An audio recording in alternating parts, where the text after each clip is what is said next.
Hello, my name is Jeremy Gilley. I'm the founder of Peace One Day, and I'm thrilled to welcome you to hashtag EVAW 2024, the United Nations International Day for the Elimination of Violence Against Women. Thank you for joining us. As a peace organisation that created a day of non-violence, we're committed to supporting the elimination of violence against women, and we've been honoured to have been able to work with the Right Honourable Patricia Scotland KC for nearly 20 years on these issues, and we're delighted that we'll be hearing from her at the start of the show. I'd like to take this opportunity to thank our partner, No More, the most incredible organisation. Please visit their website, nomore.org, if you need their support. Thank you also to Avon, a long-term sponsor of Pod, and of course CPI, who have helped make today possible. Thank you to the teams at Peace One Day, No More and CPI, who have all worked tirelessly on today's show. Thank you also to the participants that we'll hear from during the broadcast. Thank you also to everyone at home for watching and supporting on social media for what will be an informative, inspirational and engaging event. Your support means everything. Today, we're bringing you interviews with leading figures from around the world to raise awareness of the importance of preventing gender-based violence. Ending all forms of domestic violence is a fundamental issue to our survival, which is why I'm proud to produce and direct this experience for you today.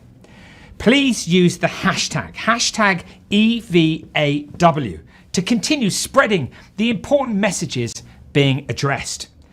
Without further hesitation, it's my pleasure to introduce to you one of our hosts, Lady Denta Amoating, MBE, President, CEO of Grow, Unite, Build Africa Enterprise. It's an absolute honour to have Lady Denta join us today at hashtag EVAW. I am truly grateful for her continued support. We actually have two hosts today. Lady Denta will be joined by Madeline McQueen, Global Executive Coach, Speaker, Trainer and Entrepreneur later in the broadcast. It's such an honour to have them both as part of hashtag EVAW. Well, without further ado, over to you, Lady Denta. Thank you, Jeremy, for introducing us to EVAW hashtag. I, for one, I am thrilled to be here at the Peace One Day studio. It's amazing. Thank you for asking me to host today's experience. It's a huge honor, and it's going to be a broadcast full of information, inspiration, and education opportunities. For our first interview of the day, it is an honor to welcome the Secretary General of the Commonwealth, the Right Honourable Patricia Scotland KC. Now, let's go to that interview right now. Secretary General Patricia Scotland KC, welcome to hashtag EVAW. Thank you so much. It's good to be back, Jeremy, and talking with you at this really important time of the year. The first question I'd like to ask you is, could you tell us about yourself and your journey to becoming the Secretary General of the Commonwealth? Well, I became Secretary General of the Commonwealth in 2016, and I'm the sixth Secretary General, but the first woman to hold that post.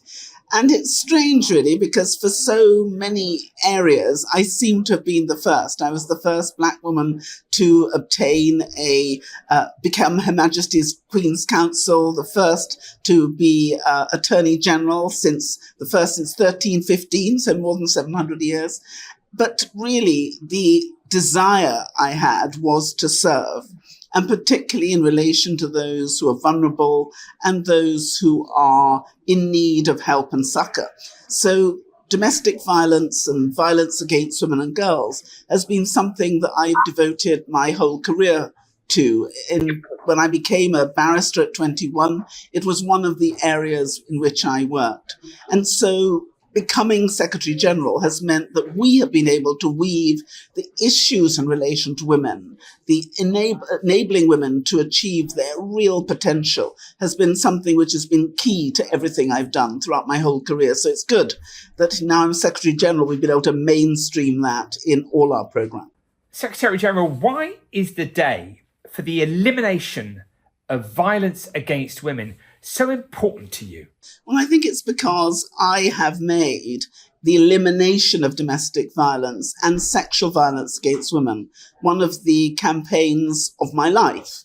And we know that if we come together, we can make a difference. This is something which affects 1 in 3 women a year. And we know that this is not just one country, it's across the globe. And that's a desperately sad and horrifying figure. If you think of every third woman you know and thinking she could be subject to this violence, and violence of this sort is so disabling. It is costing us, according to those making assessment, about 1.5 trillion a year in terms of economic loss. But it's not just loss of money. It's the damage it does to families, to children, to men and to women. And so we have absolutely committed ourselves to its eradication. You remember that before I became Secretary General, I created the foundation to eliminate violence against women and girls. And this is something we've continued. And in the Commonwealth, we've launched the Commonwealth Says No More campaign with the No More Foundation. And we want to eradicate this violence from every single corner of the world, but particularly in the 56 countries who make up our Commonwealth, who represent about 2.7 billion people, 60% of whom are under the age of 30. So it's vitally important to everything we do. Could you now tell us about what the Commonwealth is doing to support the issue of the elimination of violence against women? Well, the initiatives go far beyond the issues simply of domestic violence, because we know that women are overrepresented in every sphere where there is dysfunction. Tragically, when climate crises happen, when disasters happen, we find that women are disproportionately affected. When a disaster happens, now I'm being told that people are frightened of putting women in the refugee shelters because of violence against women. So we've been looking at climate, we've been looking at debt, we've been looking at their ability to work, we've been looking at every sphere. And what we're finding is that women are always disadvantaged. And that's something we have to change, because women are half of our world. And if we want to really be a just society, a fair society, an equal society, then we have to make sure that women have an equal share in all of those opportunities. It's fantastic when you see what women have done recently. It was a group of women who were responsible for putting another place on the right side of the moon. Women were instrumental in bringing together the science in order to help us combat COVID-19. Women have been instrumental in changing so much in terms of peace and negotiations. And so if we don't have women at the table sharing responsibility, sharing leadership, then we're never going to get all of the solutions which are possible for our world. And violence against women is one of the most disabling things to enable brilliant women to really commit and do their best. So this is an issue which is of fundamental importance in everything we're doing in the Commonwealth, whether it's climate, trade, young people, education, health, all these issues. Fundamentally important that we have women at the forefront, sharing responsibility, but also not being left behind. Finally, if people would like more information about what the Commonwealth is doing to eliminate violence against women, where do they go? Please go on our website, which is thecommonwealth.org, and also please go and look at the work we're doing on Commonwealth Says No More. We have a No More initiative in almost all our Commonwealth countries, and this is a whole cycle. It means we need everybody to be involved. We need families, friends, organizations, foundations, businesses, local government, central government. Every organization can be part of this fight. And it's a fight we can win if we all work together. Secretary General Patricia Scotland, KC, thank you for joining hashtag EVAW. Thank you very much, Jeremy. See you soon.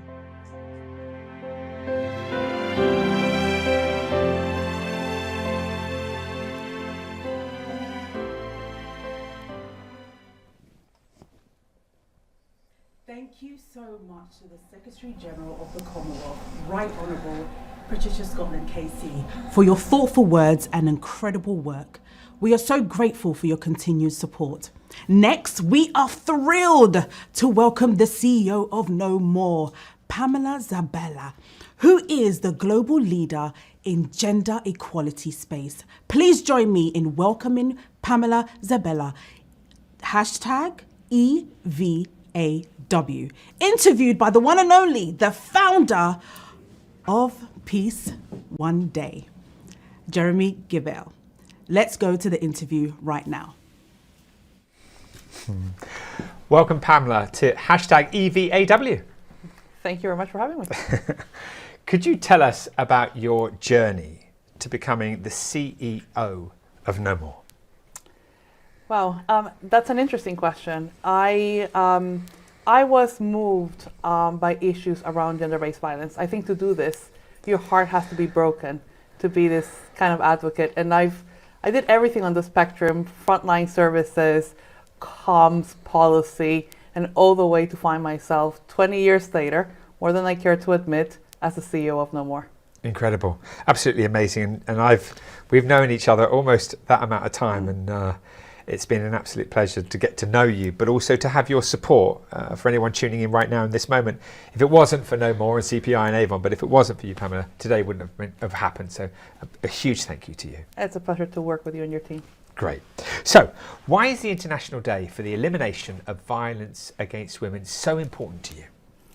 It is so important because it really, well, in the personal sense, it marks my career and the reason why I do what I do, right? Which is, trying to eliminate gender-based violence. I had a chance literally 10 days ago to be at where it all started, at the House of the Hermanas Mirabal in Dominican Republic. And it was another level of understanding why I do what I do, which is trying to help women raise their voice, fight against violence. So it's a very interesting journey, but it is important for all of us to have a moment of reflection in this day about the global pandemic that the issue of violence against women is. Yeah. I mean, I remember all of the work that we did with Patricia Scotland, the Secretary General of the Commonwealth, and we talked a lot about in those days awareness. I mean, awareness of this issue, people finding out about No More, finding out about helplines. I mean, this is crucial, right? It is.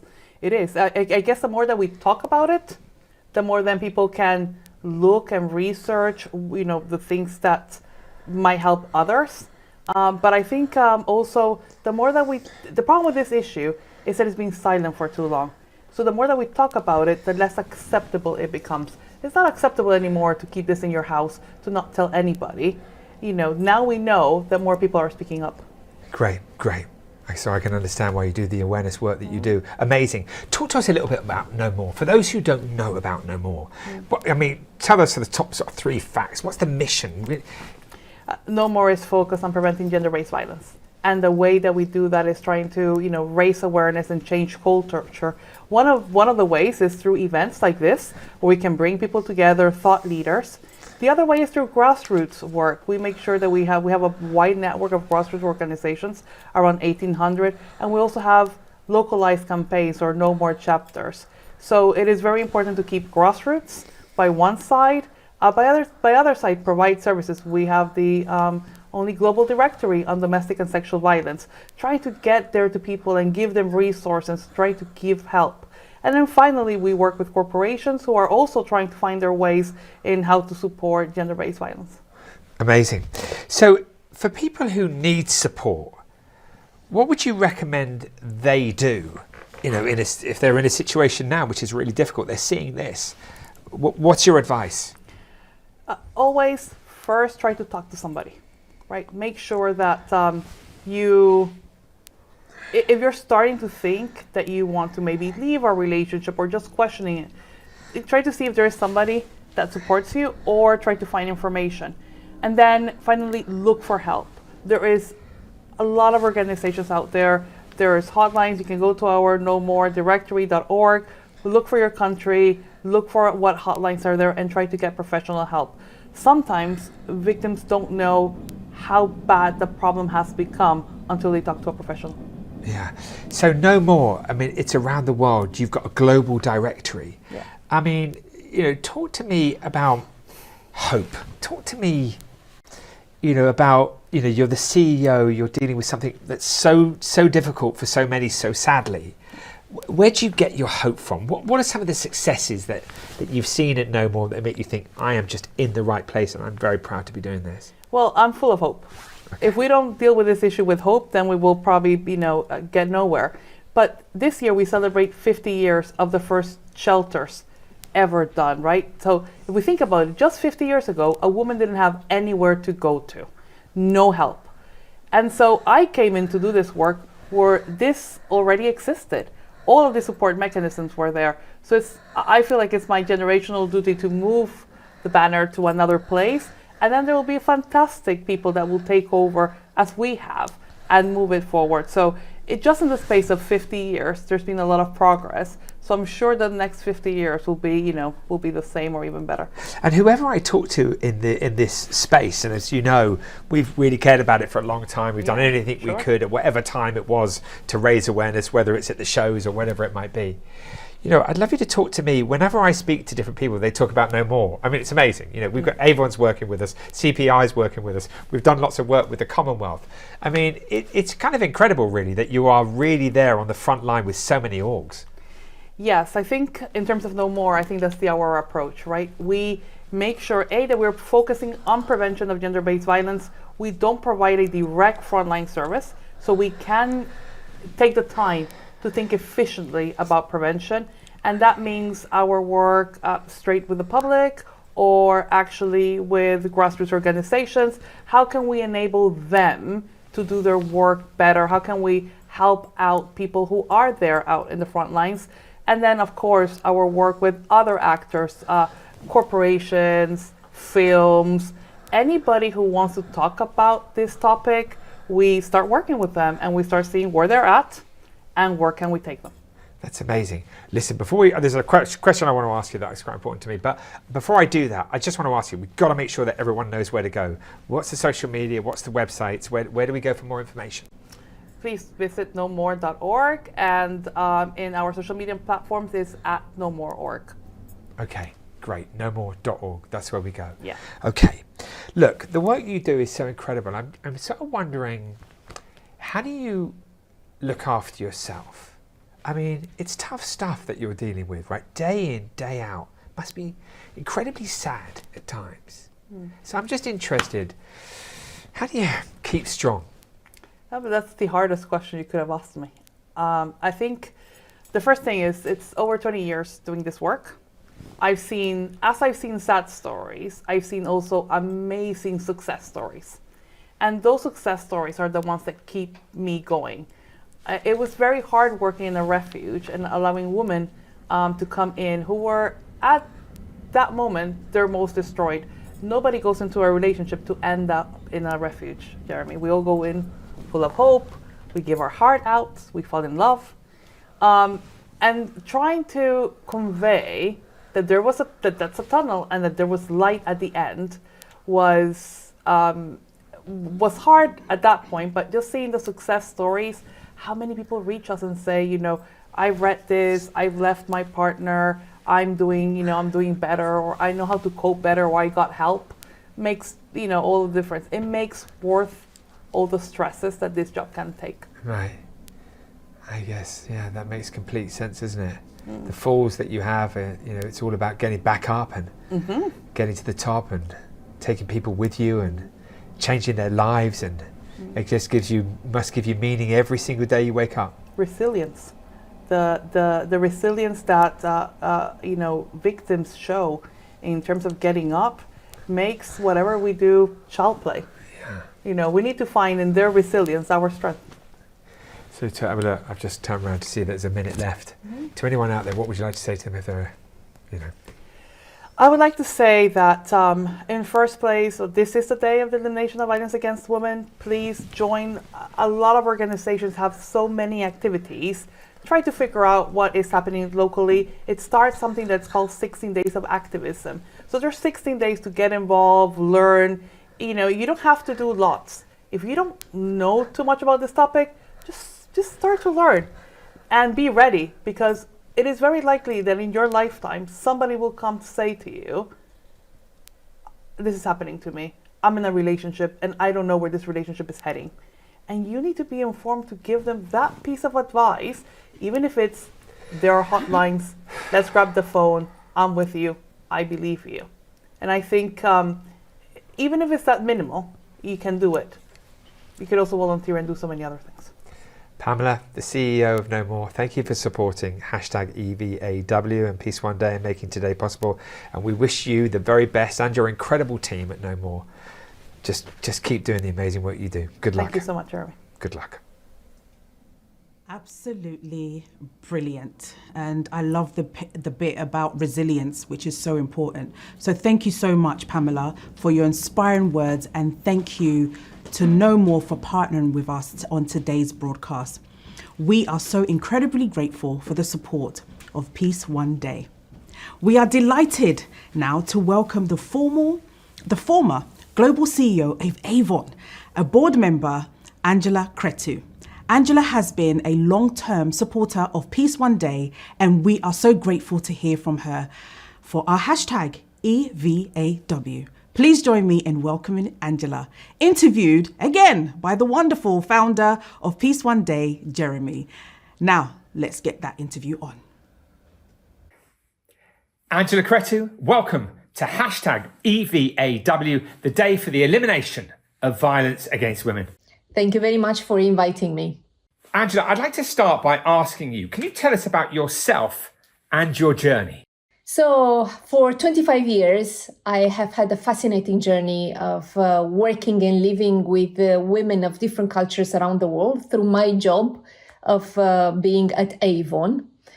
Our mission has always been to empower women and create not only products that would serve their beauty and well-being, but as well a business model that will share the wealth creation with 5 million representatives around the world. So I've had the chance to work with women in Philippines, in South Africa, in Brazil, in US, learn so much about the diversity of thinking and their perspectives, and equally understanding what unites us all. And that would be the desire for a safe life for themselves and for their children. I'd like to ask you, why is the day for the elimination of violence against women so important to you? I mean, Jeremy, we discuss this every year, and every year I could see its symbolical power. This year, somehow I feel there are so many more dimensions that we need to add to it. I mean, humanity cannot evolve without having a safe environment for its people and children. And we do see year in, year out. And for 25 years, I'm fighting against domestic violence around the world with legislators, with NGOs, with companies, trying to raise the awareness and as well find means and ways to support victims of and survivors of domestic violence. Yet this year, it thinks that we are going. Looks like we are going backwards. We all see the news from Afghanistan, with women not being able to speak in public, so their voice shouldn't be heard.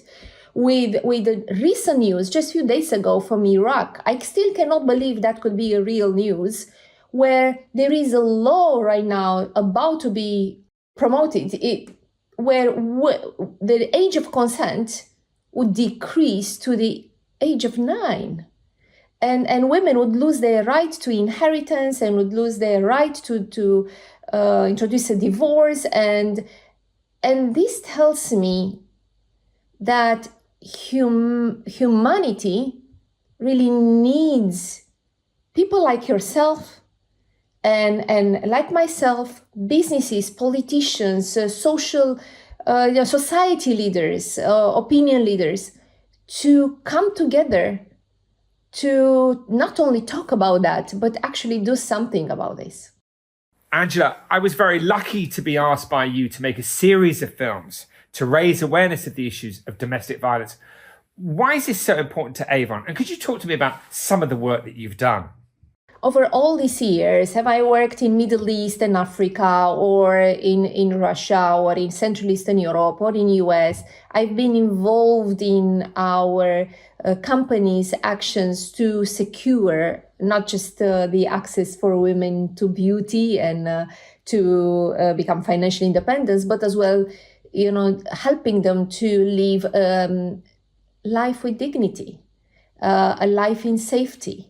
I mean, we cannot simply talk about beauty, and we always mention that, as a color and scent, when the soul is bruised, when as a woman, I wouldn't have the basic rights or equality or the right to self-expression. I think these are fundamental human rights that have to be protected for both men and women everywhere around the world. Situation is that really calls for our radical action, because 1 in 3 women around the world suffer from domestic violence at least once in their lives. So what I've done over these past 25 years was, first of all, to look at the systemic setup in our society. So working with legislators, making sure that there is enough, not just support, but as well prevention, educational campaigns that would support a safer environment for families and really have peace at our own homes in every country where we've operated. Then we worked with NGOs to offer women access to shelters, access to legal advice, ways for them to find alternatives, yes, in terms of jobs and financial security when they make the decision to leave an abusive home. And as well, through our network of 5 million representatives, we have not used our reach to our micro communities just to share beauty and sell products, but as well to instill hope, to create a network of support, to really tap into that power of relationship that women create one to another, to advise, to support, to really guide women who are going through these hard patches in their lives.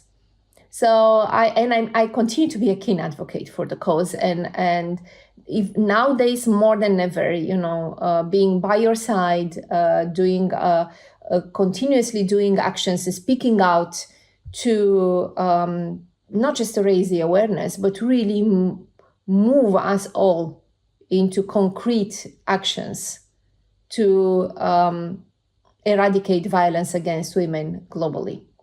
Angela, we discussed that we'd made films together. You do so much at Avon to eliminate violence against women. Why are all of these things so important to put constructive narrative into the world? Look, I'm a woman. I lived and worked with women from all walks of life. When we opened and we talked about beauty, we haven't talked just about the products, the lipstick and the mascara. We talked about our own lives. We talked about the fears and the hopes and the stories I've heard, thousands of stories around the world.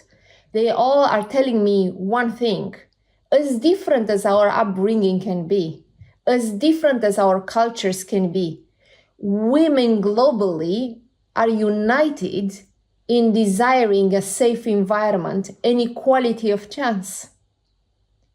They want to live lives in dignity.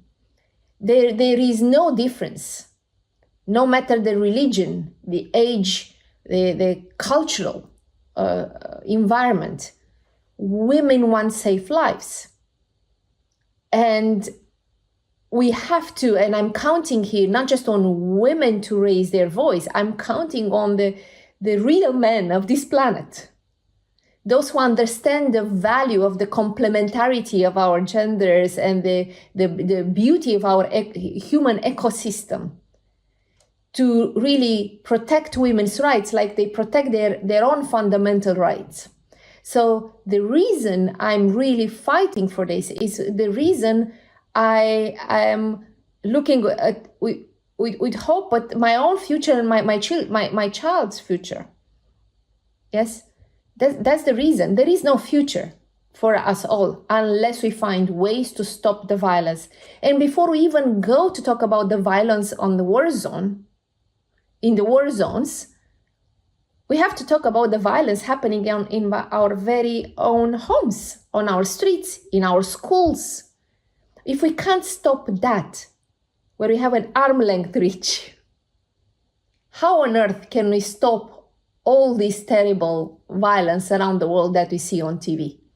It's an incredible point that you make. And I think, Angela, some people don't realize that 90% of the violence that will happen today will happen in our homes, schools, communities, and places of work. So we all have a role to play, don't we, in the manifestation of a more peaceful and sustainable world. Indeed. Finally, Angela, if people need support and advice, what advice would you give them? Look, I've listened many stories and I've seen life situations where victims would believe that there is no way they can escape an abusive father. Either they've been married too young, they haven't had a chance to finish their studies, therefore no chance to get a job. Their own families would not get them back nor support them once they got married. So for many of these women, it's like a vicious circle of not finding the right solution for them to escape the abusive home. And I want to tell them that there is always a solution.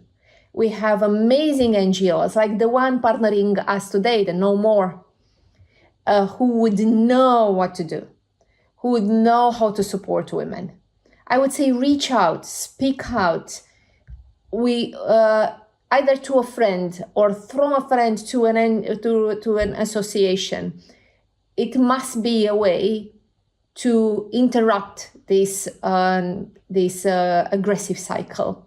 And then it's not just about self-protection, it's also about the right premises for our own children to grow up in a non-violent environment.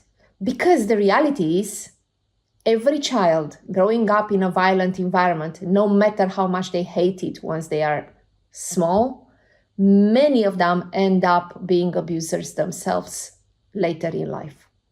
Angela Cretu, thank you for participating in hashtag EVAW, the day for the elimination of violence against women. Thank you so very much, Jeremy, and keep doing what you're doing. It's an amazing movement that stands behind Peace One Day, and I wish all here and join this amazing campaign of eliminating violence around the world.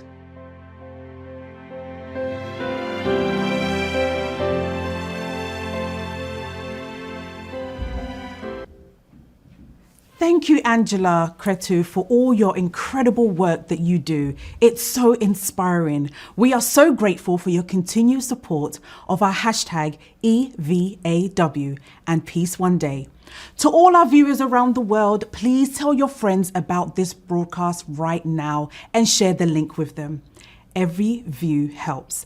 And why not visit us on peaceoneday.org, or for more information, nomore.org if you have been affected by any of these issues highlighted today.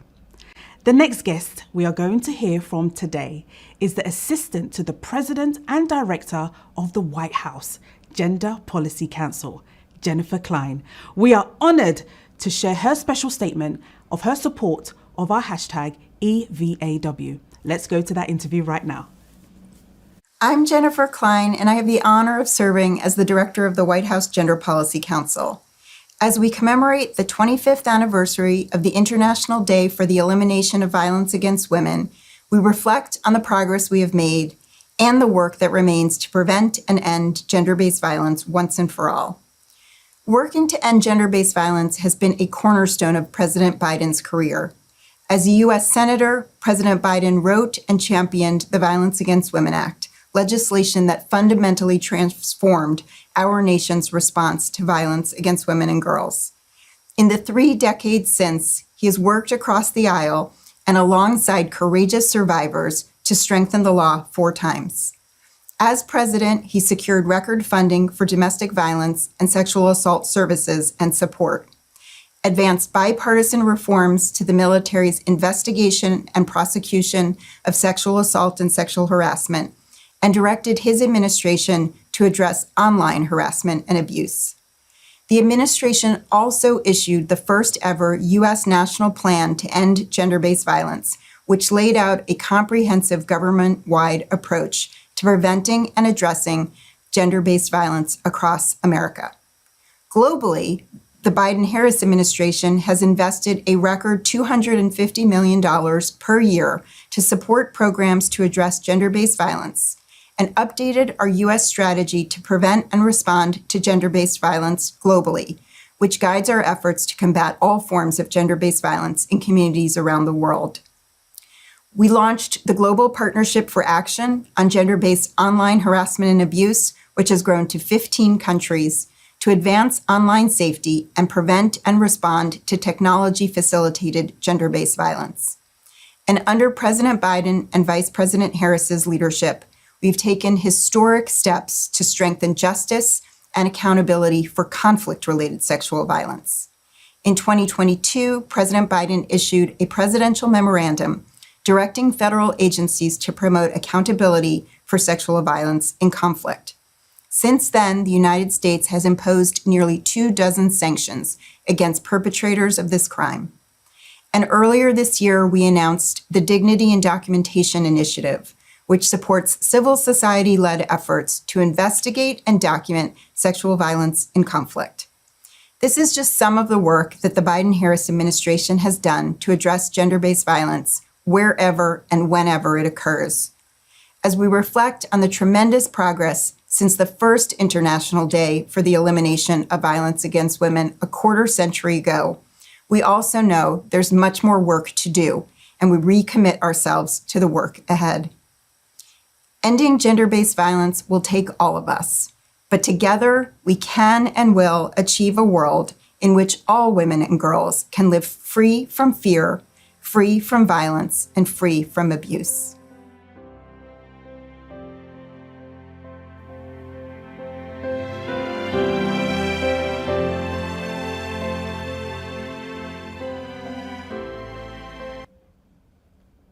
Thank you, Jennifer Klein, for that important message. It is an honor to have you support us today. To all our viewers around the world, please tell your friends about this important broadcast right now and share the link with them. Every view helps. And why not visit our website, peaceoneday.org, or for more information, go to knowmore.org.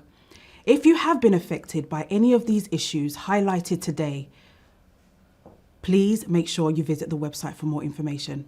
We now move on to an exciting Get Love Strong panel with Avon, our incredible sponsor. Thank you for sponsoring. We will hear from Gemma Brightman-White, Nikita Kanda, Leanne Miller, and Marianne Terrell on the topic of domestic violence. Let's go to that panel right now.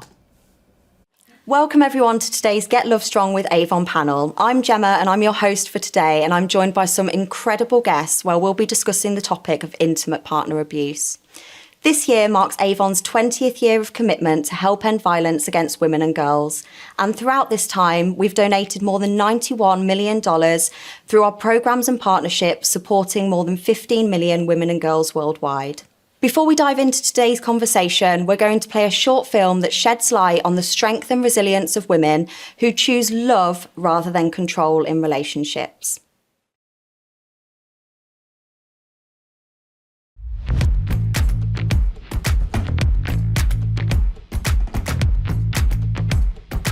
And who are you trying to impress?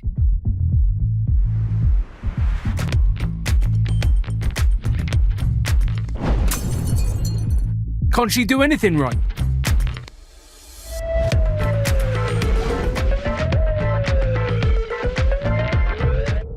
How much was this? You wasting our money again? Abuse doesn't come with a big warning sign. It's often subtle and can progress over time. To be love strong is to know what is and isn't love. When we're love strong, we can protect ourselves and each other. Get love strong. Learn more at avonworldwide.com.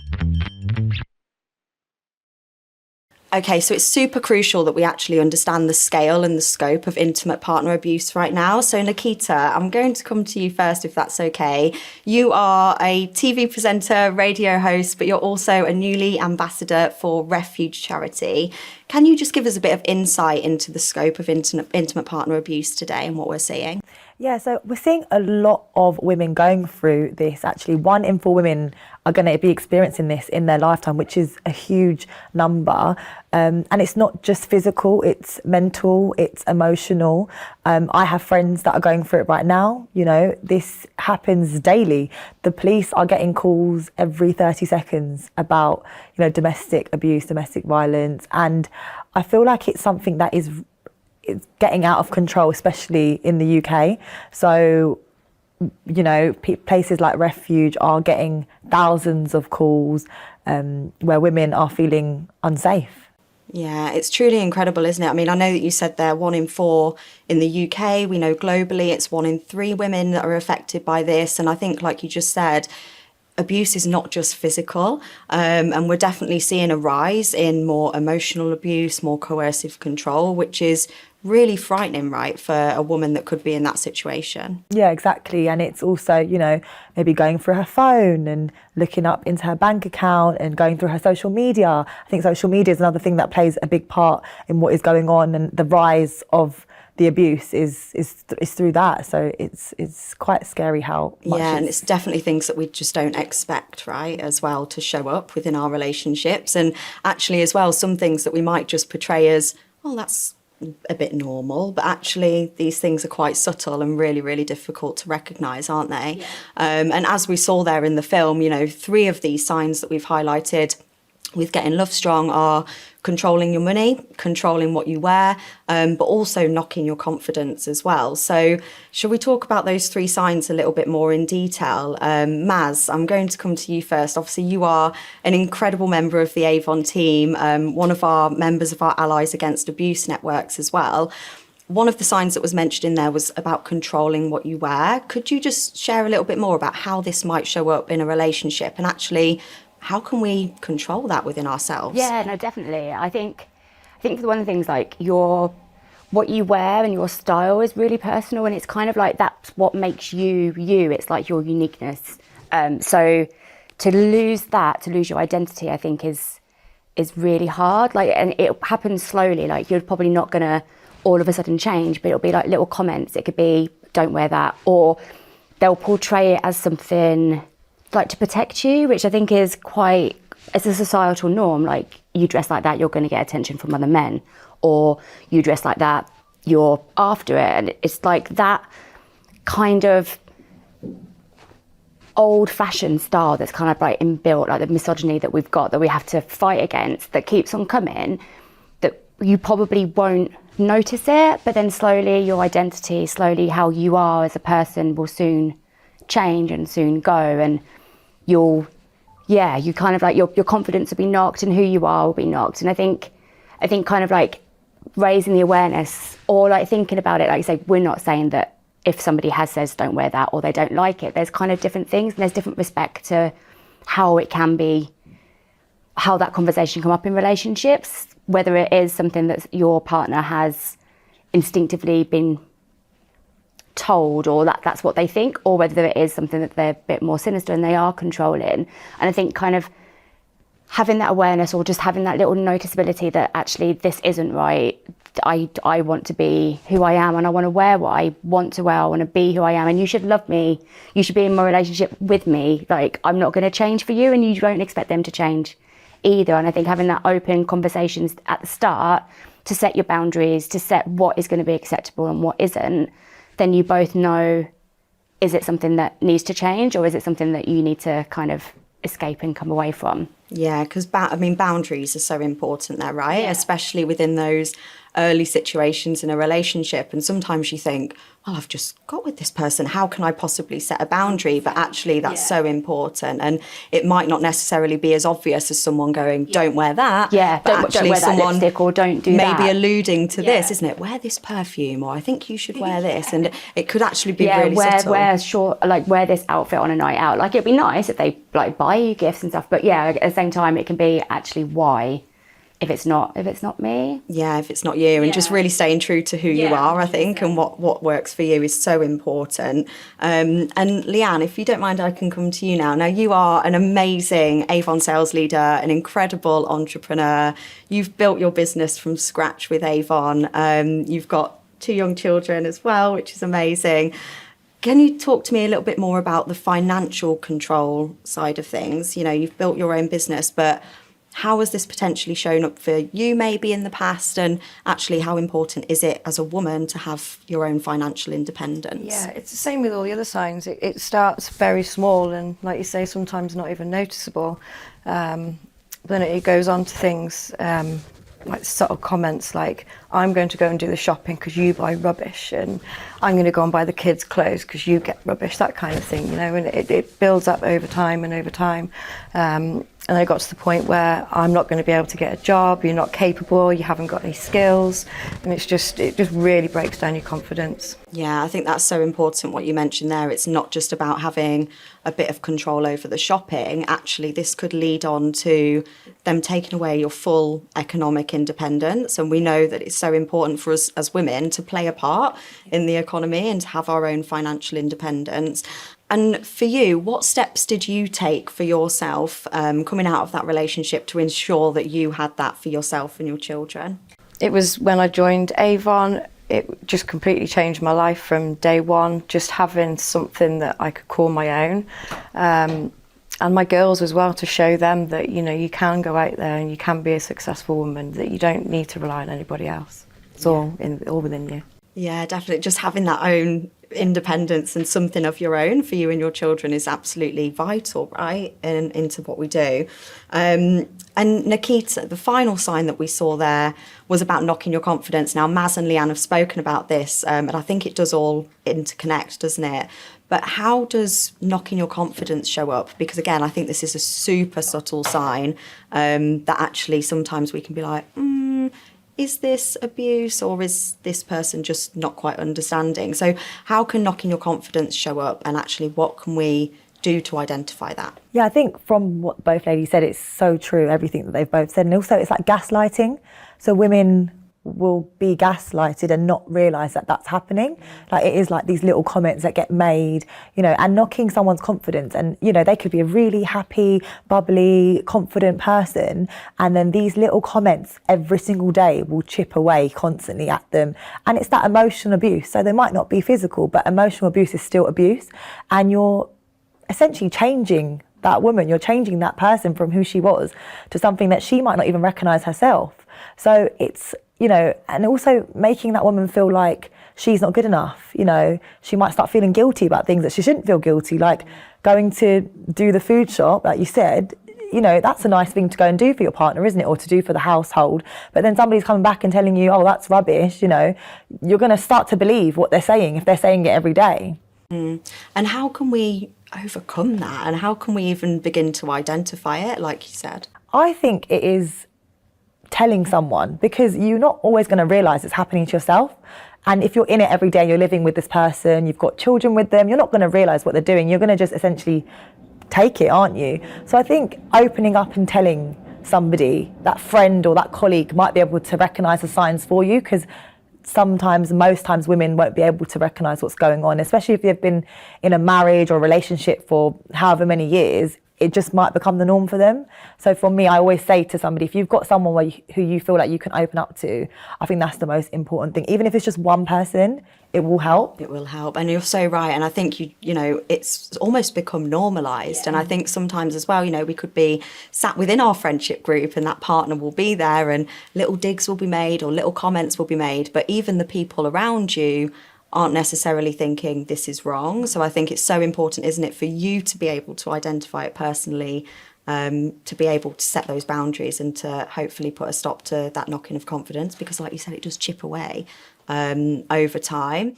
We're now going to hear from one of our incredible survivors who has bravely shared her story. I wish I could tell you when my relationship turned abusive. In all honesty, I don't know. I wish I could tell you that I noticed when the violence started and when the verbal abuse started, but I don't. I was left confused, lonely, unsure of myself, and completely unconfident in all my decisions. After the relationship, I went on a self-empowerment journey that was years of therapy and working with Refuge to help other women who were in my place. The advice I would give someone if they didn't know their relationship was abusive or not simply is someone who loves you wouldn't hurt and traumatize you. This isn't your fault. It's not your job to fix them or excuse their bad behavior. I really wish that someone would have told me that. We've talked a little bit about this, but how do we empower ourselves and each other, not only to recognise when these signs are showing up, but also to take those steps to freedom, financial freedom, whatever that looks like for that person? So I'd love to talk with you all a little bit more about that now. Leanne, just coming back to you in your business, I mean, let us know how many amazing women are within your team at Avon, first of all. I've got 100 reps and sales leaders in my team. Which is phenomenal, right? So it's honestly amazing, because you've built that from scratch and you've empowered all of these incredible women and a few men, I'm sure, to obviously learn and embrace their own power. But how important is it for you that you're giving your team the resources and the knowledge to be able to support with this issue, but more so as well, like your customers and your children as well? So how are you within your community empowering women on this issue? I just share really openly, and I always make sure there's an open, safe space for everybody to reach out to me. I'm very open about my story, the things that I've been through, just so they know that they can reach out to me. I mean, just yesterday when I was delivering books, I had my customer give me a big hug after I told her what was happening. And she started talking to me then about how her husband, he's now passed away, and things that he used to do to her. And it was just really nice to sort of, know that you're helping other people open up and to give them support, even if it is in the past. Yeah, I think that's safe space, isn't it? Yeah, and definitely having that safe space to be able to just talk openly, because again, it can be quite, when you first start to realise, I guess it can be quite embarrassing, it can feel quite lonely. So to know that you are there as that open support to signpost in the right direction is amazing. Thank you. And Maz, as we said at the beginning, you are an incredible member of the Avon Allies Against Abuse network. Could you just explain a little bit more about what that is, what you do as part of that network, and how that network empowers other employees just like you within Avon? Yeah, of course. So we're an amazing group, and it's the highlight of my job at Avon. I think just to be part of a team of like-minded people who want to end violence against women and girls and do everything they can to be a voice, be an ally, be a partner and be a safe place for someone to come and open up. To share that there is something better at the end, and you're not ever going to be alone in your journey, and to be there and being part of what we've done at Avon with our protocol. It's incredible to know that as a woman or a man, if you're going through abuse, that you can reach out, and we're there to support you, to give you that safe space. And the biggest thing is to believe you. We're not going to question you, we're not going to judge you. We're going to be there for you. The biggest one in Avon is when we have our paid leave, because it's going to be incredibly difficult, how you then see your future without the person in your life, that you've got the security of a job, you've got the security of income, you've got security of the financial safetyness around you. You're not going to worry about having to come into work and potentially lose your job at the same time as you're having to go through such a difficult time in your personal life. So for me, that's one of the biggest things that that we offer, and like the safe space, and just believe in you. Like having that step to say that something isn't right, or you're hurt, or you're in danger, or you don't feel comfortable in your personal life and at home where you should feel safe, to be able to come into work and kind of know that there is that place for you, I think it's amazing. And it's so important for other businesses to realise that as well. We spend most of our time at work. Like it's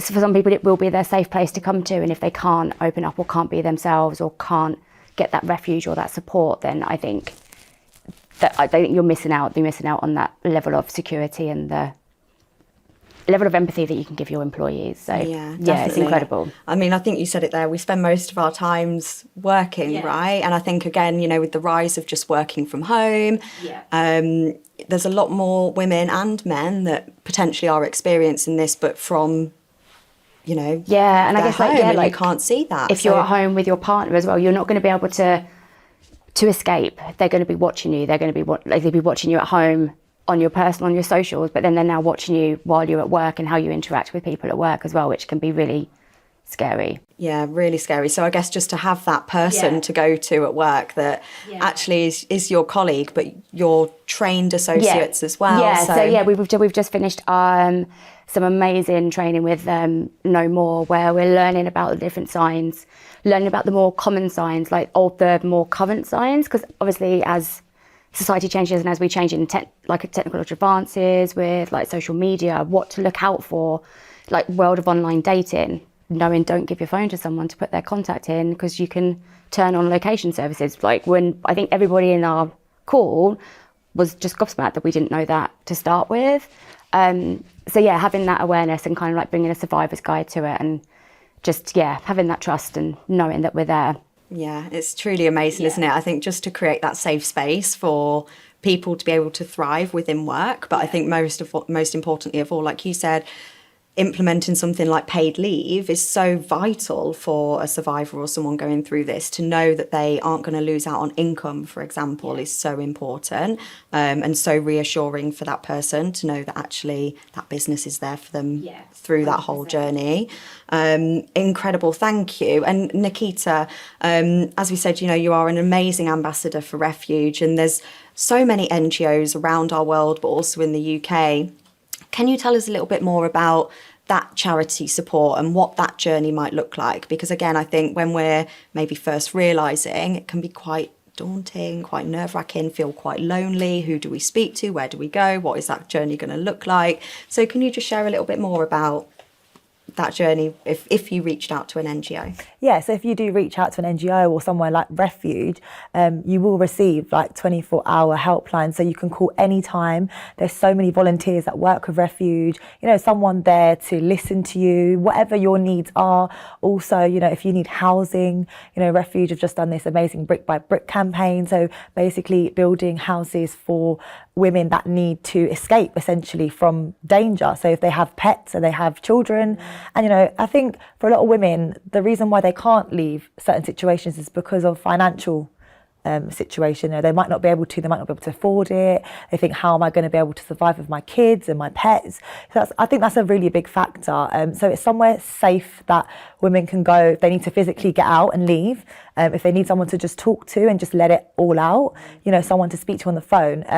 Another amazing feature that Refuge have is on their website, if you are talking to them, it won't show up on your browser history. So I know a lot of people have gone through situations, relationships where their abuser is going through their phone, social media, web browser, search history. So, you know, like you said as well, people working from home, they're always on a laptop. Their partner or abuser might go and search what they're looking at, and it won't come up. And I think that's a really important thing to highlight, that that can keep you safe, because that's obviously another factor. A lot of women might be scared to even search for something like a Refuge or another NGO because they don't want to get found out that they're trying to get help, and then they think it might make it worse for themselves. So it's, you know, really important that everyone knows there is somewhere like Refuge, because I know in my community, in the British Asian community, don't always know that there's somewhere they can go, and a lot of times they will hide the fact that something's going on with their partner or abuser, and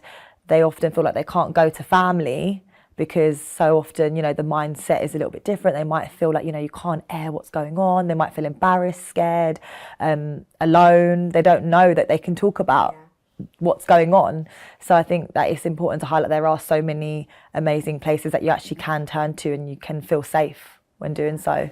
Absolutely. I mean, Refuge 50 years just over in the UK, which is truly incredible. And I think as well, it's so true, isn't it, of any NGO really, there will always be confidentiality. There will always be the right resources, you know, right through from legal support, like everything that person could ever need. And it's not about being fearful to speak to someone, but these are totally unbiased. People will believe you.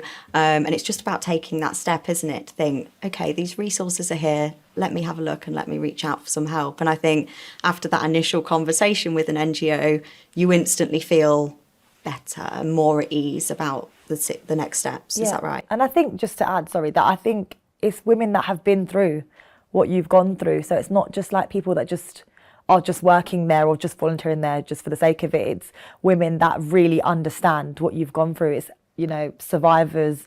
It's people that have a personal, you know, relationship with something like domestic abuse and been through it themselves. And, you know, even for me, I'm not just an ambassador for it for the sake of it. It's genuinely something that I've personally gone through, grown up in a violent environment. So I really know when I've met with survivors, it's like you just get each other, because it's talking about something that you've all been through and you kind of all bond over it. But it also feels good to speak about it, and it does feel empowering to just kind of let it out, and in a safe space, a safe environment where you know that nobody's going to judge you and you all actually do understand. Yeah, I think that's so important, isn't it, about having those safe people to speak to, because you're so right. Like, you will feel judged maybe, or a little bit even embarrassed sometimes that this has happened to you, and it's like, who do I speak to, where do I go? But to know that there's a group of women or another woman or anybody that's gone through the same situation, you can really relate to that person. I just think it, especially if like your friend groups, they're going to know your partner, right? They're going to be like, oh no, he's not like that. Like, my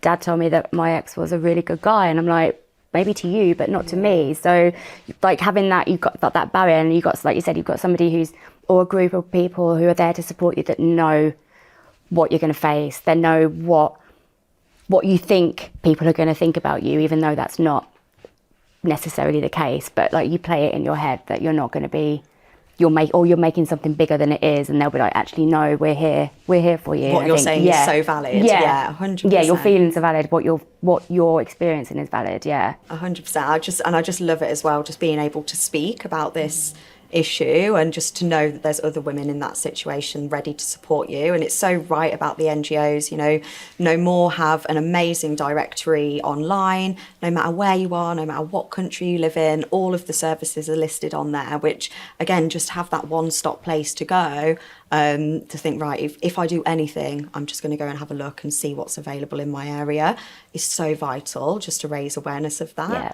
And I can't believe that we're coming to the end of our conversation, but I would love to just ask you all, if you could share one piece of information with somebody that is maybe just starting to recognise that this is happening to them, or that their relationship is unhealthy, what do you think that advice would be? Maz, I'll come to you first. So I would say that if you've got a close group of friends, or your friends, like, start the conversations, just have that initial, this has happened, what do you think? And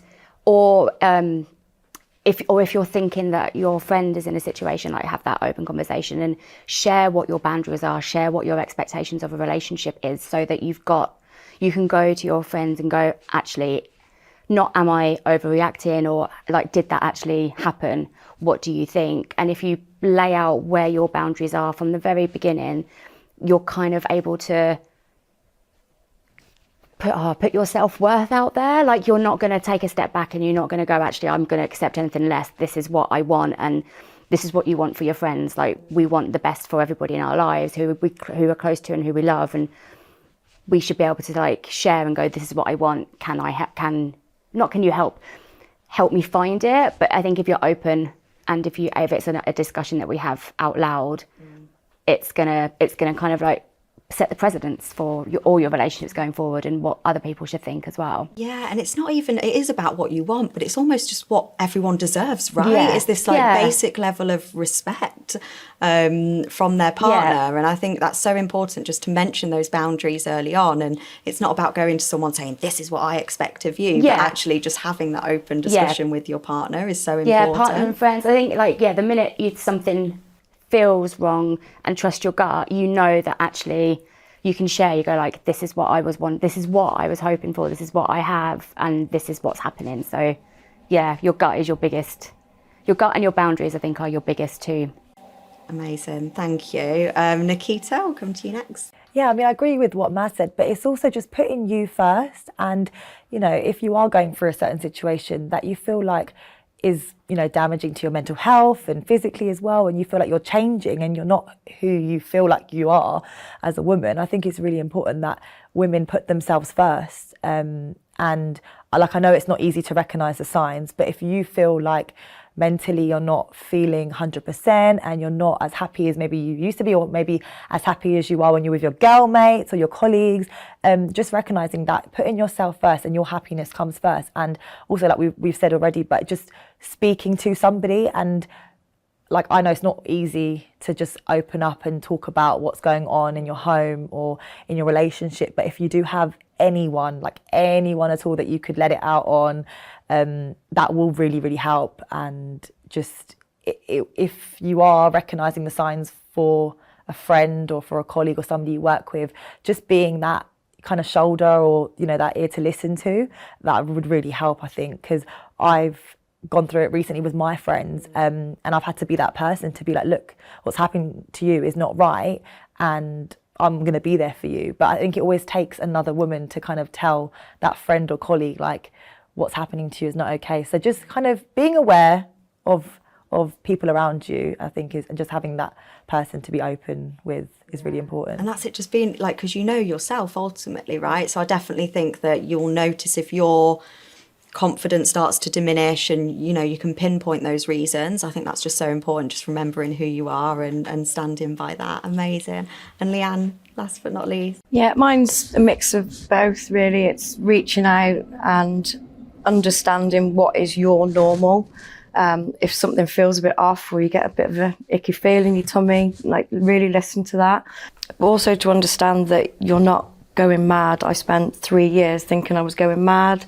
I couldn't reach out to anybody. I didn't even reach out to any charities because I just thought, well, they're not going to know, they're not going to understand, when in actual fact they've been through it as well. So they're the best people that you could reach out to. If you don't have any friends or family around, just reach out to somebody and go with your gut. Yeah, I love that. Just go with your gut and trust your gut, for sure. A huge thank you to all of our panellists today for joining us. And remember, abuse doesn't come with a big warning sign. It's often about recognising those subtle signs. But we do welcome everybody to head over to the Get Love Strong platform at avonworldwide.com to learn more. Thank you so much. Thank you. Thank you.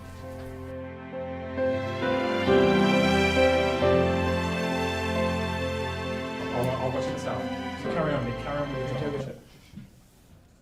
Fantastic. Thank you, panellists Gemma Brightman-White, Nikita Kanda, Leanne Miller and Marianne Tyrrell for your inspiring words and for being part of hashtag EVAW.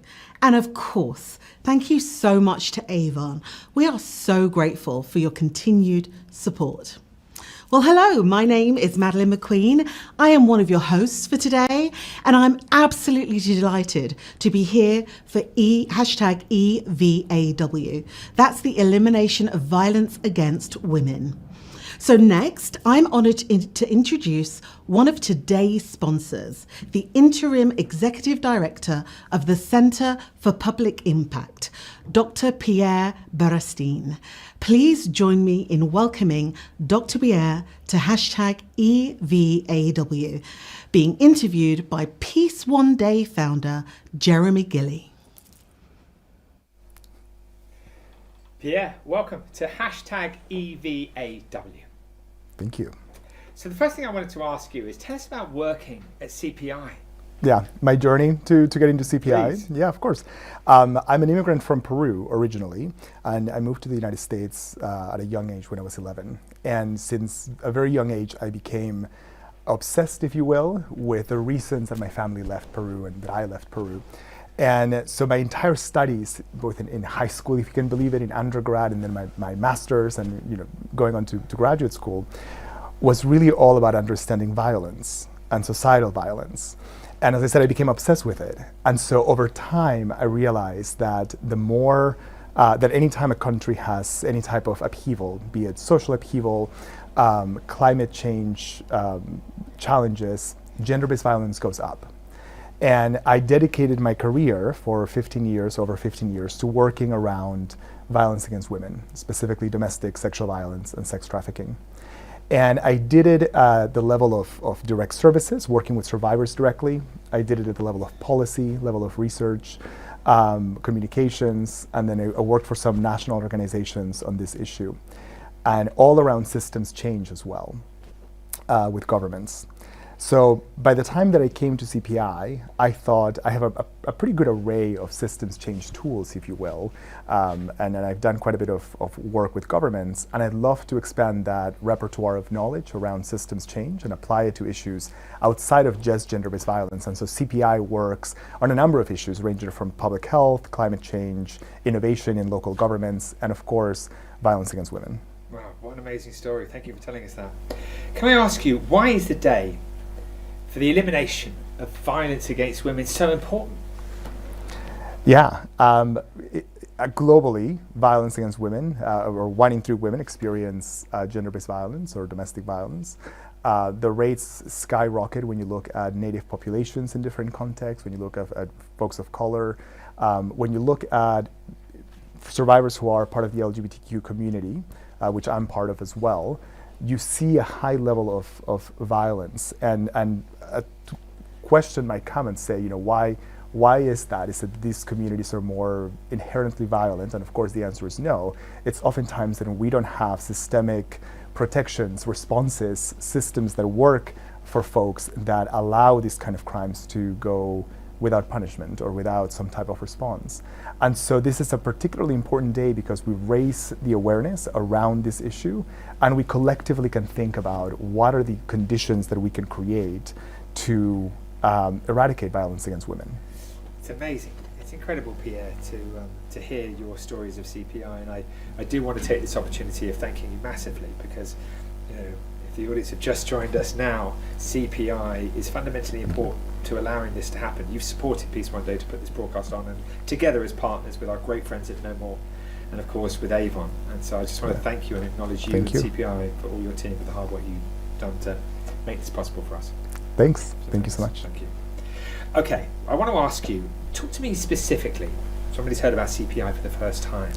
What are the some of the services? What are some of the ways in which you're really on the front line helping? Yeah, I'm going to talk specifically around our portfolio in gender equity.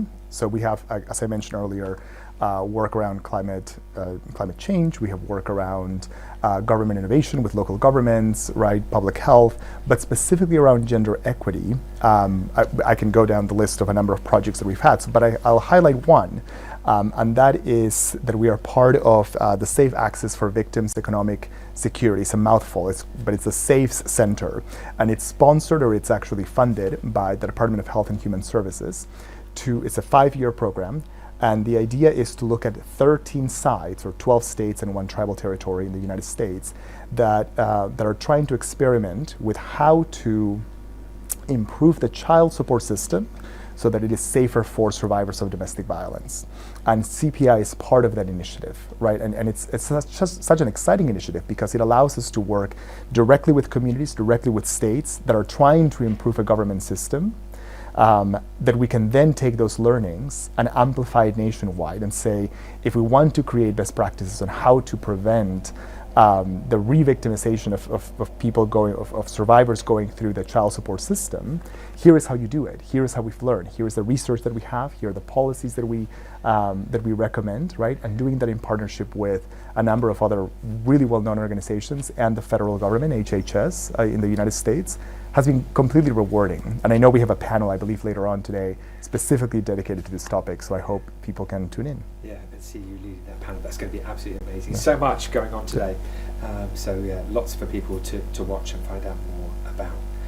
Yeah, I just want to ask you, I mean, you know, Peace One Day, we put a lot of constructive narrative out into the world. As I said earlier, we're honoured to be working with you to be able to do that today around the elimination of violence against women. And you know, obviously we're really concerned about the amount of refugees that's increasing. We're very concerned about the way in which we're treating our planet, and we're really concerned about the increase of wars.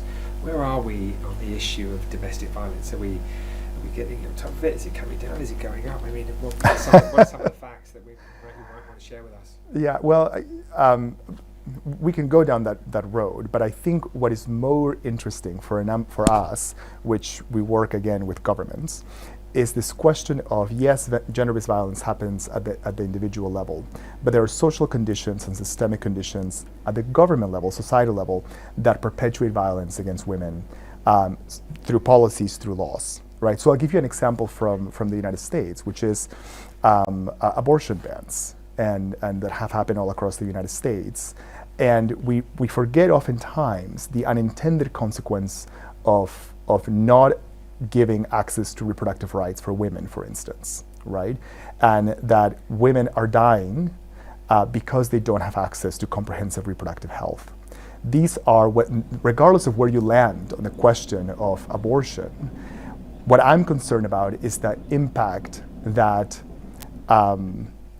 these type of laws have on women's health and women's lives, right? And so that becomes an example of policies that, again, threaten women's lives or end up killing women, that require special attention, that in my mind becomes state-sponsored violence or state-perpetuated violence because the state is responsible in a way for those deaths. Yeah. So it's very interesting. You're CPI. You're working from the very top, you know, all the way down, you know, through the whole system, right at the community, right in the home, right at governmental level, to kind of change these systemic issues. I mean, that's really incredible. I guess the partnership with No More must be amazing because, of course, two of you are probably complementing each other in quite a big way in terms of outreach. We do love working with No More, and in fact, I'll just put a plug in, right? That for those watching around the world, that if folks need resources, if they need to know where they can get help, right? I would encourage people to visit the nomore.org website, nomore.org, to find resources in multiple countries all around the world. Okay, and if they want to find out more about CPI? Yeah, of course, centerforpublicimpact.org, and we have a page that is just dedicated to our gender-based violence or gender equity specific work. Yeah. Somebody out there might be watching, is having a tough time right now. What would you say? What would I say? Well, first is do try to go to the nomore.org website, and two, know that you're not alone.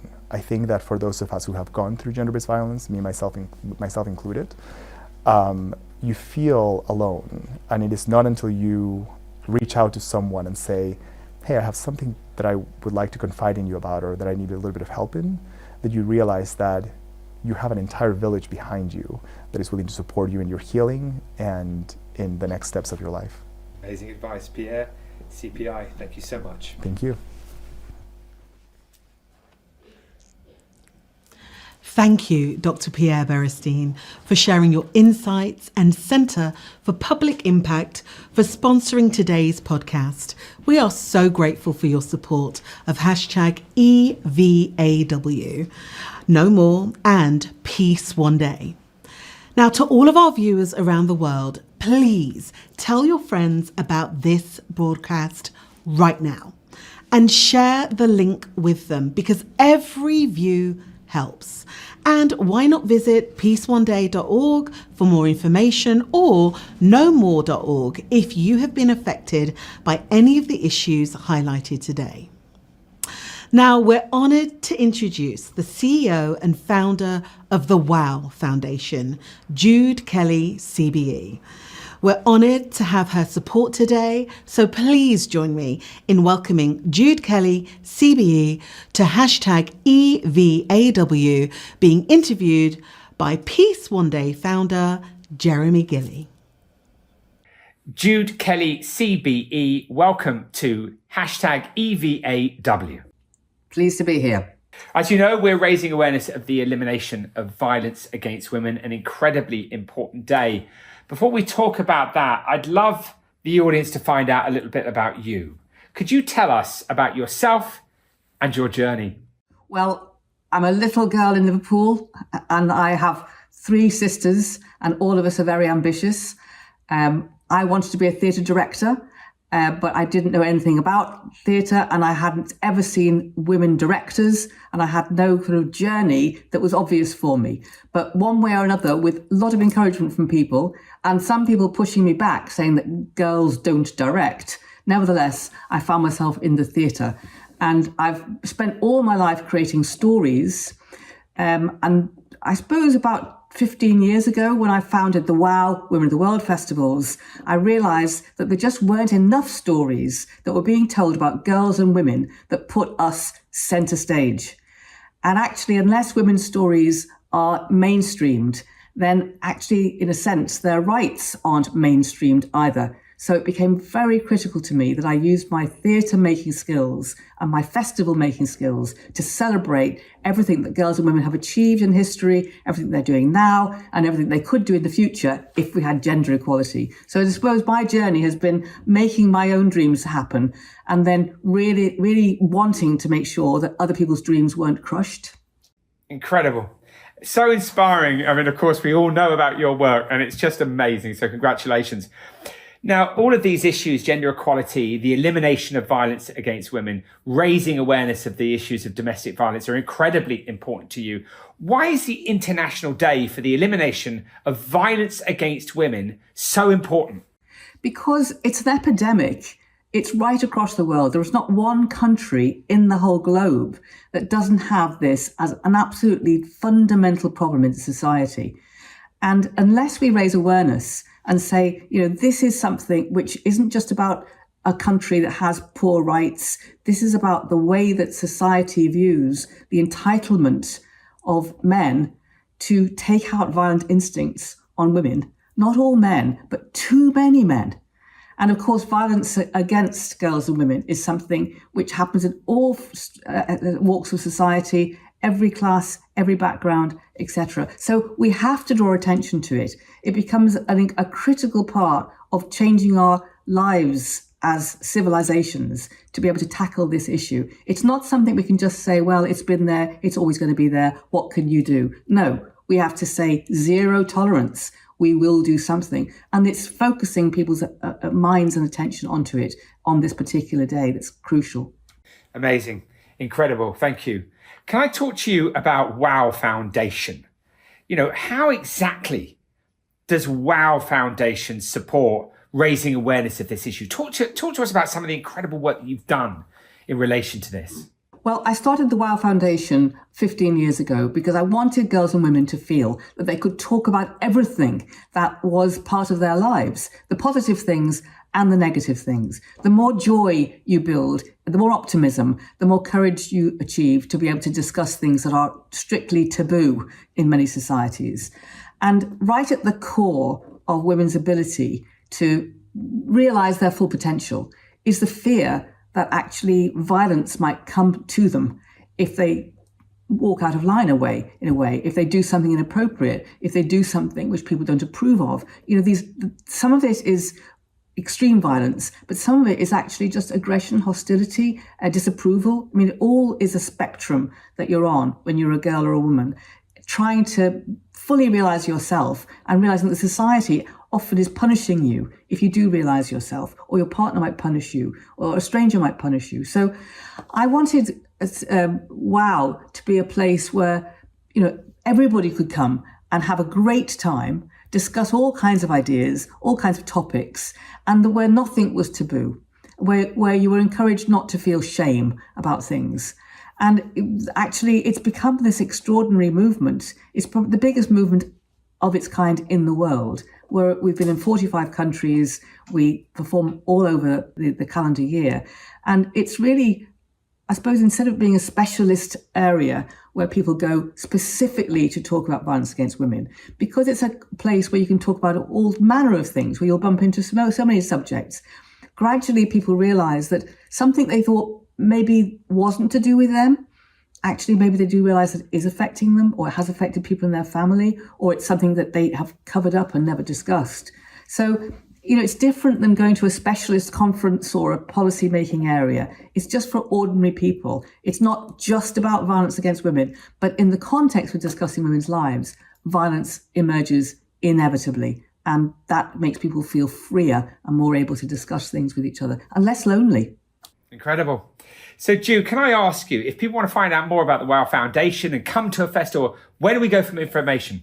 Well, go onto the website, the WOW Foundation, which will tell you everything you need to know. And wherever you are in the world, there's a way of connecting up with WOW. And the more girls and women, men and boys join us, then actually the more vital the movement becomes. There's millions of people part of it now. So, yeah, if you're watching this, then please join us. And I want to just stress this issue. It isn't just for women. Celebrating the lives of girls and women is something that men who love women can do very easily. And eradicating violence against girls and women is something that absolutely has to have men's attention and determination. It isn't something that is a solo activity for a woman on her own to try to solve. That just cannot be done. Amazing, Jude. Well, I can't wait to come to the next festival. I want to ask you one last thing, and one incredibly important thing. To somebody watching who might be in a difficult situation, what would your recommendation be in relation to where they should go for support? Well, go before it's too frightening. A lot of people don't go and seek help because they think, well, it's not that bad. But all the evidence is that once you're in a relationship that has got violence simmering in somewhere, even if it hasn't reached a physical crisis, then it's going to be accelerating, and it might be too late to do anything about it unless you do it soon. I think that people should ring helplines. Helplines sometimes are busy. There's not enough staff for the helplines, so keep trying and trying over again. You can go to your doctor, you could go to a hospital, you can go to a police station, you can go to anywhere where somebody in authority will be able to say, look, we understand about this, we'll find you some help. And I know that people are frightened to do that because they're ashamed sometimes, and also because the circumstances are very difficult. You've got children, you think, well, where will I live? What will I do? But for your sake, for your safety's sake, you have to reach out and start telling people. The greatest problem is that you've been encouraged, if you're in an abusive relationship, to be absolutely secretive and to be absolutely held back from asking for help. But, you have to find the courage to break through that. You owe it to yourself. It's your human rights that count, finally. Great advice, Jude. It's incredible to see what you've done with narrative, constructive narrative. You've informed, you've inspired, you've engaged people all over the world. It's absolutely incredible. Congratulations. And thank you for joining us today. Thanks, Jeremy. Thank you. Lovely to speak to you.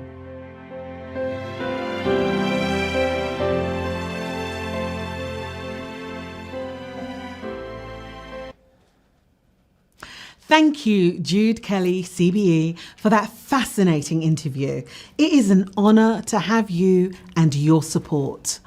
We're excited to introduce our next guest, Carol Fisher, survivor and host of the popular podcast, The Girlfriends. Please join me in welcoming Carol Fisher to hashtag EVAW, being interviewed by Global CEO of the No More Foundation, Pamela Zabala. Let's go to that interview right now. Hi, Carol.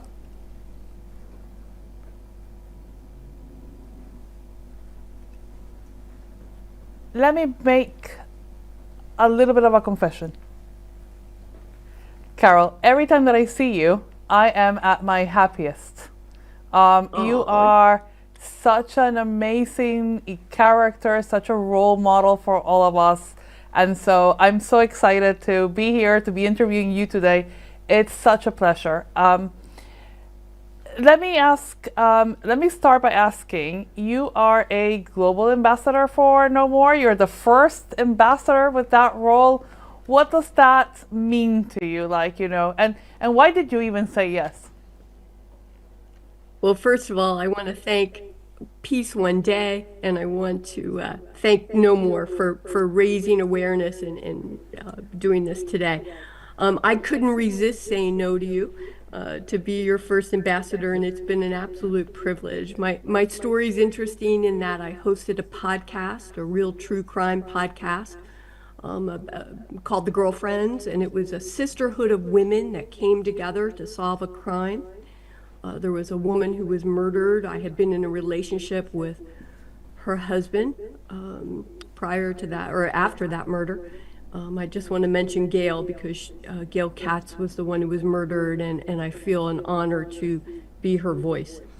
Little did I realize that when Anna Sinfeld from Novel and iHeartRadio put this podcast together, that millions of people would hear it, and it became #1. And so what I learned from that is that women feel alone and often don't feel empowered to have a voice about domestic violence.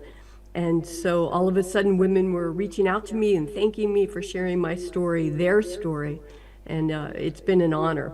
And at that point I had a moral obligation to continue these efforts and to work with you and your team, and you're doing amazing work. So thank you for allowing me to be your first ambassador. And Carol, I want to come to the podcast, but before that, I really want to kind of delve in something that you just said, which was you didn't expect, that outcry or that outpour. How did you take that in? How did you kind of feel that was happening, and how unexpected was it? It was so unexpected for me, and it still really takes my breath away. 1 in 3 women will experience some type of domestic violence during their life. And so the fact that we're in what I would call a silent epidemic, a health crisis, is overwhelming to me. And it really speaks to the fact that women don't feel empowered to share their story. And so the learning has been great for me. It's just been absolutely amazing. And for anybody who hasn't heard the podcast, it's a must. It's The Girlfriends, and it's an incredible story of women that come together because many of them have dated the same man who goes on to, murder somebody. And I want to, if we can get, a minute from you around the friendship that was formed in the community that all of you actually come together. How did that happen, and what impact did that have on you? We had a West Coast contingency of girlfriends. I was in Las Vegas when I dated this man, and the woman who was murdered, Gail, was in New York. So it was coast to coast reach. We have become fast friends. It's been just wonderful to be friends today with Gail's sister, Elaine, who is just this amazing force, bringing awareness to domestic violence. But I think the important thing is that girlfriends, we band together to right a wrong. And, I think there's power in that, and there's learning in that, Pam. What we see today is that women supporting other women can be the best thing for supporting women that have experienced domestic violence, that are in a domestic violence relationship. There's so much to be said about the power of friendship, honest, pure friendship. In this day of the elimination of violence against women, for us it's a bit of a season because we're preparing for it, and for the 16 days of activism. I've had a lot of thinking about especially family members of people who have been murdered or injured. And you mentioned a little bit about Gail. Let's talk a little bit about Elaine and the role that she had, and it's almost like the cross that she carried. What impact did that have on the case and on yourself?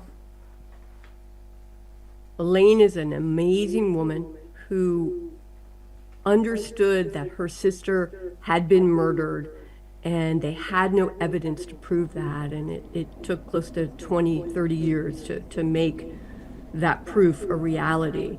Elaine took a tragedy and turned it into her everyday work, but she sits with that pain every day. And it motivates her to do good in the world, but it is an overwhelming feeling of despair for her each and every day. And I know that she just really appreciates the fact that you're shedding light and raising awareness, and that other women are joining her in these efforts. And I know she runs a fantastic charity, or she supports a charity called Gail's House, if I'm not mistaken, right? So just doing a big shout out for it and all the amazing work they do. I know Girlfriends kind of moved on to a second season where they were talking of more women that were murdered. And today, in this day, why do you think, based on all of that and the fantastic ending Girlfriends first season had, why do you think this day is important, and why should we should be all talking about it? You know, at the end of season 1, you'll remember in that last final episode, we read a list of names of hundreds of women that have gone missing, unsolved cases, and we remember them with passion and compassion and respect, and we honor them.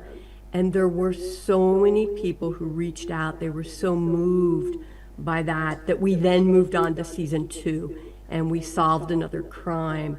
And it was important. The girlfriends in the episode turned out to be larger than one might imagine, because I have so many new girlfriends now from the girlfriends that it really is mind-blowing. Women feel this amazing bond, and they want to come together to support one another. And that's what we're seeing through season 1, and that's certainly what we have seen and experienced in season 2. And almost daily, Pam, people reach out through my social media and ask what they can do to be part of the solution. So I would say to women looking to get involved that are listening today, please reach out to knowmore.org. That's NOMORE.org. And you can make a difference. And if you need help, we want you to reach out. If you're feeling alone, if you're feeling that embarrassment and stigma and shame, please reach out, because all of us are here to support you. And I would love to count myself in your kind of girlfriend's newfound, team. So, thank you so much for the support. And I have a couple of seconds. If there was one message that you want to leave to everybody today, Carol, what would that be? Well, first of all, you are a big girlfriend of mine. You are an important girlfriend of mine. You're amazing, Pam. That one message is you're not alone. You're not alone. There's help out there. You didn't do anything wrong. If you're experiencing domestic violence, please know that doesn't have to be your entire story of your life. That there's a light out there, and we're all here to help. And that's the great Carol Fisher for everybody. Thank you so much for your love and your support. Thank you. That was incredible, Carol Fisher. Such an amazing figure from the world of ending gender-based violence. Now, to all of our viewers around the world, please share this broadcast with your friends, your family, your colleagues right now. Just send them the link, as every view helps. And why not visit peaceoneday.org for more information, or know more if you have been affected by any of the issues highlighted today. Now, our next guest that we're going to hear from is actor Hamil Kamil. We are honoured to share a special statement of support for #EVAW. Let's go to that video now. Hola a todos, soy Jaime Camil y es un honor estar con ustedes hoy. Decidí unirme a esta transmisión porque creo firmemente que necesitamos que más hombres sean parte del movimiento para ponerle fin a la violencia contra las mujeres. La violencia contra las mujeres no es, ni nunca ha sido, solo un problema de mujeres. Es un problema que afecta a nuestras familias, a nuestras comunidades y a nuestra sociedad en general. Detenerla y prevenirla requiere del esfuerzo de todas y todos nosotros. Este día es una oportunidad clave para unirnos. Hombres y mujeres, juntos, debemos alzar la voz y decir no más a la violencia doméstica y sexual. Por mi parte, seguiré usando mi plataforma para generar conciencia y los invito a ustedes que me están viendo a que también se sumen. Unidos podemos construir un mundo donde todas las mujeres y niñas vivan libres de violencia. Gracias.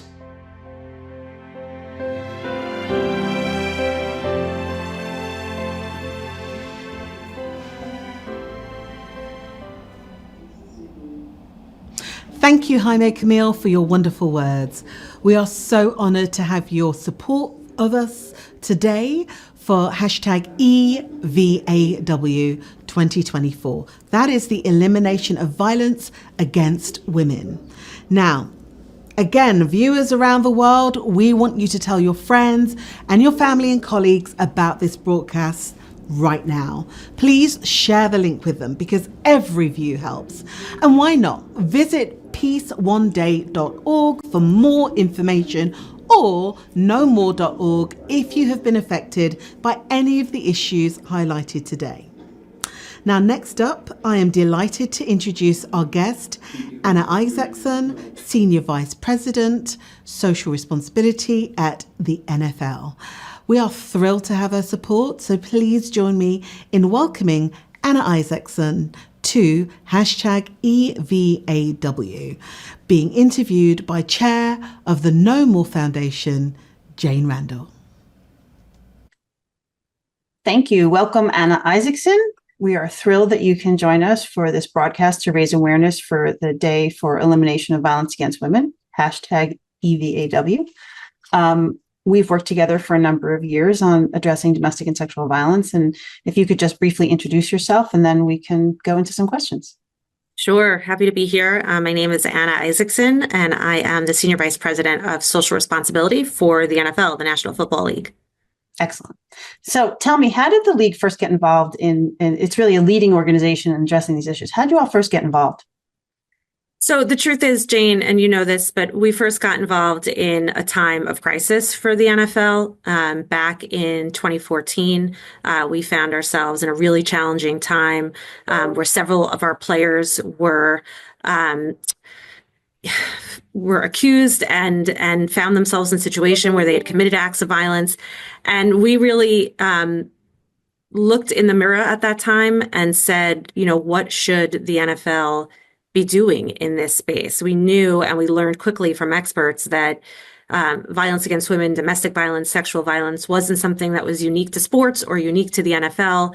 But we still, you know, needed to be reflective in that moment and say, is there something more that the NFL can be doing to help move society forward on these issues? And thankfully, we had great leadership in Commissioner Goodell, who said, yes, we should be in this space and we should help to lead. And so that's what we did about 10 years ago. You know, it was interesting because like with most crises, it wasn't the act itself, it was the response, right? And that was what you all learned was not to be so insular, right? To look outside for advice. And I think you really set a tone for a lot of other organizations, which is amazing. So what steps did you take once you realized you needed to do more? You know, I think to your point, we knew and we realized really quickly that we did not have a deep enough understanding of the topic. And that's where we stepped into hot water and where we made mistakes is we really had a lack of knowledge. And we realized there was a lack of awareness within our entire organization within the NFL family. And so we started to think about our work in this area in three categories. We said, okay, what do we have to do internally? Right? How do we have to look in the mirror? How do we have to educate the NFL family? What training do we have to do? What policies do we have to put into place? We also looked externally, and we said, what is our role in society? How can we help move our fans forward? How can we help move young people forward in this space? How can we use the NFL platform to make a difference? How can we use our resources to make a difference? So we looked internally, we looked externally, and then we said, and also we have to really beef up our personal conduct policy and our discipline and make sure that people are being held accountable. And when we looked at our policies, it wasn't just about the discipline, but really about how do we do more to protect and to help people who are survivors of violence, who may be victims of violence. And we created a whole set of policies to address those needs. Right. And those are not just for the players, but potentially for the players' families and other people who may be impacted. Yes? Correct. I mean, it's for anyone who is connected or affiliated in any way with the NFL family. And those policies stay in place now 10 years later. Yeah, it's really incredible. So can you talk a little bit about the education? You all do something that is unusual, is that you have, for the last 10 years, educated every member of the NFL from top to bottom on domestic and sexual violence for an hour every year. Can you just talk about that a little bit? Yeah, it's something that we learned from advisors and experts early on in the space. They said education is obviously critical, but what is more critical is repeating that education and not assuming that you're going to educate people once and they're going to be experts on DVSA. And so we really took that to heart. I don't think at the time we realized that most companies weren't doing this, but we said, okay, we're going to set out and we're going to educate every member of the NFL family every year. And, the first year we worked really hard to, it was really a domestic violence, sexual assault 101, making sure people really had an understanding of the topic and the issue and making sure that people had the resources if they needed them. But then every year after that, it became, what do we do to keep this fresh, interesting, so that people who sometimes are working for the NFL for many years or players who are playing in the NFL for many years aren't seeing the same exact thing over and over and over again? How do we make sure that we're getting the main points across again, that we're driving home the most important things, but we're also bringing new topics and new areas into the space, right? So one year we focused on being an active bystander, for example. Another year, we focused a little bit more on child abuse. One year, we talked about being a bystander as it relates to sexual violence. And so we've really tried to think about the different areas of this issue and bring those to light in our education. We're now on year 11 of education. We just completed it for all NFL players and are going through education for all NFL staff and NFL club staff as we speak. And we're doing things this year more on healthy relationships and other really, really important topics. That's great. So you mentioned, you do a very thorough job. You do internal, you look at policies, you work externally, you work with nonprofits. It really is sort of the perfect circle of how to address these issues or any issue. How do you work with your nonprofit partners? What is some of the most impactful work you've done over the years? So early on, we've formed two major national partnerships in the U.S. And one was with the hotline, the National Domestic Violence Hotline, and the other was with the National Sexual Violence Resource Center. And from that relationship was formed a sort of consortium of the biggest sexual violence organizations in the country called Reliance. And so we wanted to make sure that we were both investing on both sides of the topic, on DV and on sexual violence. And so we formed long-term multi-million-dollar partnerships with each of those organizations and really spent time working with them on how to take on some of the biggest challenges that those organizations were facing. So for example, at the time, the hotline, believe it or not, struggled to answer all the calls that were coming in. And it still remains a struggle to this day. And so our dollars really went directly to that. How can we help the hotline answer more calls? And, I think from those two relationships, we really learned that we did not want to be a check writing organization. We wanted to be a partner in this space and have an ongoing relationship. And so from those two big national partnerships, we started then looking at small local grassroots organizations that were reaching the underrepresented communities throughout our country. And so we now probably have funded, I mean, it's probably more than 100 organizations that are working in this area all across the country in different communities, but still with our two anchor partnerships being Reliance and the Hotline. You also do something every year in the communities you enter into, whether it's for draft or kickoff or the Super Bowl, where you engage the local community on these issues. And can you talk just briefly about Unsung Heroes? Because you've done it for the last 10 plus years, and it's really has grown to be quite an amazing event on lots of different levels. Sure. So one of the earliest moments I had in this space was actually visiting the domestic violence hotline in Austin, Texas, and having an opportunity to watch advocates answer the phone and see with my own eyes. I was with, NFL leadership and commissioner, and he was there too, seeing how hard people work and how emotional those calls can be when you're answering the phone and when someone is relying on you to help them in an instant.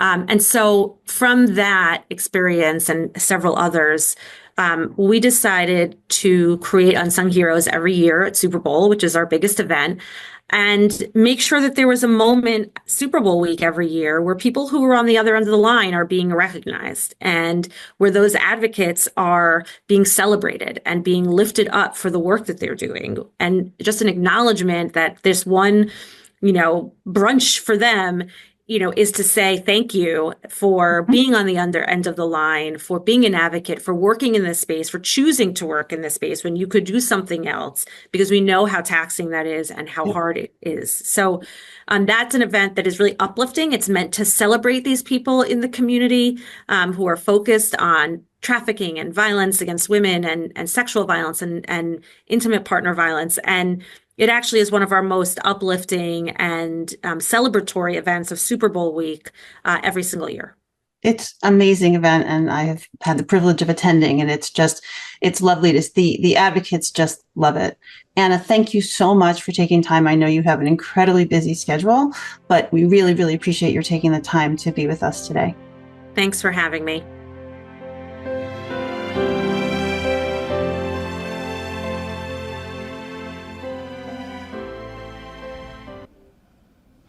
Thank you, Anna Isaacson, for sharing your incredible thoughts.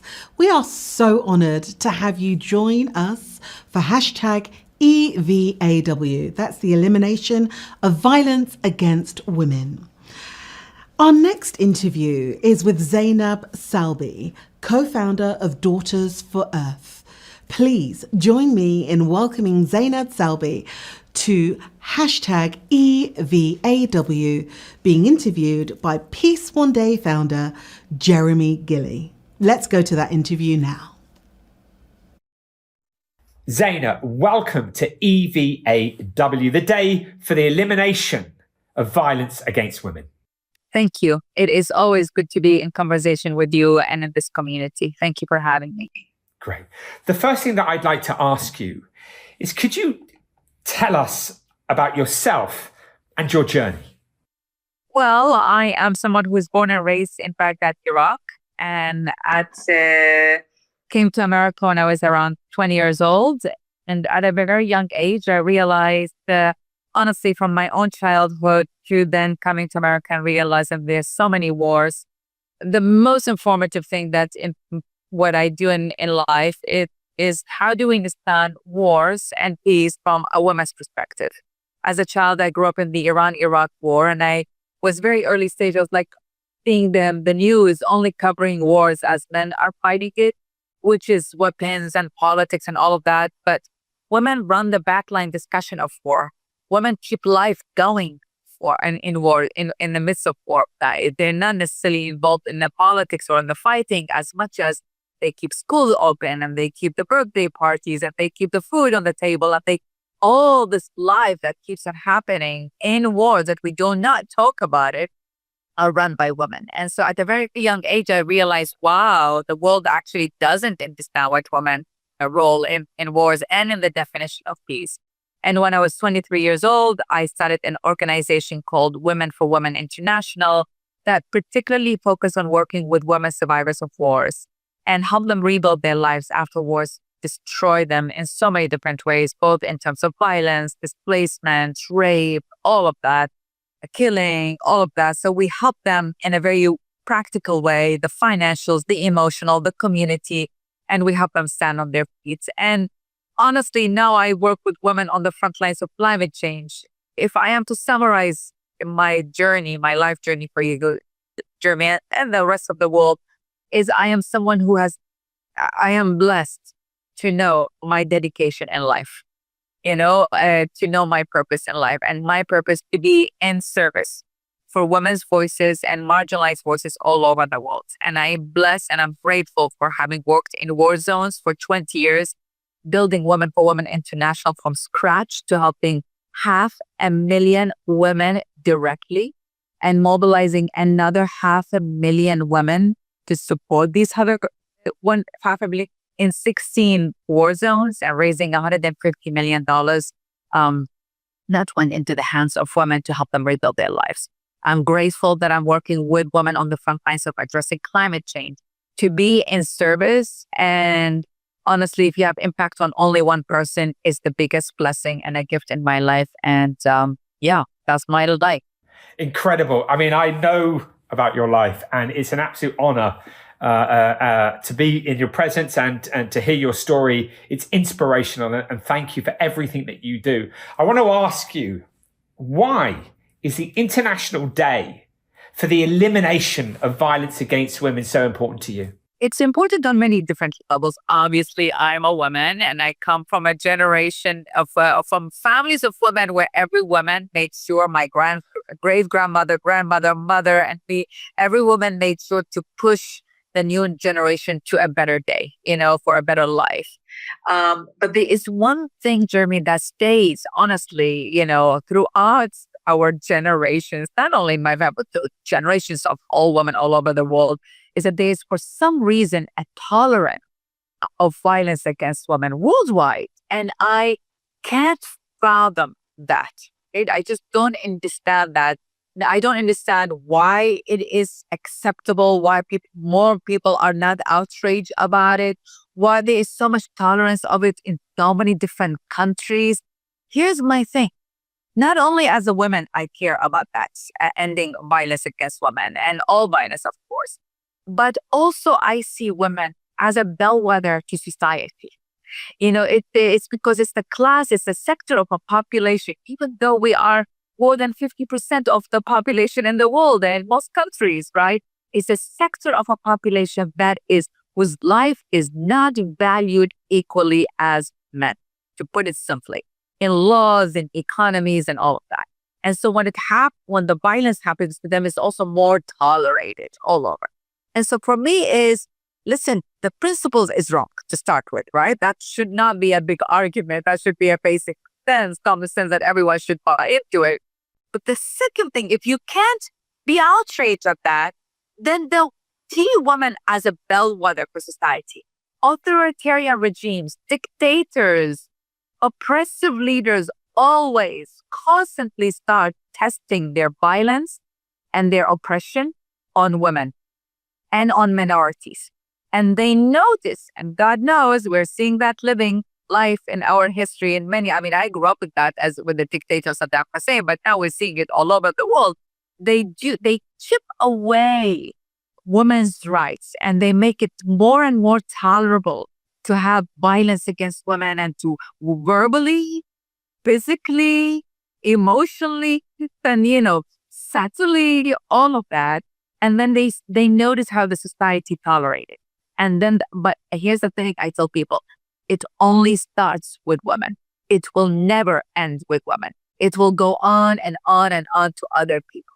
So we need to stop it. We need to pay more attention to it with different lenses, not only because no one should experience violence, but also it is an indicator for a larger political and economic strategy that these governments and these politicians and this individual it could be a corporate person. It's an indicator of a larger story of how they abuse others and their intention to abuse others, that we need to pay attention to it. And I would say the opposite is also correct. Progress often starts with women. You look at the sort of the subclass, and then you see what's happening, how these governments are addressing that. So I'm trying to explain that it is important for me on a personal level. It is important to me on an ethical and moral level. And it's also important to me on a political and a larger international and national political level. This is a much bigger story than only violence against women and girls. Let me ask you directly, in relation to Daughters for Earth, an incredible organization, how are you specifically, what are some of the kind of processes that you're carrying out in relation to the elimination of violence against women? Talk to us about some of that work that you do. It is fascinating, Jeremy, actually. So Daughters for Earth is dedicated to finding, funding, supporting, mobilizing, celebrating women on the front lines of addressing climate change and biodiversity loss. And what we are noticing is that honestly, one of the biggest solutions to climate change, which does not get enough airtime at all, is protecting nature itself, right? Like nature is the fastest solution to addressing climate change, more than any technology, more than any capture of carbon. And when it comes to the protection of rivers and lands and water, Amazons and this species, women are truly leading this effort and truly on the front lines of defending them. The thing is, but they're also doing, as all women leaders would tell you that, right? They are protecting that, which is all of us need to do that, whether it's women in the Amazons in Ecuador, or whether it is women in Brazil, or whether it's women in Kenya, it doesn't matter. But they're doing that as they're also getting, the more women rise in their leadership, now we have enough studies about that, the more they are getting violent, harassment, threat, physical threat, social media threat. So when we talk about climate, for women, it's not an isolated issue. It's an intersectional issue where they are both protecting our earth and nature as the most important solution, actually, as if they are dealing with harassment and attacks. I mean, some of these women, their crime is protecting this land or this Amazon from any extraction of fossil fuel or dumping of chemical waste. Their lives are threatened. We have sometimes they have to move, like the support they need is for a secure car, basically, or to get them out. It's so interesting for me that the multidimensional challenge that women face just by rising as women leaders. The more she owns her power and speak up and speak with her heart, the more she is seen as a threat to her, which makes me feel even more dedicated to addressing the multiplicity of what women go through. We cannot only have one-dimensional intervention, whether it is only climate change or only economic issues or only educational intervention or only it is a woman. The more she rises, the more she stands on her feet, the more confident she becomes, the more she becomes outspoken, the more that she is seen as a threat. Honestly, this is a universal issue. Unfortunately, this is not a cultural issue. It's not one culture or the other. We live in a time where we see that this is a global phenomena. It is not a cultural phenomena. It's incredible that you are one of the leading women in the world, tackling these issues. And I know that there are many women like you that are within your network. What's really important, I think, to finalize and finish, this amazing interview on is if people want to find out more information or want to support, where should they go and what advice can you give them? I think, I'm going to end with a story that we use at Daughters for Earth. And it's an African fable that tells a story of a forest fire and all the animals panic that their home is going to be burnt, basically, except for a tiny hummingbird. The hummingbird rushed to the local river, took a drop of water, rushed to the fire and dropped the drop of water on top of the fire and kept on going back and forth fiercely, as a hummingbird would always do, fly so fast. And all the animals laughed at her and said, "Your drop of water is so small, it's insignificant. You will never be able to turn off the fire with this drop of water." And she looked at them and said, "But I am doing everything everything I do, I can to turn off the fire. Why don't you join me? And with that, she inspired the other animals to join her, and they each did their own drop of water, whatever they could carry, the elephant and the zebras and whatever. The point of the story here is that do not judge whoever you are listening to this. Do not judge your actions and compare them to how big or small they are to other people. You are the hummingbird. Everyone needs to be a hummingbird today and do whatever drop of water that you could carry, no matter how big or how small it is. Do not judge or compare or measure or value or whatever. That drop of water is the most important thing. So if you want to join, do whatever. I would say, honestly, obviously, I have to tell you, go to womenforwomen.org and help a woman survivor of war. Go to daughtersforearth.org, and for $11 a month, 100% of that money goes to a woman on the front line of climate change. And you get a graphic novel that tells you the stories of what the women are doing, the science behind their work, and how you can do what you can do to reorient yourself to a new relationship with nature. But also, I would say, anchor yourself in community. Anchor yourself in community. That's it. The graphic novel shows you how you can engage in your community in ways to relate to nature and to protect nature in a new way. I started my story here by telling you I grew up in Iraq, and, I grew up with a famous dictator, Saddam Hussein, who said the mother of all battles, if you all remember. I don't know if you remember. I think the mother of all battles at the moment is the health of Mother Earth. That is what unites us. It doesn't matter who we are, our differences, what unites us. We have an existential crisis right now. It's real, it's scary, and we all have to be the hummingbirds at the moment. And so I not only invite you to come, of course, to Daughters for Earth and contribute to, and they really, honestly, these women really do need the support, but I also encourage you to do everything you can in your community to protect the nature in your community. Incredible. Well, I wish you the very best on your journey and doing such incredible work. Women for Women, Daughters for Earth. Amazing. Good luck. Lovely to see you. Take care. Thank you. Always lovely. Thank you for all your great work. I really appreciate it. And it's very impactful to have the microphone and the megaphone to help everyone join the movement, all the movements.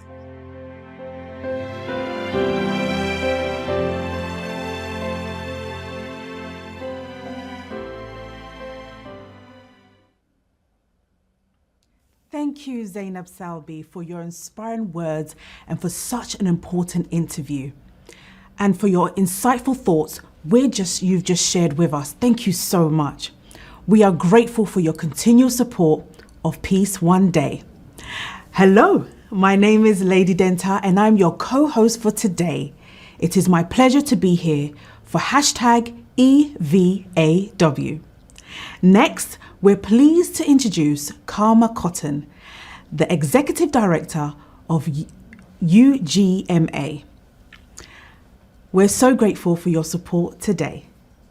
Please join me and welcome Karma Cotton to hashtag EVAW, being interviewed by the Global CEO of No More Foundation, Pamela Zabella. Let's go to Hi, Karma. It is an absolute pleasure to have you here today.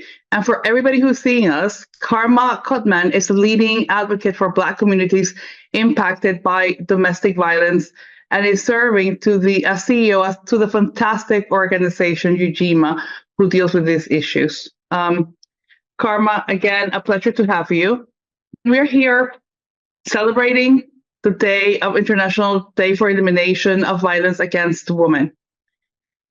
What do you think that represents or should represent for all of us, but particularly for women of color? Well, first, let me say thank you so much, Pamela, for bringing voice to these issues and for highlighting this very important day. The International Day for the Elimination of Violence Against Women makes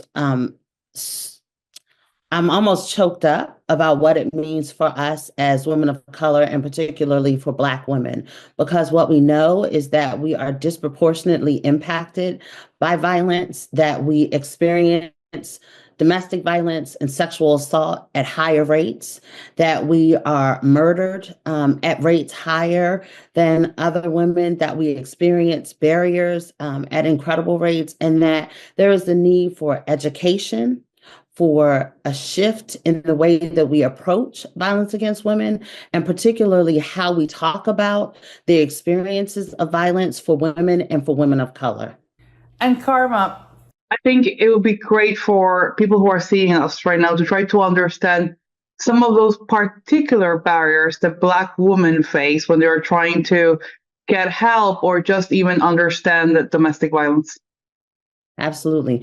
So, I always want to start with talking about the impact of oppression and bias in the lives of Black women. Here in the US, what we know is that Black women are 3 times more likely to be murdered by an intimate partner, particularly when there is a firearm involved. Across the world, we know that Black women experience violence at higher rates. And one of the things that is important for me to highlight is that that does not mean that our communities are more violent. And I will say that over and over again, that does not mean that our communities are more violent. What it means is that Black women and women of color in general are positioned to experience violence at higher rates. It means that the social constructs that occur across the world to ensure that we experience poverty at higher rates, that we don't have access to education, that we don't have access to things like clean water and housing, position us to experience violence at higher rates. And then when you add the layers on of systemic bias, so that when we call law enforcement, we're not believed, that we're sexualized, so that when we talk about having experienced sexual abuse or sexual assault, that people think that we have done something to bring that sexual assault on ourselves. So we're asked questions like, what did you do? How short was your skirt? Why were you walking in this place at this time? When it happens in our families, what did you do to bring this on to yourself? When we're experiencing violence, we're asked, why are you doing this to this other person, as if we're not people ourselves? And then we're not seen as victims, not in our own communities and not by systems.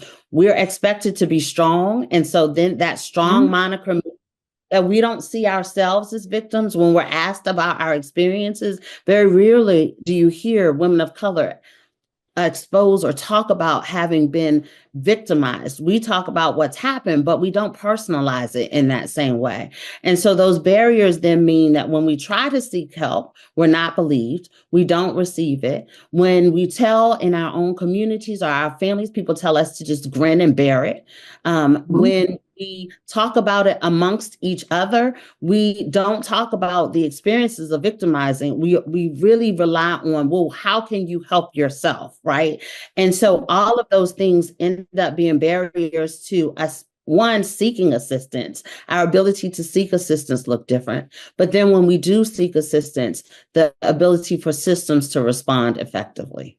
I think you touched a point around bias that is very important because some people might feel like they don't have that, or like the community at large might not have that.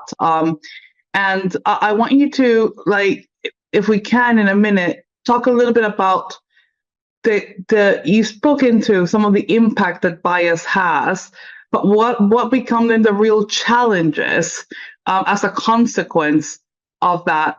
For example, somebody going to the police and not being believed. Right. So, for women of color, there are things exactly what you said, Pamela. We go to law enforcement and we're not believed. Or we reach out and we may not speak the same language. And so materials and information are not available for us to navigate systems. When we go in front of courts, we're not believed. And so we don't have the same remedies. We're not expected to receive the same economic support. So we don't get things like child support and other kinds of economic benefits that women see. When we think about even the economic system, because we are expected to live in lower socioeconomic levels, or we're expected to be impoverished, right? We're not expected to achieve. Then when we reach out and seek financial assistance, again, we experience those same barriers. And all of those things are signals to survivors, right? All of those things are signals to survivors to just bear the violence that they're experiencing, in whatever form, because you won't be believed or you won't receive the assistance that you need. It can be something as simple as when you call law enforcement and they respond, do they see you as the victim or do they see you as someone who's aggressive, right? Or when you are seeking assistance from a child welfare or a child support systems, then they say, are you putting your child at risk versus what can I do to help you to keep your family safe? Those are the kinds of things that women and women of color experience when they're seeking assistance and seeking help. Karma, I would love to learn a little bit about what UGMA does, but before we get there, there's a lot of organizations that support women of color that might be seeing you today. And we know organizations have challenges when supporting minority groups. It's the type of organization that we see that drops off more quickly, that gets that support.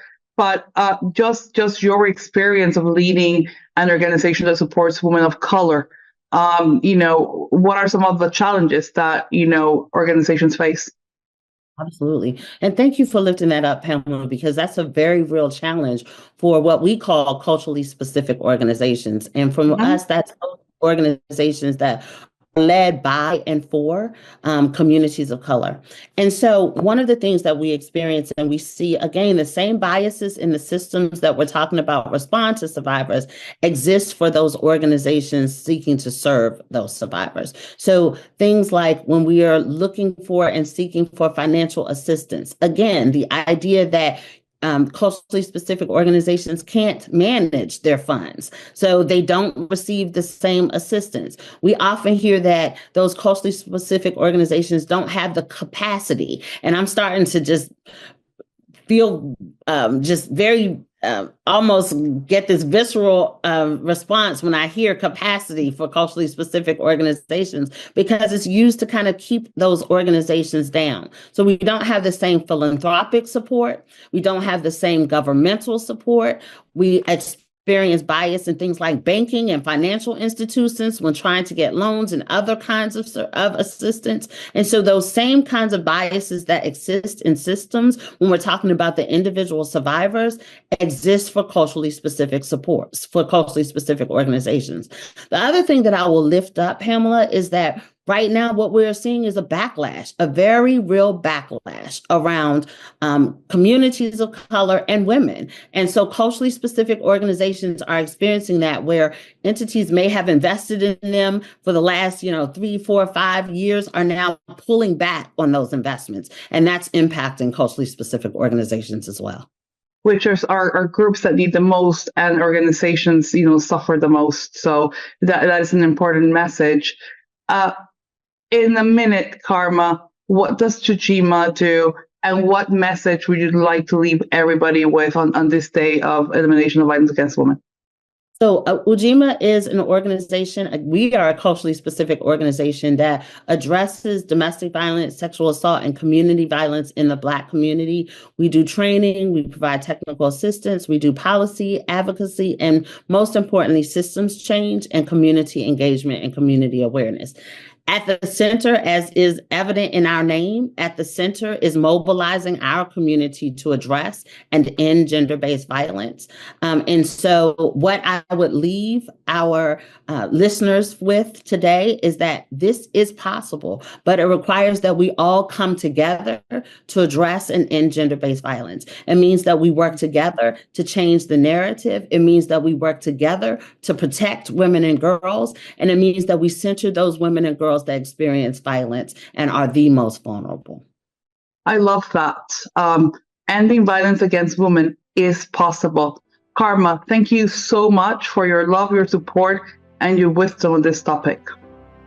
Thank you, Pamela. Thank you so much.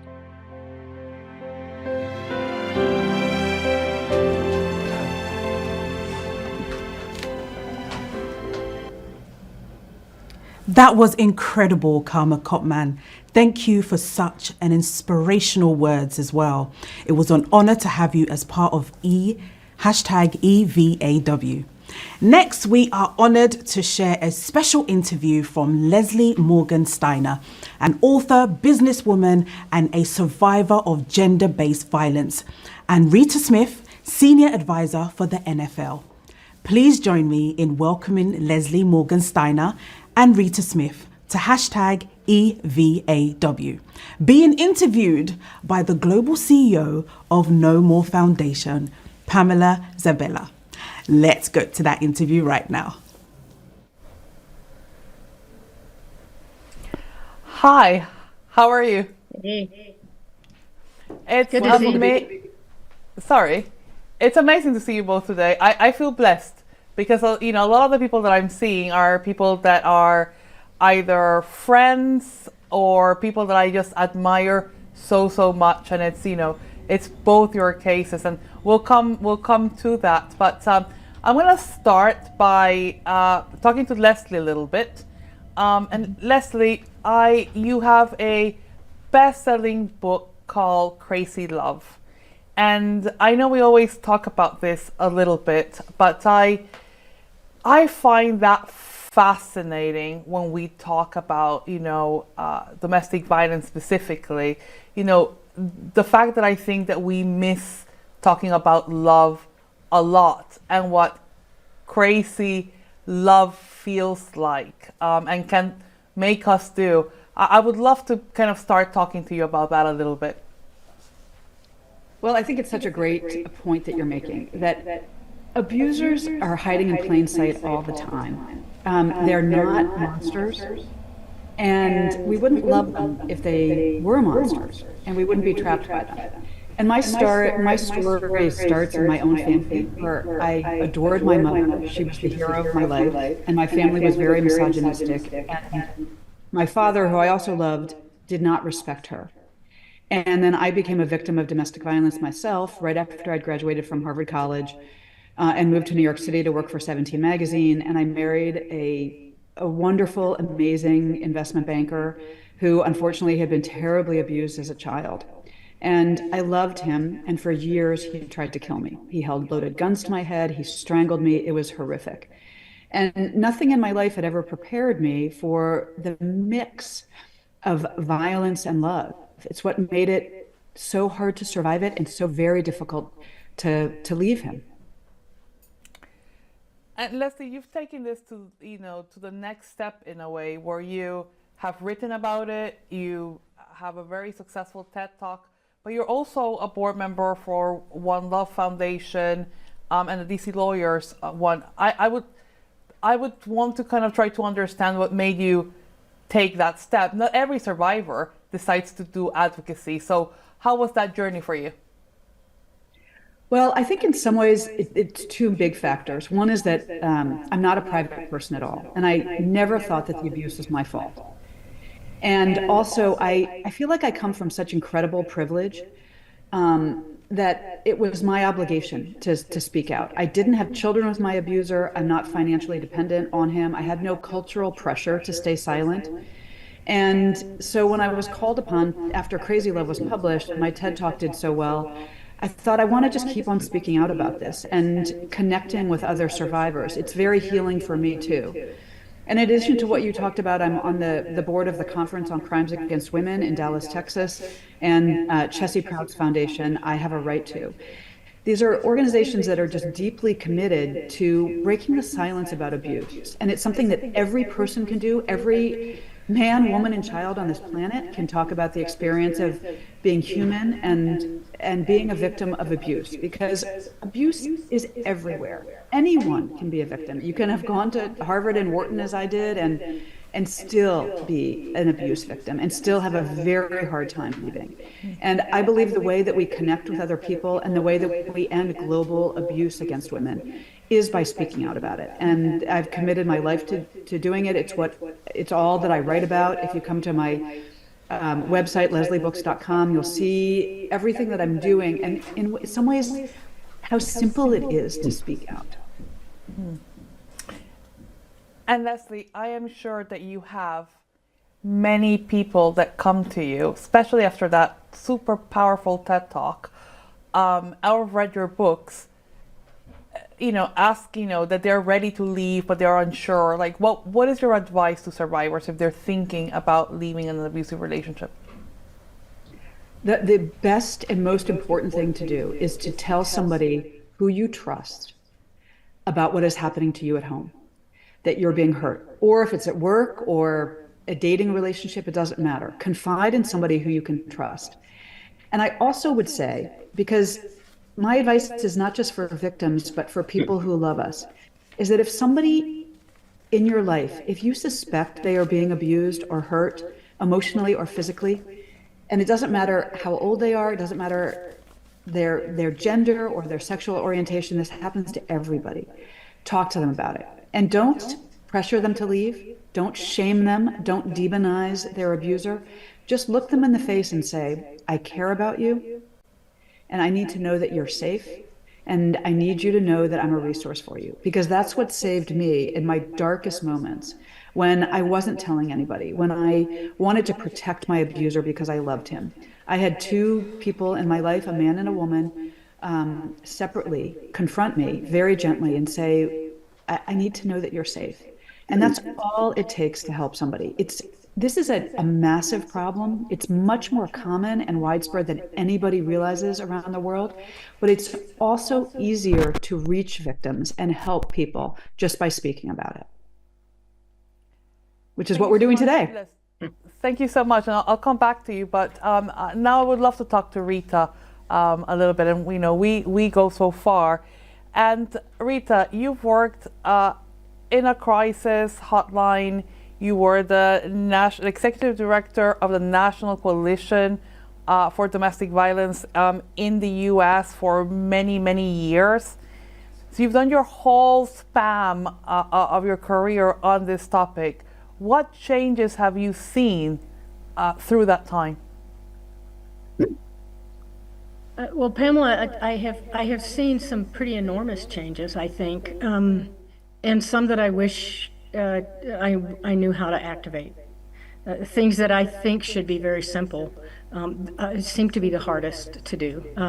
But early on in the very early 80s, when I first started this work, nobody knew what we were talking about. We called it battered women. And so we didn't have language for it. We didn't have resources for it. We just found as women talking to women that there was a need to provide safety. And so shelters started to be created, and coalitions started to be formed, and laws started to be passed, and women do really well collectively. And so we built an enormous network of services in a pretty short period of time when we got focused on it. And I think that for me, the thing that really got me rooted in this work is because I didn't think I was going to be doing this work. It really wasn't a thing to do. It wasn't a career path when I just got out of school. But my first year or two working in a shelter, meeting with women and their children and the stories that they told me and the people that they were and the strength and resilience that they experienced and showed me, just hooked me. It was like, this matters. This work matters. And what it felt like was that if we could figure out how to disconnect love and abuse, then we could really make a difference. People mistook what was happening or said to people what was happening. Well, if he didn't care so much about you, he wouldn't do X, Y, or Z. Those things are not compatible. If you're being hurt, they don't love you. It's not, as Leslie said, it's crazy love. That's not love. That's not real. And we needed to disconnect those two things.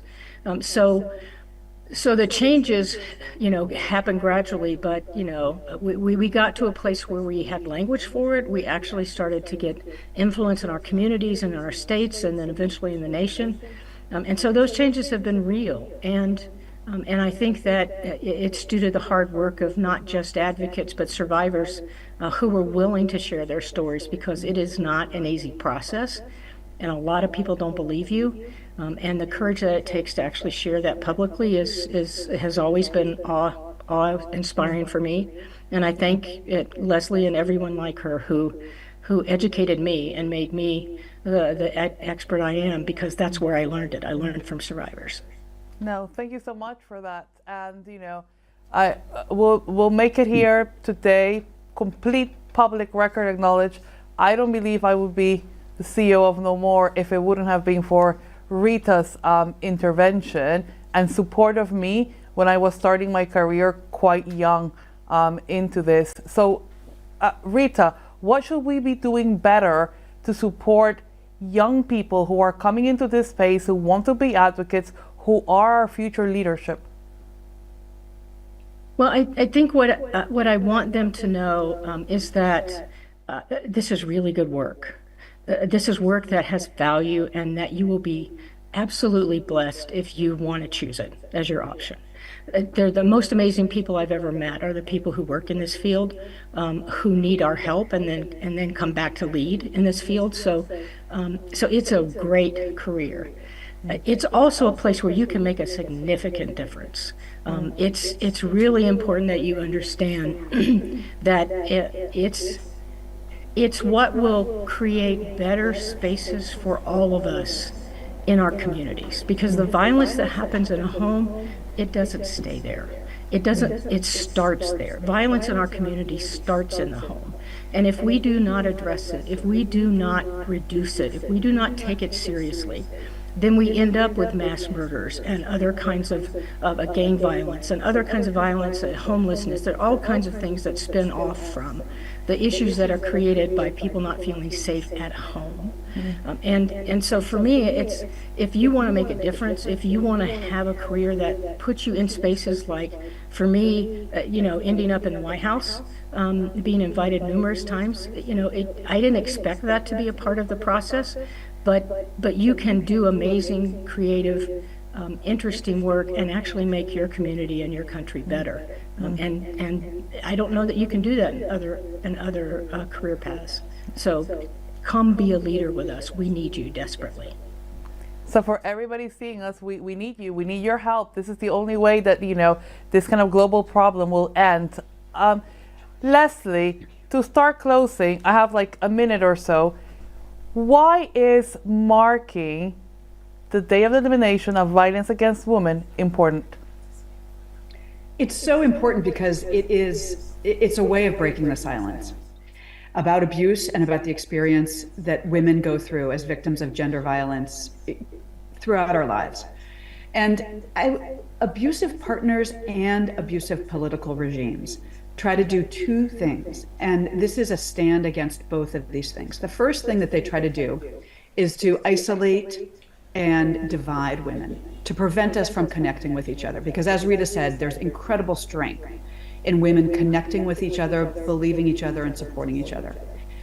The second thing that abusive partners and abusive political regimes try to do is that they try to silence us. Mm-hmm. It's literally why abusive partners strangle us. It's why my ex-husband strangled me. It was just to silence me. So I couldn't talk, so I couldn't scream, so I couldn't ask for help. So don't let those things happen. And that's what we're doing here, is that we're breaking the silence, we're communicating about it, we're believing each other. And also, it's really important to get men involved in this, whether it's a political leader or Justin Baldoni or Anderson Cooper or anybody else who can help us amplify our message. We need men in this fight too. Women are incredibly powerful, but this is not a women's issue. This is an everyone issue, it's a human issue. And we are all fighting it together today, thankfully. Thank you for that, and thank you for your inspiring words. Rita, we literally have 20 seconds. One key message you want to leave the audience today with in this day? Well, I will add on to what Leslie said, which is that we need men. We need good men. They need to start taking the courage of their convictions. It's why I ended up at the NFL, because I started that path in 1998, saying we have to have more men say this is not acceptable behavior, and you have to say it to other men. Thank you so much, both of you, for being such great advocates in this space. Lots of love. Thank you very much. Thank you. Thanks. Thank you, Amor. Thank you, Rita. Thanks, Leslie. Pamela. Incredible. Thank you, Leslie Morgan-Steiner and Rita Smith, for your moving words. We are truly grateful for your support. To all our viewers around the world, please tell your friends about this broadcast right now and share the link with them. Every view helps. And why not visit peaceoneday.org, or for more information, nomore.org.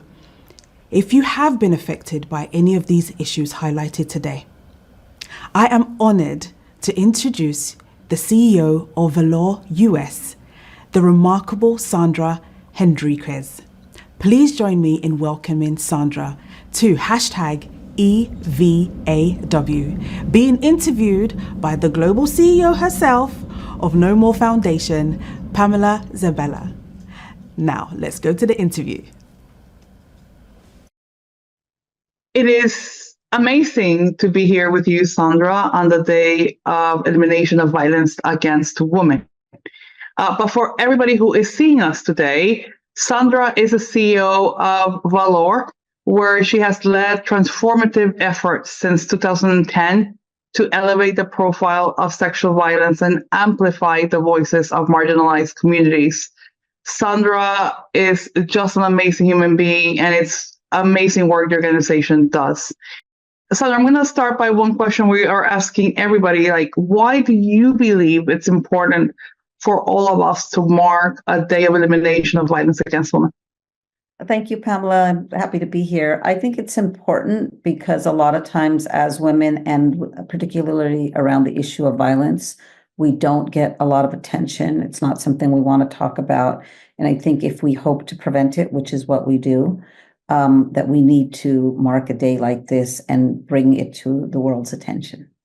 Thank you so much. Been in the Dominican Republic recently, and I went to see the Mirabal Sisters Foundation, which inspired so much to see, especially family members that are left behind after violence. But what led you to focus on supporting, centering marginalized voices, trying to push for change? What led me?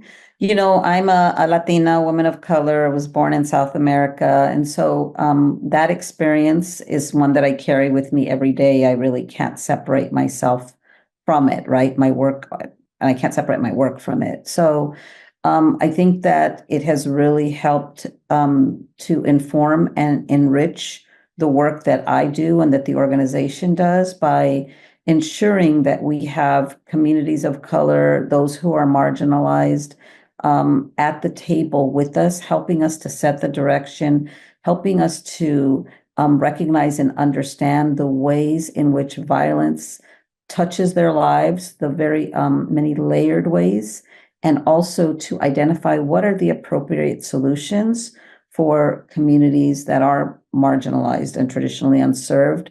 Because when we find those solutions, we're actually going to help everyone. What are some of the challenges communities are facing when they're trying to either seek support or even just trying to admit or report that they've suffered sexual violence, for example? I think one of the things that the challenges is, first of all, lack of information or misinformation, and the distrust of law enforcement or the criminal legal system. I think that's very real. So as a field and movement, we have largely offered support for survivors through that process, through the criminal legal process, that we will be there and support them and help them to navigate it.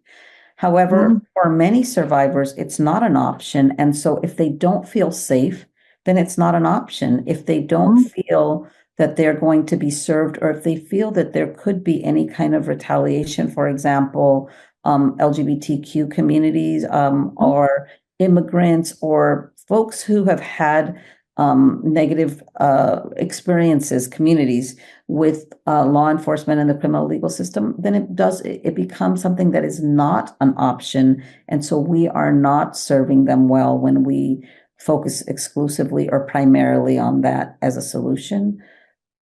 What areas do you believe need a bit more attention or maybe even innovation to be able to support victims of sexual violence in general? Well, first of all, I think we should be including survivors and survivors who come from marginalized communities and helping us to identify what are the appropriate solutions. Largely, I believe that we should really be working to prevent violence. That means changing attitudes, changing behaviors, helping people to learn how to communicate and talk about these issues that they're not things that we generally talk to young people about as they're growing. And so, again, because I believe in prevention, I think we should try to prevent it from happening in the first place. But I also believe that we shouldn't throw folks away if they have caused sexual harm, that we really need to take a focus or an interest in helping them to learn differently. Because we believe in prevention, we believe that people can learn to behave differently with proper interventions and with help. There is research that shows that with intervention and help, folks will not reoffend. They will not repeat that behavior. And so I believe in that as well. I think that is something that's more innovative. Lots of indigenous communities have believed in that for many years, but it's not something that our field has really embraced. So I think it's an area that really needs attention and focus because, Pamela, in addition to it making sense, many survivors have wanted that for many years. And it's because we know that a lot of folks who cause sexual harm are known and loved by survivors themselves. Of course. And let's talk a little bit about leadership and representation, right? I think it's an interesting one. I think one of the things that, and maybe this might be the opposite way, that always attracted me of thinking about this day was the story. I don't think I had seen another day that was marked by Latino people or Latina women. And they've done such great work on doing that. So I think I want to spend, a couple of minutes talking about leadership. Like, why do we need to be represented better? And what can we do to bring more young people, really bring them up to be leads on spaces of sexual violence or gender-based violence in general? Well, I just want to start by saying I think that a lot of us are already natural leaders because we have to provide that type of informal leadership in our communities, in our homes.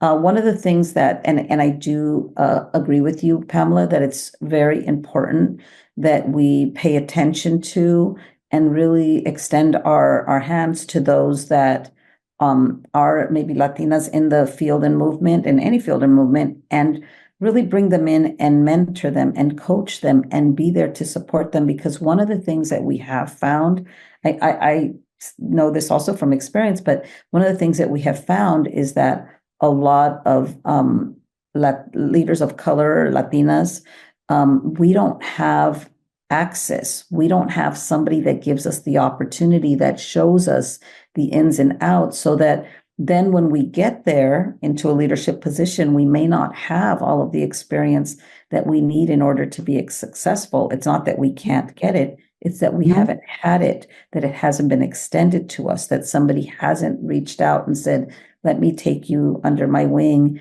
and show you, or at least demystify some of these things that feel scary when we haven't had any exposure to them. So with that, we have found that a lot of us can be successful. We can go and we can contribute everything that we have to bring, but we really do need folks to pay attention and to reach out and embrace us and welcome us in and also give us that access. Can you tell us a little bit more about the work that you do at Valor and what does the organization do? Sure, sure. I'm the CEO of Valor. I joined in 2010. I had worked at the local level for years before then, and I loved that work, working directly with and on behalf of survivors. At Valor or Valor, our work is really more systemic, working towards systemic change. How can we improve and strengthen the systems that survivors interface with? How can we strengthen the systems that can work to prevent it? So we do a lot of that kind of systems change work, trying to make sure that where survivors will go are going to be more survivor friendly and not re-victimizing or engaging in victim blaming, etc. Because we believe so much in prevention, we're like, what can we do to recognize that this happens and that it has happened, but also put in policies and practices to prevent it from reoccurring, to minimize the likelihood that it could reoccur in the future. So our work is really, we work with businesses, we work with people in the corporate sector, we work with other nonprofits, we work with members that are doing the work at the grassroots and local level. Really, we want to work with anyone that has a reach and influence over others in order to create a change in their own communities. So we work with service workers, farm workers, community LGBTQ communities, people who are formerly incarcerated. We work with those systems also to improve and strengthen the experience that those survivors may have. That's amazing work, and it is so needed. And just to wrap up in less of a minute, Sandra, can we end violence against women? And if so, what will you tell people watching that they can do? We have to believe that we can. I don't know, but we have to believe that we can. And I think what it takes is everyone to get involved. It doesn't require a special type of person. It means that everybody has to know that every single individual has a role to play in standing up and doing their piece to prevent violence and to create a different environment about what is and what is not acceptable. Sandra, thank you so much for your leadership, for being an example, not only to the community, but to so many other women who want to engage, who want to do what you do. So thank you so much for your work, for your also partnership to know more. Lots of love, and thank you for being with us here today. Thank you, Pamela. Thank you to everyone that's joined too.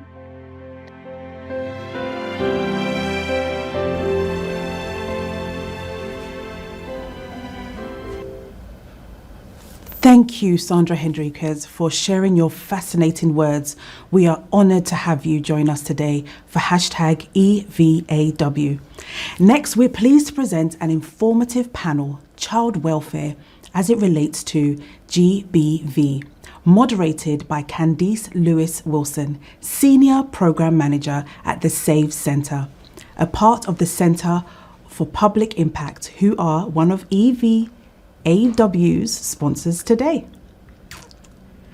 We will hear from Aswa Thomas, Vice President of the Alliance for Safety and Justice, Dr. Alison Jackson, Division Chief for the Adolescent and Children Protection Center at the Children's Hospital, and Dr. Sharon W. Cooper, Founder, CEO, and Developmental and Forensic Pediatrics, PA. Please join me in welcoming our panelists to #EVAW. Let's go to the panel now.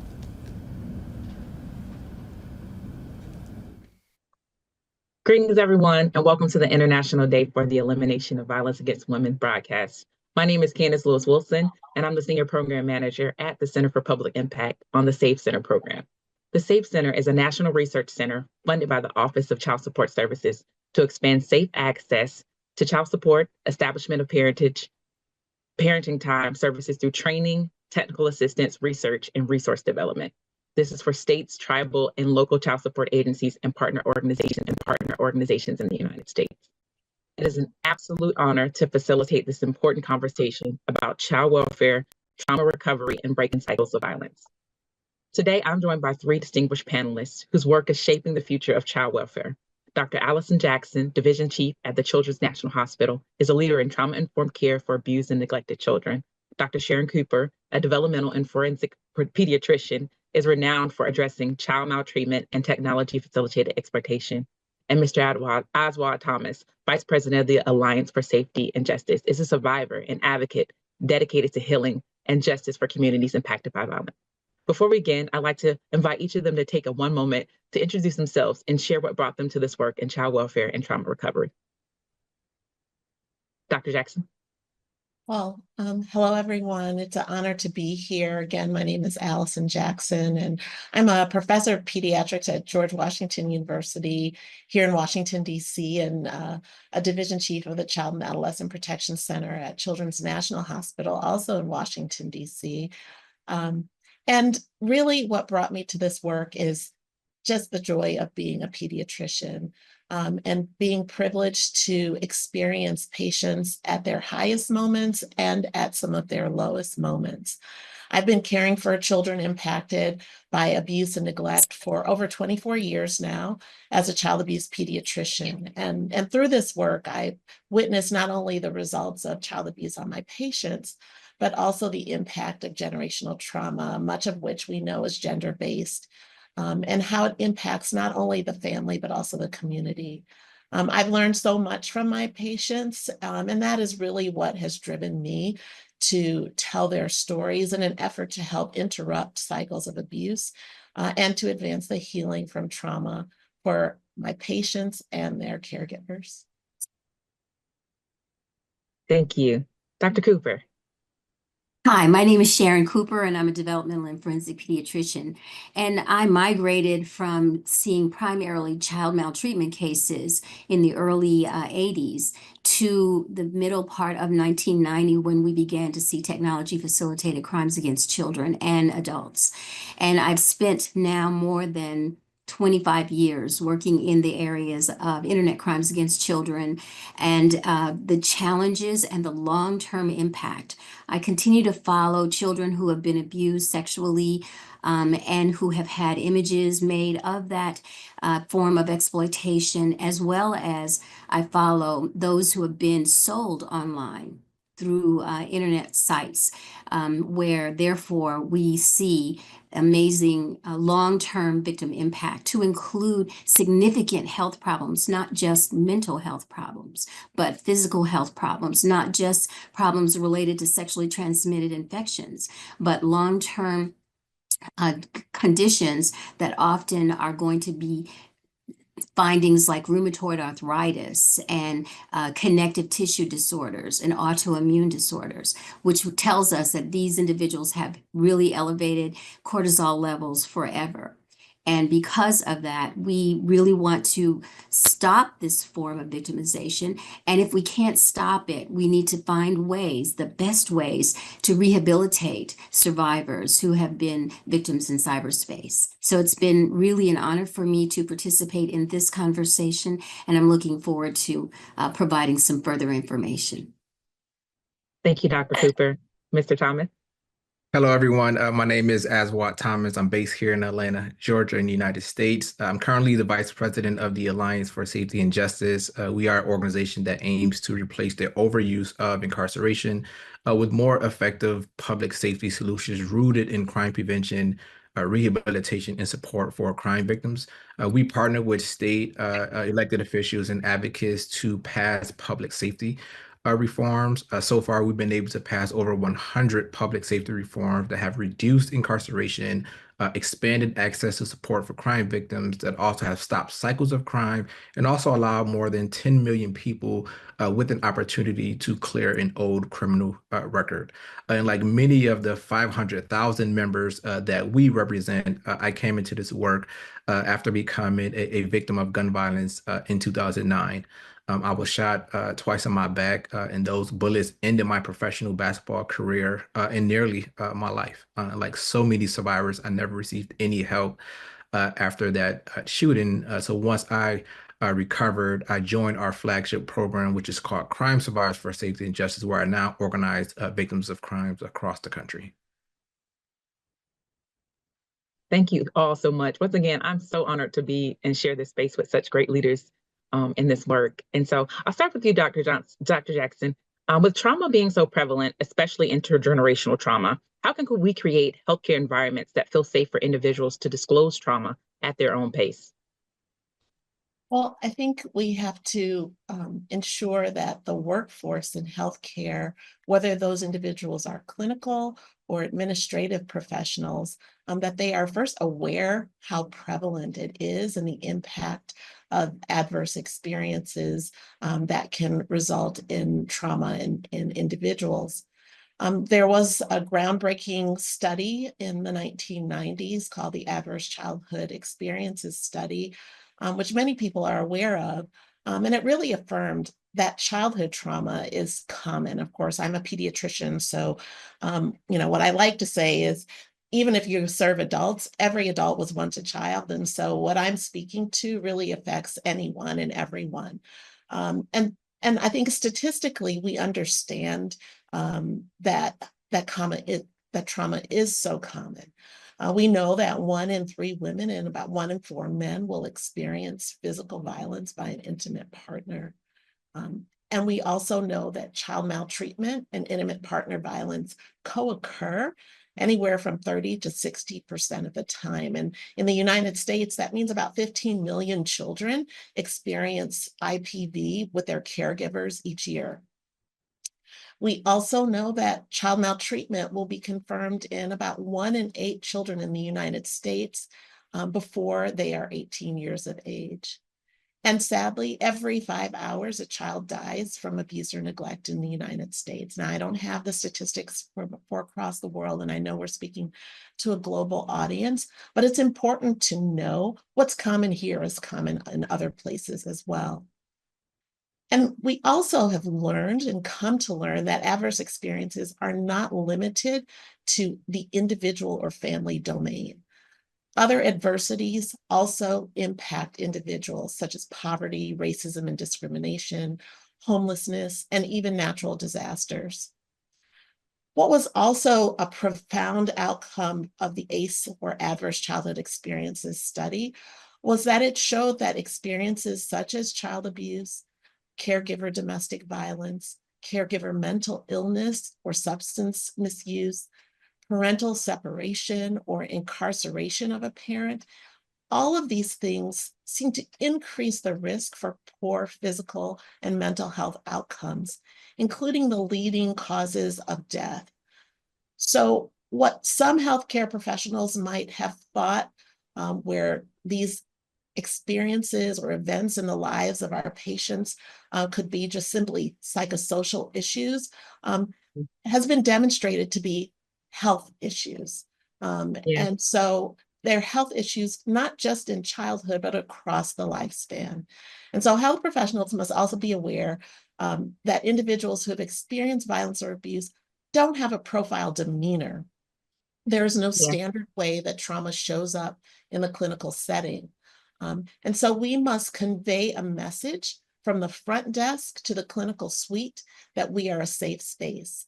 It's important to have things like universal education, could be signs or posters or even little cards that are available to all patients. Staff must be able to recognize potential signs of violence and abuse among patients of all ages, from infants to the elderly. And Dr. Jackson, I wanted to sure. jump in about the different amplifications, and you were talking about the different things that kind of amplified this. And I wanted to get Dr. Cooper's input on that. And we talked about how technology has amplified both the reach and impact of child victimization.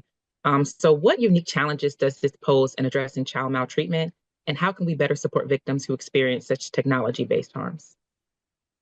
Thank you so much for asking me that question. Technology-based crimes are the gift that just continues to give forever. We know that many times when images have been made of children or adolescents or young adults and placed in cyberspace, they're almost impossible to retrieve. And this causes a really severe ongoing paranoia for the victims. They're always afraid. I would strongly encourage everyone to download the Canadian Center for Child Protection study called the Survivor Survey. It was done in 2017 and really had reflected survivors from around the world, not just in Canada at all. This was a really excellent first-person narrative from survivors. And we now recognize how paranoid they are, how they frequently are unable to gain employment because they're always so nervous that they'll be recognized by other people. And in addition to this, what we found from the survivor survey is that the majority of victims who had images made of them were actually abused in their own homes. It wasn't as if it was somebody else who was a stranger who had kidnapped them or anything of that nature. And we also learned that a very significant number of victims started being sexually abused by multiple offenders who were brought into the home in order to be able to pay money to those who were in the home as parents or caregivers, and that these victims continue to be abused from as young as 3 to 4 years of age all the way up until their teens. So it doesn't follow that criminology thing that we think about, well, there's one person who only wants 12-year-old victims. No, these are individuals who will sell their children to all types of consumers, and that is what makes it so difficult for them. They have growth retardation as a result. They have difficulty specifically with education because they have so many problems with complex post-traumatic stress disorder, which includes dissociative identity disorder. So violence in cyberspace, very often promoted by family members, is a dynamic that is really something we're dealing with. Yeah. And so as you talked about just the different impacts, I just go back to one of the conversations that we previously had as we talked, the many weeks before this. And one thing that I just thought about was just, Oswald, how you talked about there were so many victims, and specifically victims of color, like the access to resources after victimization, like the access to those things. And so they don't have access to services in their own community. So what do you see as the key barriers to access, and what steps can be built to support victims within these communities? Yeah, the majority of crime victims, especially African-American crime victims, don't access services to help them heal and recover post-victimization. And our organization as well did a survey of crime victims. What we've learned that over 96% of crime victims do not receive victim compensation. It's because they weren't aware of the program or were denied because of the policy barriers that exist. And some of the barriers are as simple as awareness. Too many victims don't know about these services that are available. And also, there are also conditions to receiving victim compensation that prevent many people from being approved access to the program. And that includes like requiring victims cooperate with law enforcement, or if law enforcement says the victim contributed to their own victimization, or in some states, if a victim has a past felony conviction or is on probation or parole, they can't access victim compensation. And most crime victims are managing that trauma that follows after victimization instead of submitting the paperwork or cooperating with law enforcement, where there are often very tight time constraints. For example, in the state of Arizona, the program requires that victims must report a crime within 72 hours eligible for services. So some of these policy barriers is why our organization, Crime Survivor for Safety and Justice, works in states and also nationwide to increase awareness about compensation, also to pass laws that provide more opportunity for victims to get those support. So we've been able to change compensation laws in about 12 states, and we've played a major role in the pending changes at the federal level. And that all happened by listening to crime victims, training them to be advocates, and training them to change laws in their states that impact their lives. Thank you so much. I just want to thank you all for this incredible conversation. As you know, 20 minutes is not enough to even touch the surface of the depth of child welfare and just services and just policy and procedure for survivors. So I just want to thank you for your insight, your expertise, and your personal stories shared with us today. Your contributions have not only illuminated the challenges within child welfare and trauma recovery, but have also inspired hope and action for meaningful change. So as we conclude, I'd like to leave our audience with one final reflection from you all. What do you believe is the most critical step forward in addressing child welfare challenges in a trauma-informed and supportive way? And I ask that you all keep it to 30 seconds. Dr. Jackson.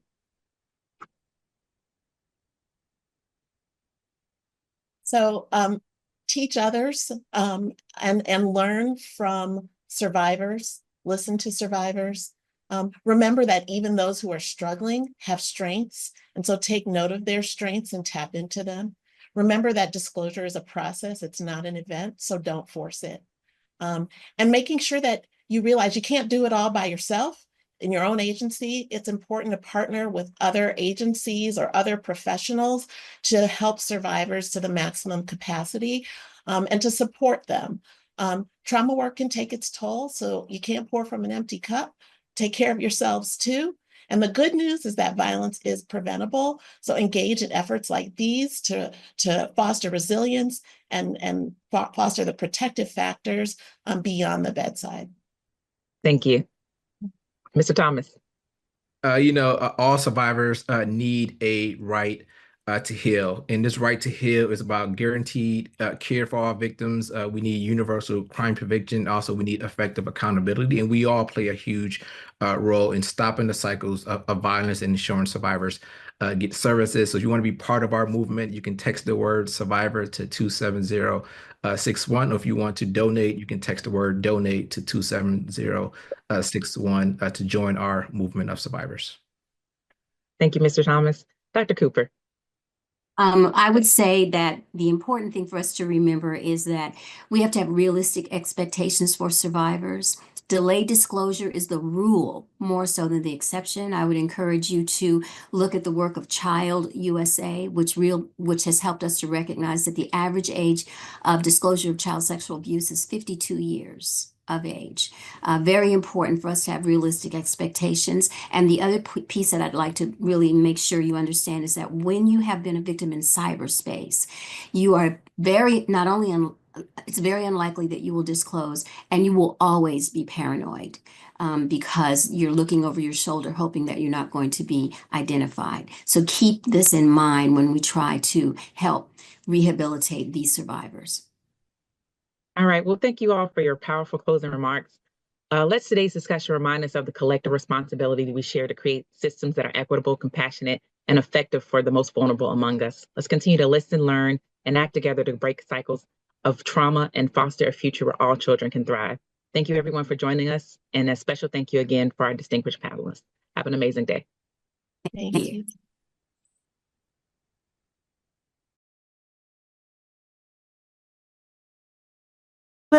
Dr. Alison Jackson and Dr. Sharon W. Cooper for your thoughts on the effects of gender-based violence on children.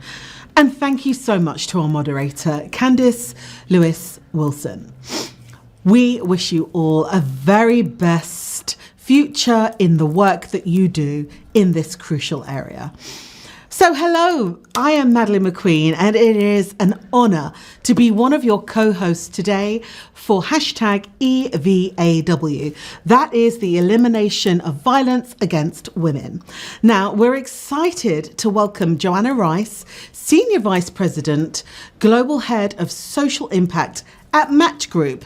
Please join me in welcoming Joanna to hashtag EVAW, being interviewed by Chair of the No More Foundation, Jane Randall. Let's go to that interview right now. Joanna Rice, welcome, and thank you for participating in hashtag EVAW to promote the elimination of violence against women and raising awareness for this really important day. I am thrilled to be here with you. Can you just tell me in 2 seconds a little bit about yourself? Sure. Thank you for having me here, Jane. I appreciate the time to talk about corporate social responsibility at Match Group and why it is important for companies to be involved in having an impact beyond their day-to-day business. I am the Senior Vice President and Global Head of Social Impact at Match Group, and I have been at the company for a little over 10 years now. And I lead our initiatives on social activism, engagement, and philanthropic giving, employee volunteerism, and environmental sustainability. Wonderful. You have a great, huge portfolio. Social responsibility is really the cost of entry at this point for companies. They need to address things from education to climate to disease. But still, gender-based violence issues are much less common and much more problematic, I think, for companies to think about. So why is this an opportunity? Why is this a priority at Match Group? So Match Group's mission overall is to spark meaningful connections for every single person worldwide.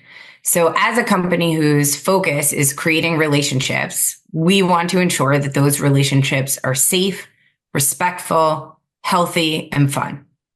Period. Ending gender-based violence is a focus area of social impact for Match Group because we have a platform where this is important and where we can make a real difference in this area. That's great. Again, not many companies are willing to take on this issue. And I give you a lot of credit because in your space, it could be particularly nerve-wracking for companies to take on this issue. So organizations have addressed the gender-based violence in a variety of ways. They've created PSA campaigns, billboards. They focused internally on policies and protocols for employees who are in abusive situations, even some trying to push the legislative agenda. What approach has Match Group taken to address gender-based violence for online and offline interactions, especially because you're so global? So Match Group has done a variety of things to help raise awareness of gender-based violence online. So as a company, we see our role helping to influence social change. We educate our users, our employees. We think we can do things both internally and externally, so we have done both. We educate users on green flags and red flags and consent, and we've worked with gender-based violence orgs like No More to support survivors and offer resources. And so, for example, we've worked closely with No More over the last several years. You were a founding member of our industry first Match Group Advisory Council. So the MGAC has been around for over 6 years. And we've worked with you and other GBV organizations to educate employees and educate users on external campaigns pushing for legislative change, like the reauthorization of VAWA or Violence Against Women Act. We've provided internal support and sent company-wide emails about offering assistance. We've led workshops and Zoom webinars and self-defense classes. We've done so many things. I mean, and then globally, as you know, we partnered with No More in 2023 and again this year in 2024 to launch healthy dating guides across 8 European countries. I have them written down. So Germany, Spain, Sweden, Norway, Denmark, Italy, France, and the Netherlands in native languages on several of our platforms, Tinder, Hinge, Meetic, Our Time. As you know, gender-based violence happens everywhere. And so it's really important for us to be global. These guides are culturally nuanced in local languages. They provide actionable steps and considerations for every stage of the dating journey, from online to in real life, from before you go on that first date to while you're on that date and beyond. They've also influenced further work outside of Europe, and we've released similar guides in India and Japan.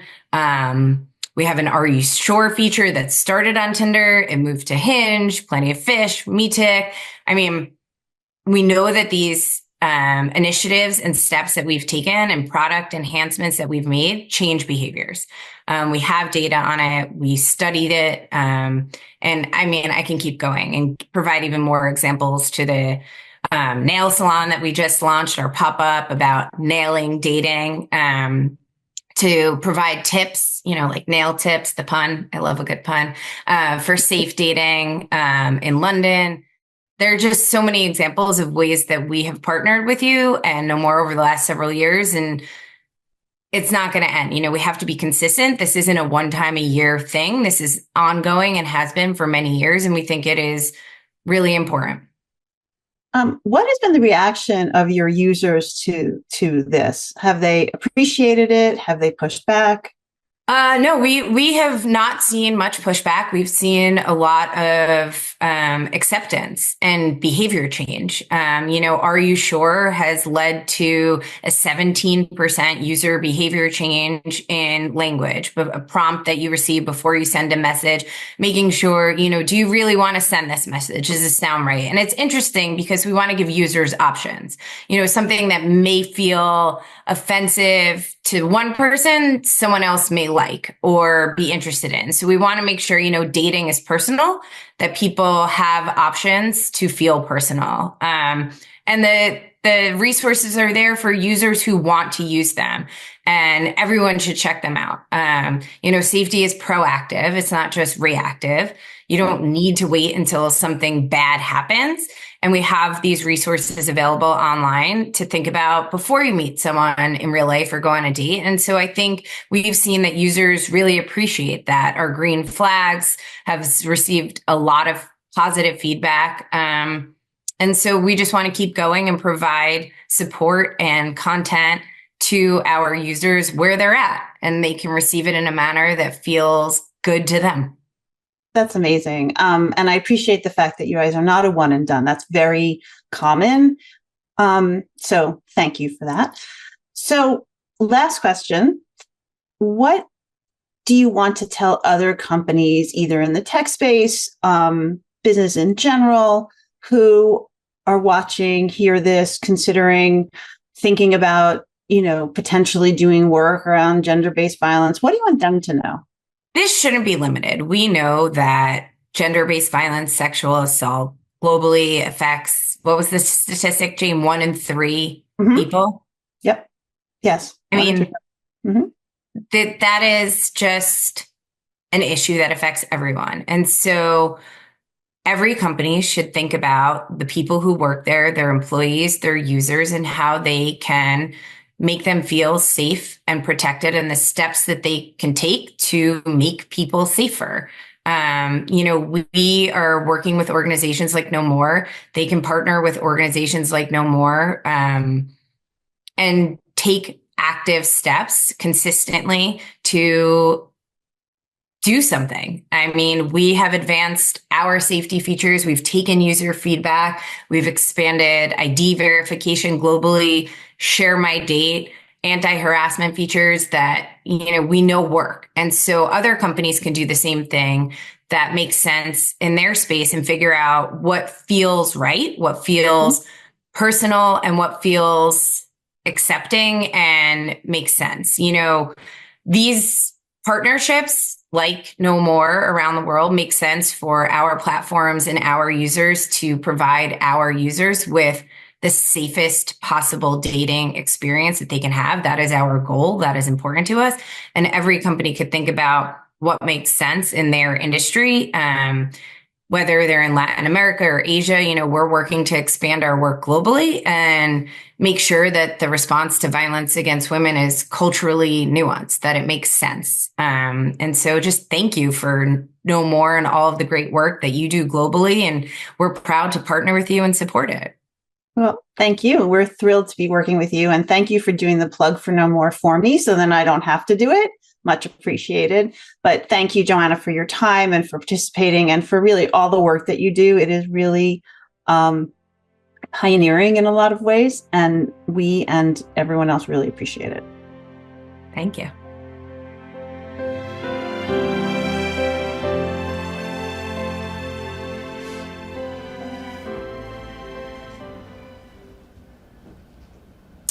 I'm echoing Jane Randall and saying thank you, Joanna Rice, for that incredible interview. We wish you the very best in your future work. To all our viewers around the world, please tell your friends about this broadcast right now and share the link with them. We've had incredible views, but we really want to get to 1 million. So the more you share, the more we're able to hit that number, and every single view helps. So why not visit peaceoneday.org for more information, or nomore.org if you have been affected by any of the issues highlighted today. Now, we're honoured to introduce the High Commissioner for Antigua and Barbuda.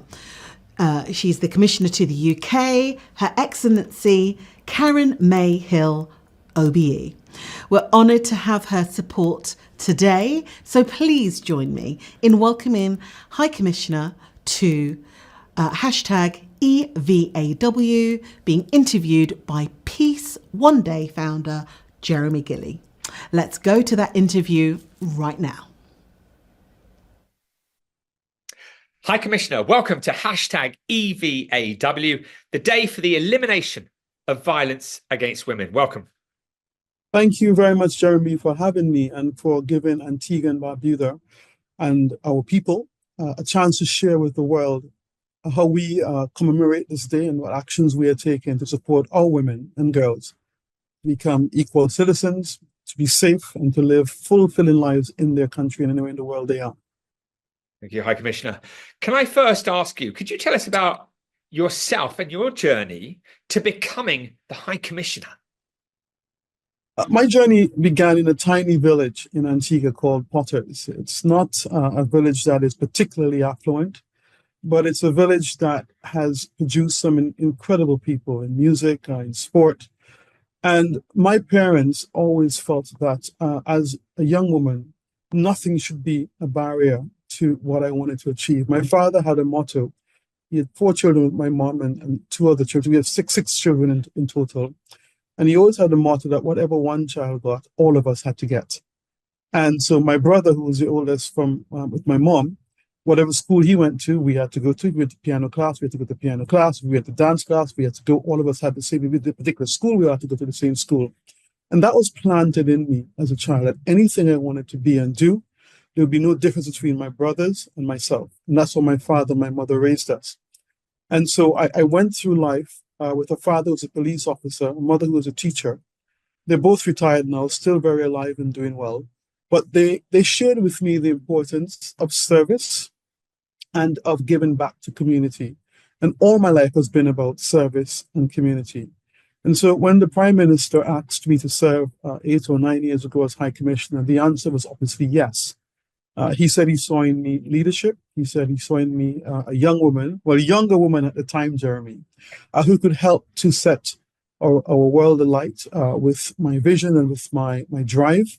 And that's what I'm seeking to do even today as we speak about this important issue of eliminating violence against women and girls. High Commissioner, why is the International Day for the Elimination of Violence Against Women so important to you? It is important to me because I am aware that there are too many instances still in a 21st century world where women and girls are the victims of violence, oftentimes at the hands of people who should be their protectors, their guardians, family members, partners. And we're not immune to it in the Caribbean.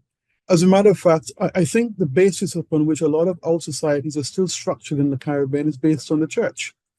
And I am aware that over decades, the churches have, in some respects, sought to keep traditional families together by glossing over challenging issues like domestic abuse, not believing in divorce or separation, seeking to press reconciliation. And I've lived to see a shift change in that sort of naive approach to how we counsel our women and girls to understand that they're worth more than a ring on their finger. They're worth more than trying to give a public uptick that all is well, that they have a right to live decent life without being abused. And so it's an important message for us to constantly articulate across society. And there's nothing Christian in our context about being abused.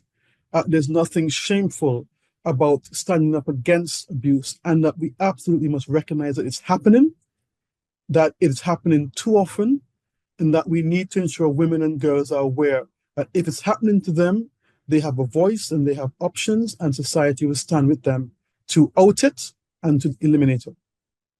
Thank you, High Commissioner. Incredible.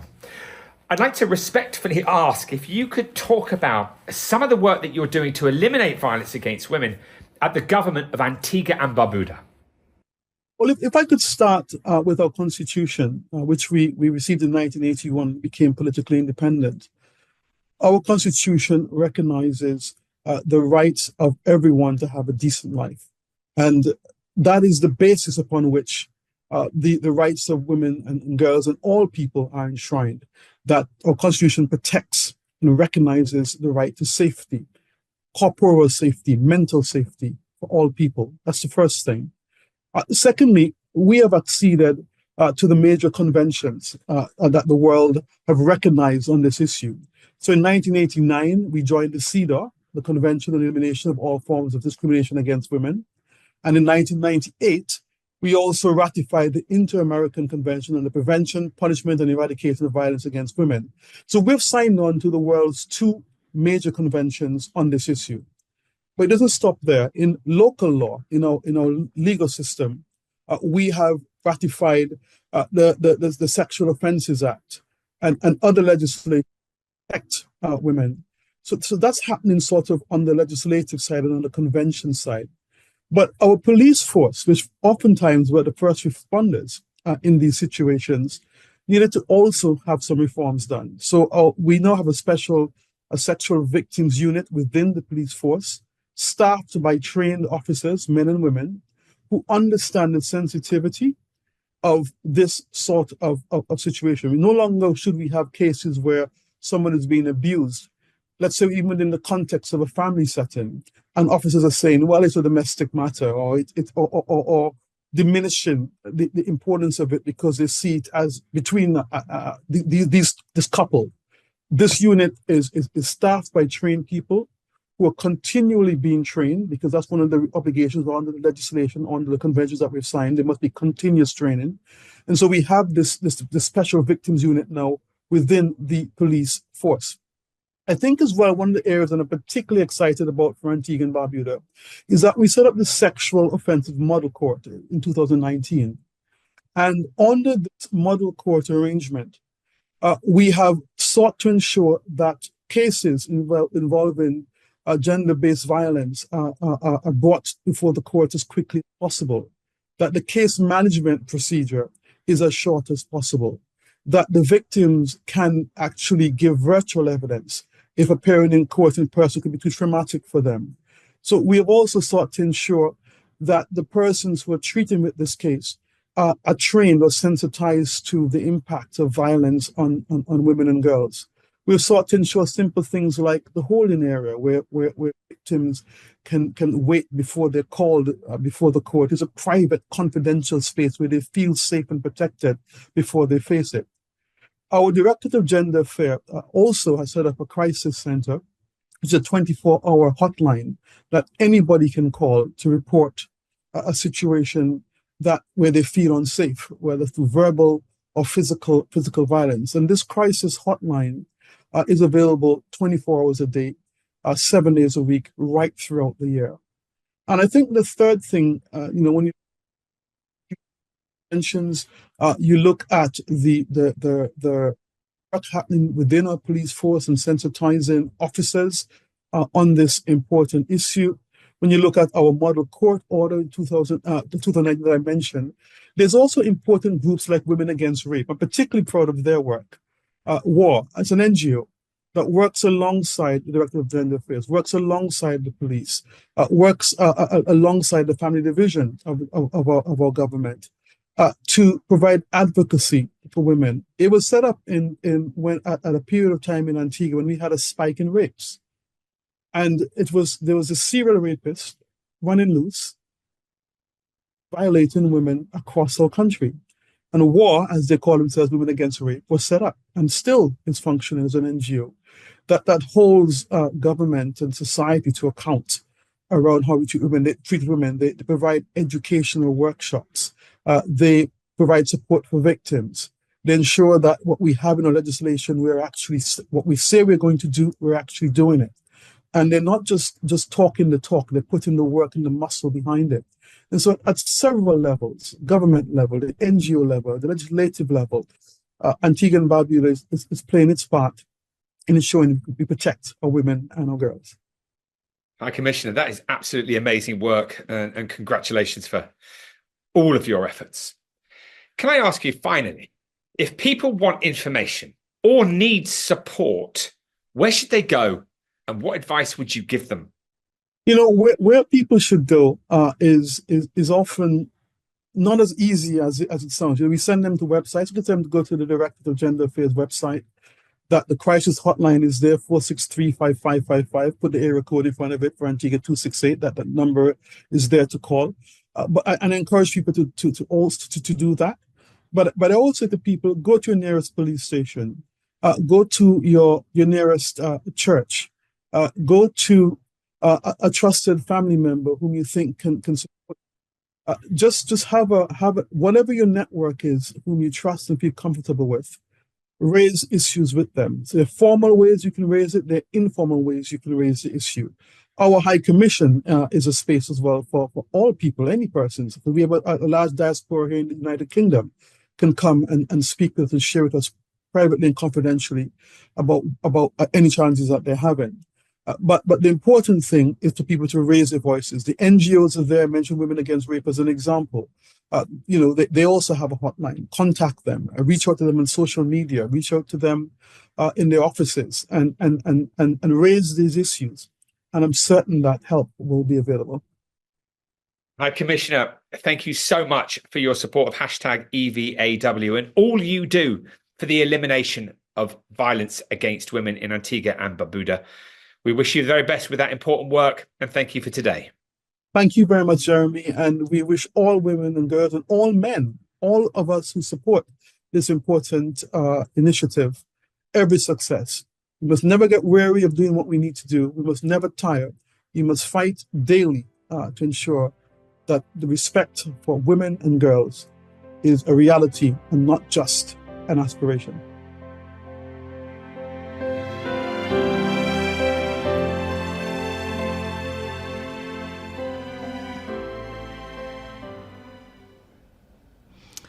Thank you, Her Excellency Karen Mayhill, OBE, for that fascinating interview. It is an honour to have your support. Next is a panel that will discuss the increasing violence against women politicians, moderated by Head of Content and Partnerships at the Apolitical Foundation, Rebecca Eisen.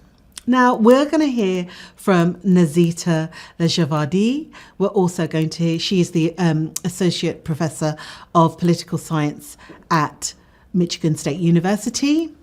Sophia Colligon, Director of the Mile End Institute at Queen Mary University of London. Peyton Ihemi, former White House Senior Advisor and Advocate, and Senator Manka Dhingra, Deputy Majority Leader of the Washington State Senate. Let's go to that panel right now. Thank you so much, Madeline, and hi, viewers. As Madeline said, I'm Rebecca Eisen, Head of Content and Partnerships at the Apolitical Foundation.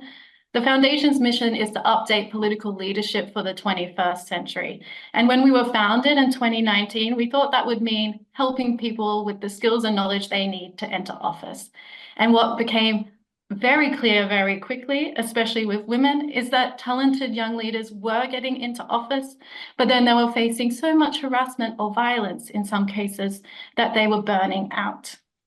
We did a report last year into politicians' mental well-being called Mere Mortals, the State of Politicians' Mental Well-being and Why It Matters.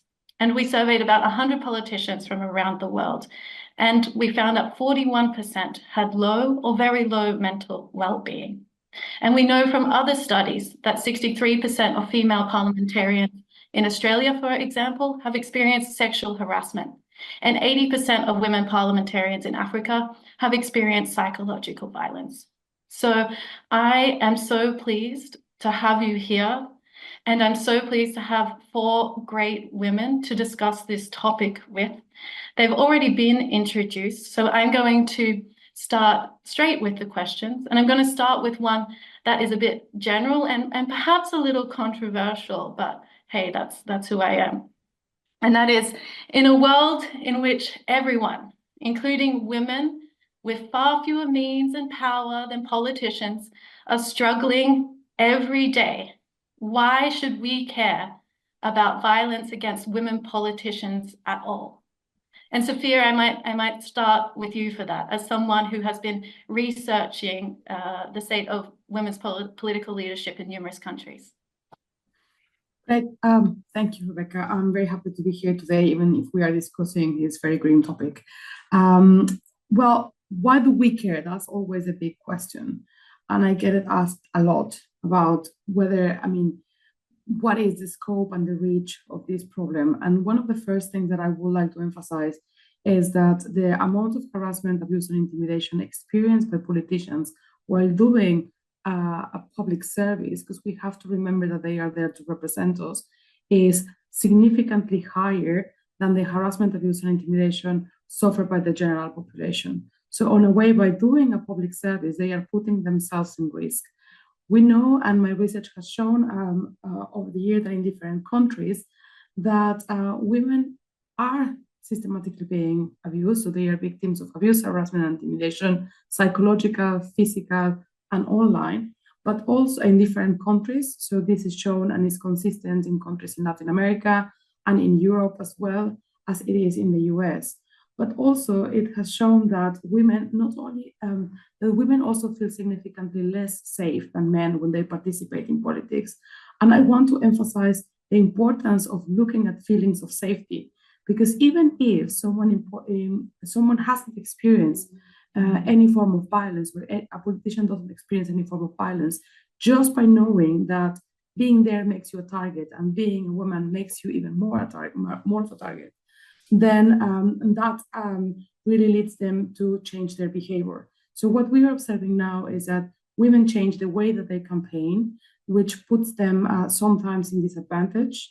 That women are sometimes considering 2 or 3 times whether they run for office, that their families are starting to discourage them from running for office, but also that they are refraining, once they reach office, that they are refraining from discussing certain issues. So I will say that why do we care? Well, this is a fundamental issue for the well-being of a democracy and for the representation of women and other minorities in the democratic process. Thanks so much, Sophia. Nisida, I'd like to go to you now, because you also have been researching women political leaders, specifically, I believe, in Sweden, but also with women of color in the US. So can you speak to any unique forms of harassment that you found kind of different groups face compared to others in your research? Yeah, absolutely. So in my work with Dr. Sandra Håkansson at Uppsala University, we have actually examined the experiences of different types of psychological and physical violence in both Sweden and the US. And just taking Sweden into account, we're finding that representatives with immigrant backgrounds, both men and women, are facing significantly more physical and psychological violence than representatives without such backgrounds. But what's really worrying is that for those of us who are concerned about democratic inclusion and representation, as Sophia was saying, we're finding that these high levels of violence are disproportionately pushing politicians who are women with immigrant backgrounds out of office much earlier. And women with immigrant backgrounds are basically our best proxy for women of color in Sweden. So we've since extended this work to the US with really generous funding from the Bloomberg Center for Cities. And we surveyed local politicians, and we found that, again, women of color are experiencing more types of insults, harassment, threats, malicious impersonation, property damage, and physical attacks over this past year. And so just a brief example, 70% of women of color reported facing insults over the past year, compared to about 61% of white women, 66% of men of color, and 53% of white men. We might think that insults might be the least severe type of violence, but if you extend this and look at physical attacks, which is sort of the most severe type of violence that we inquired about, 7% of women of color reported experiencing a physical attack over the past year. These are local politicians, compared to about 2% of white women, 3% of men of color, and 1% of white men. So again, in the US case, our findings are showing that women of color politicians are facing more political violence in absolute terms in the US, but also in Sweden more than other groups. And this is pushing them out of office.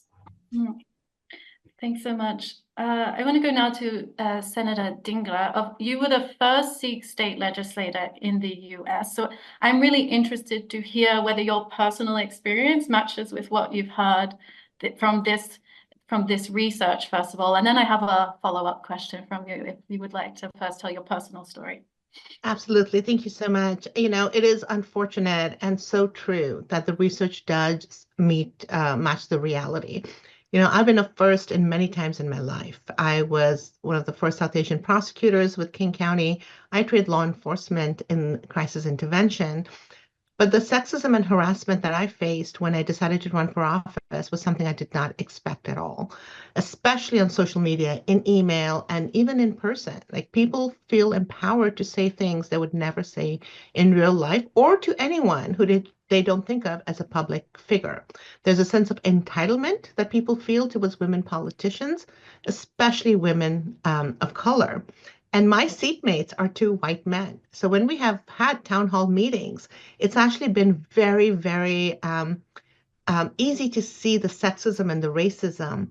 And the last time we had that, I actually stood up and I called it out. And I said, can I ask you, why is it that you're speaking to me like this and don't use the same tone and words for my two seatmates? And the audience yelled out, racism, sexism. And so I think it is so imperative for us to call it out whenever we can. And how have these experiences kind of impacted how you legislate protections for women generally regarding harassment? Well, I'll speak specifically around a code of conduct that I created for the legislature. Because I had an unusual take into politics, I was a prosecutor for 20 years. I went to my first Democratic Party meeting in December 2016 and decided to run for office in February 2017. So very short time period. And when I came in, because of my history on working on gender-based violence, I had staff, senators, representatives, lobbyists come to me individually to share stories of harassment and sexual harassment that really shocked me. I recognized some scenarios that actually rose to the level of criminal conduct. And so I actually worked to create a code of conduct for the legislature, which sets expectations on how anyone conducting business with the legislature is expected to conduct themselves. This included training, infrastructure to report and investigate violations of the code and consequences for it. We need our workplace culture to shift to reflect our values of fairness and respect to everyone. And so one of the things that people really wanted was to actually have the physical code of conduct posted all along the hallways, and really wanting to make sure people could see it, whether having conversations or going into meetings. And I can tell you that a lot of women told me that when they were subjected to it, they would point to the code of conduct hanging on the wall, and that made people change their opinion. So we bring our experience to the work that we do. That's really interesting, because something we've kind of asked ourselves when we were doing the report last year at the Apolitical Foundation is, why don't we think about parliaments, legislatures, etc., as workplaces? They don't have the same, who is the HR manager for elected officials? And it seems like you're bringing kind of this systemic approach, HR approach to your legislature. So thank you. We have about half the time left, so I really want to go, we've already started a little bit on solutions, but Peyton, as someone who has been in so many different sectors, including tech, including the public service, including military, have you seen a difference in how this issue is tackled in various sectors? And also, how do you think that we can all work together to kind of deal with this issue?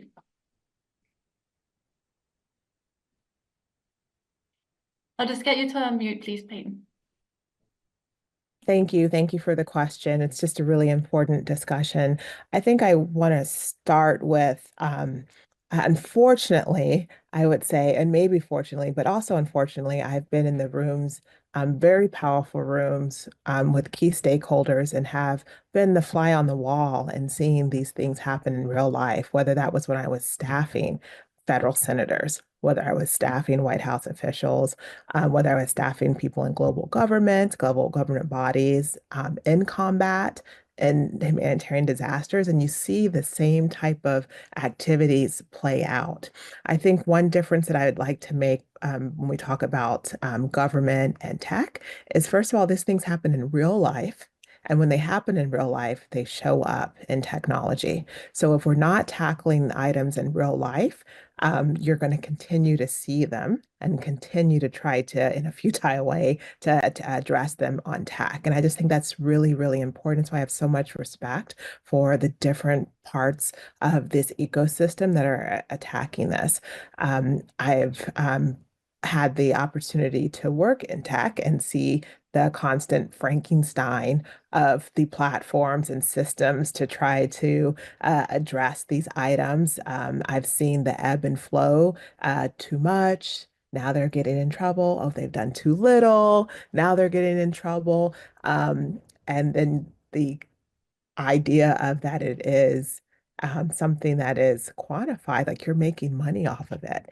And I really, truly believe is once you're profiting off of something and you're not spending that same amount of money on moderation and mitigation, that is an issue and you should be held accountable. I want to repeat that again because there's a lot of discussion about whose responsibility that is. But if this is baby formula, if this is lead-based paint, right? If this is a code of a building and how it should be structured, those who are building it are required. Full stop.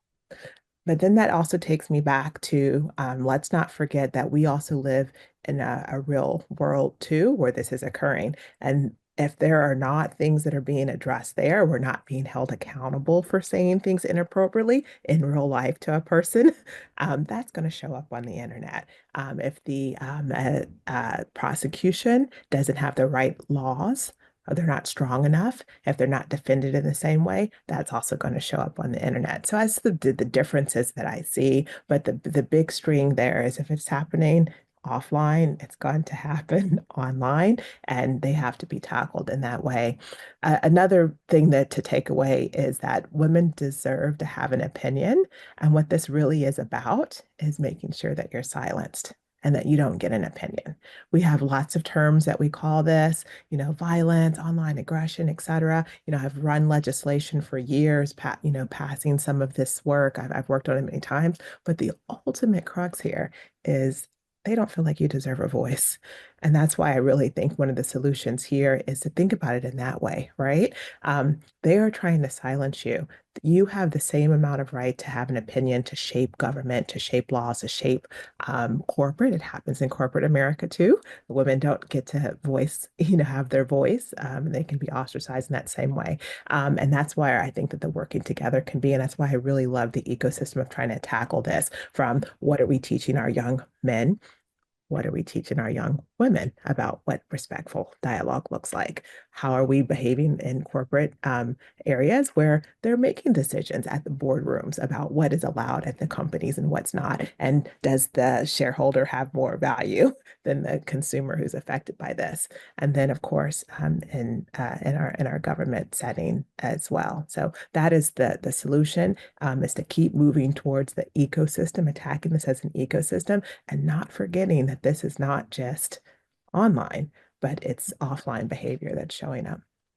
Thank you so much. Okay, we are almost out of time. So I want to ask you all if you can give our viewers one sentence to take away and to spread with their colleagues, friends, and family, what would it be? Sophia, I will start with you. One sentence. The one sentence, I will say that to end violence against women in politics, we must challenge the culture that normalizes it, enforce accountability at every level, and ensure that women do not stand alone. Thanks so much. Natsida? Women of color are still underrepresented in politics, and violence is disproportionately pushing them to consider leaving elected office. And this means we have a huge, huge problem for democracy, democratic inclusion, and whose voices are represented in politics. Thank you so much. I'm going to let the senators speak last. So Peyton. I would just like to suggest that there's no one coming to save us. So we have to save ourselves, and we need to work together and bond together so we can show up in our private and our public spheres. And finally, Senator Dinkler. Thank you so much. Respect women, believe women. Thank you so much, ladies, for joining me here today. And thank you, viewers, for taking the time to think about this important topic.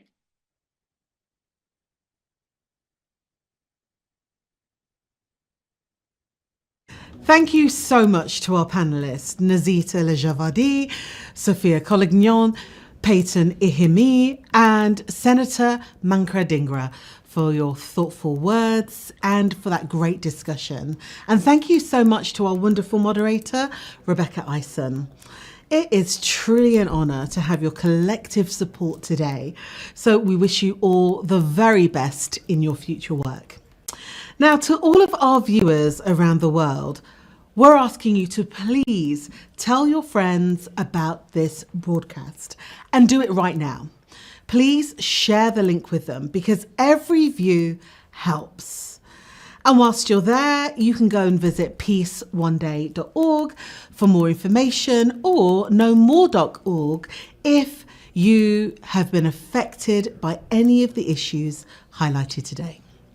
So, for our next interview, it is an honour to welcome the Secretary General of the Commonwealth, Right Honourable Patricia Scotland, KC.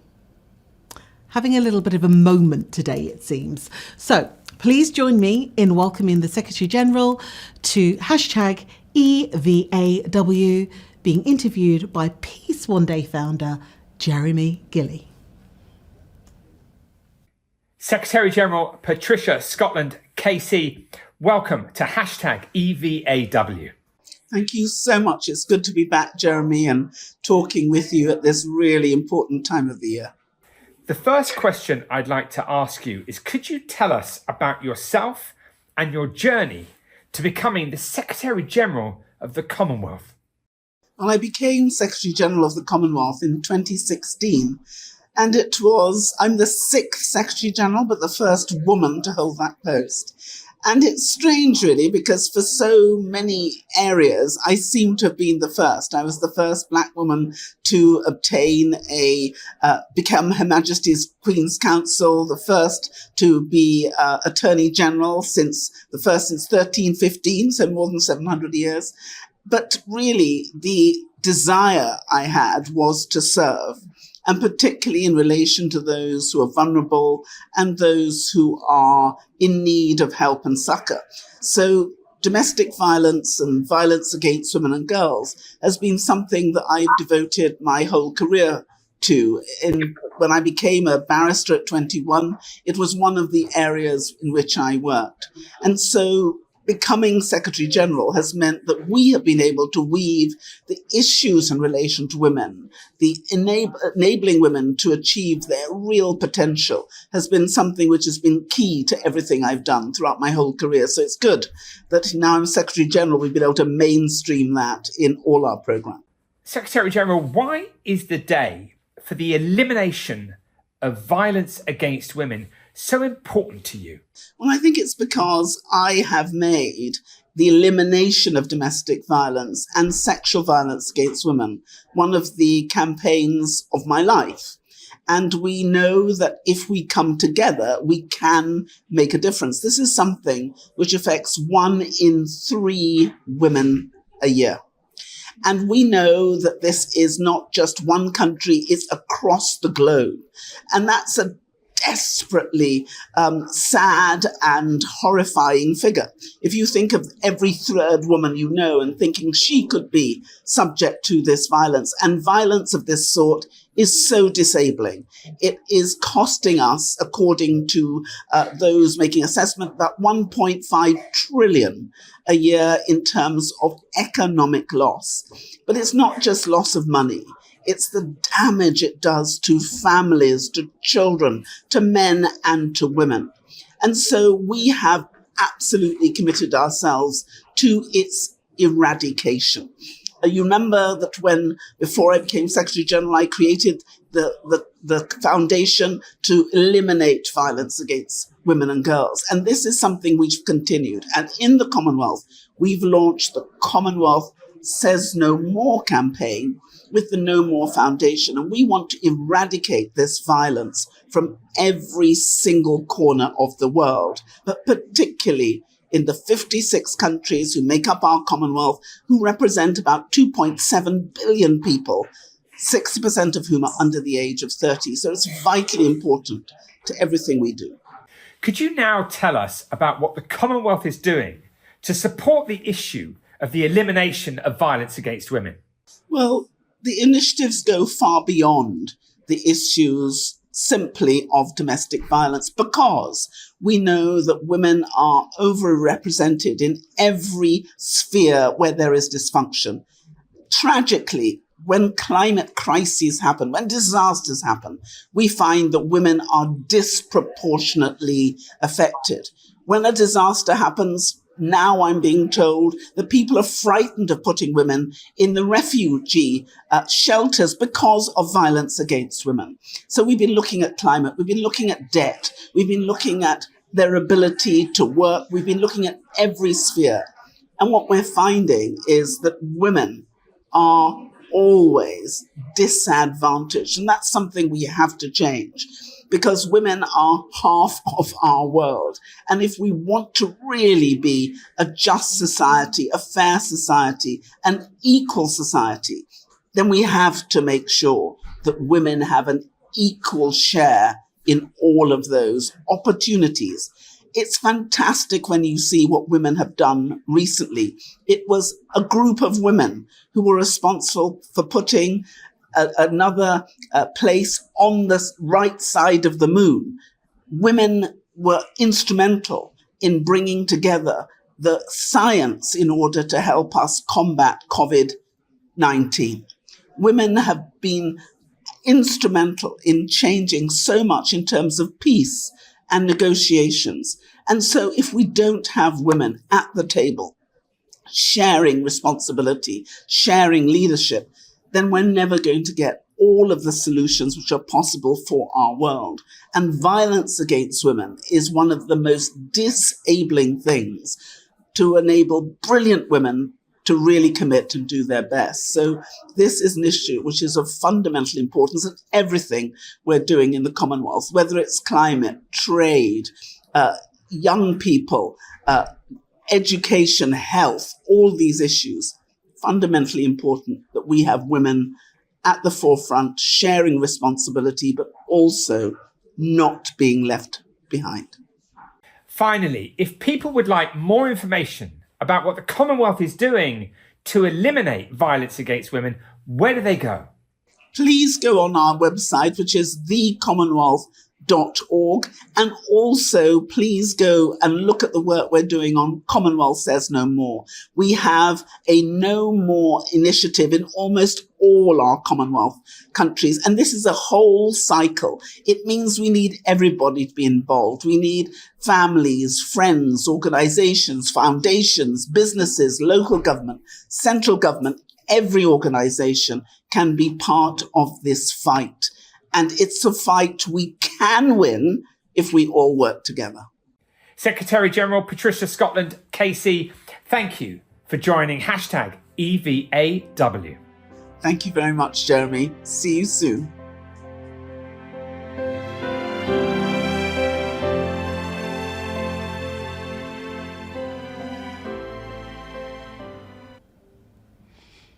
Thank you, Secretary General, for sharing your incredible thoughts. We are so honoured to have you join us for hashtag EVAW. That is the Elimination of Violence Against Women. Now, to all of our viewers around the world, please tell your friends about this broadcast right now and share the link with them, because we are aiming to achieve 1 million views, and every single view helps.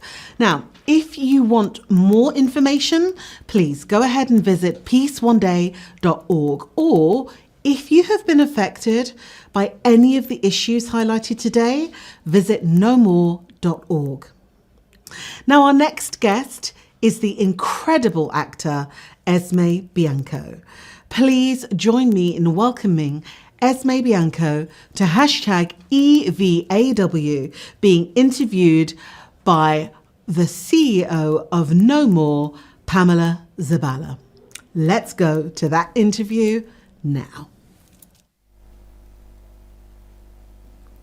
Hi, Esme. It's a pleasure to see you. Hi, Pamela. How are you? I'm good. I'm good. Very excited to be here, seeing you today. And Esme, let me start by asking you. You are a survivor who have come out and you've shared your story with all of us. And I wondered, why do you think it's important for people who are ready to share their story and tell others what has happened to them? Thank you for the question, Pamela. It feels really important to me because it took me a long time to self-identify as a survivor of domestic violence. I think that was because some of the experiences that I had were not the experiences that had been reflected in media, in television, in film. And so I think it's really important that we share stories of all different kinds of domestic violence so that other survivors can self-identify, and so that other survivors can start to recognize that either they're in a relationship that's unhealthy or they might have been in a relationship that's unhealthy, and give them an opportunity to start to heal or to find the resources and the help that they need. I love you saying that, the fact that not a single domestic violence story is the same. I think it's very important for anybody hearing us, because maybe we've heard what domestic violence is, or we just have an idea, and then we get told the story, and we might find it just hard to believe it. But I want to ask you, like, how was it for you? Like, how did it help your own healing process to come out and share your story? I think the main thing for me was realizing that I was not alone and that my experience was sadly far from unique. I think that there's so much stigma and silence around domestic violence that often when a survivor starts to come to terms with their experience, it's very easy to feel like you're alone. And it's also very easy to feel ashamed of what you went through or what you're going through, and that somehow you brought it on yourself or you should have known better, and which is really a part of the violence and the cycle of abuse itself. So for me, having this community of other survivors and seeing other people speak of their experience really helped me realize I wasn't alone. I hadn't done anything wrong, that there was nothing for me to be ashamed of. And it was just so liberating. And then realizing that by sharing my story, I helped other women come to terms with their stories. It was just so fulfilling in a way, because it was like I didn't go through this for nothing. There was, I don't want to say silver lining, because we should never talk about silver linings of violence, but in a sense, it was like at least I could make some meaning out of what had happened to me. And Esme, you have had a key role in co-authoring the Phoenix Act, which helps survivors of sexual abuse have more time to come out and talk about their experiences, report their experiences. And I would love you to tell us a little bit about that and why that was important to you, but also this role as an advocate that comes with, you've had an experience and you've chosen to be an advocate. So it's a double question, right? A, around this piece, and two, around, why then give that step forward and become an advocate? Well, so the Phoenix Egg was very, very important to me and meaningful to me. It was born out of my experience, the experience of several other survivors. We came together and we worked with Senator Susan Rubio here in California to extend the statute of limitations. And it was so important to us because the amount of time that it takes for a survivor to get out of a relationship and find not only physical but emotional safety, it's not a set time. Like we don't conform to arbitrary timelines as survivors in our healing journeys. And not only do you have, to find physical safety, not only do you have to heal yourself and come to terms with your experience to a point where you can actually start talking about it to authorities or going through the justice system, which can be very grueling. But a lot of survivors need time to fight for custody of their children, to find financial stability, and that cannot happen quickly. It can't happen on a 1 to 3 year timeline, which is what we were looking at here in California. So we really need to give survivors this vital time that they need to heal and be safe. I think for myself, why I chose to take on this advocacy piece came from this experience of being told when I started speaking of my experience, being told, you're outside of this timeline for domestic violence. And to me, that just didn't make sense that I should have suffered something so horrendous and which caused me to have immense trauma that took a long time to work through. And then to summon up the courage and to be told it's too late was just really fundamentally wrong to me. And so it was almost like I felt this calling, like this need. We have to do something about this. We have to fight for the women yet to come. And so that's really why I chose the path that I'm taking. And Esme, in the gender-based violence space, we talk about the 3P system, which is prevention by one side, so this never happens, provision of services to help survivors, and protection, which are legal remedies, which is where you've kind of placed your attention. Why do you think that this protection or provision of the law side is so important for survivors of violence?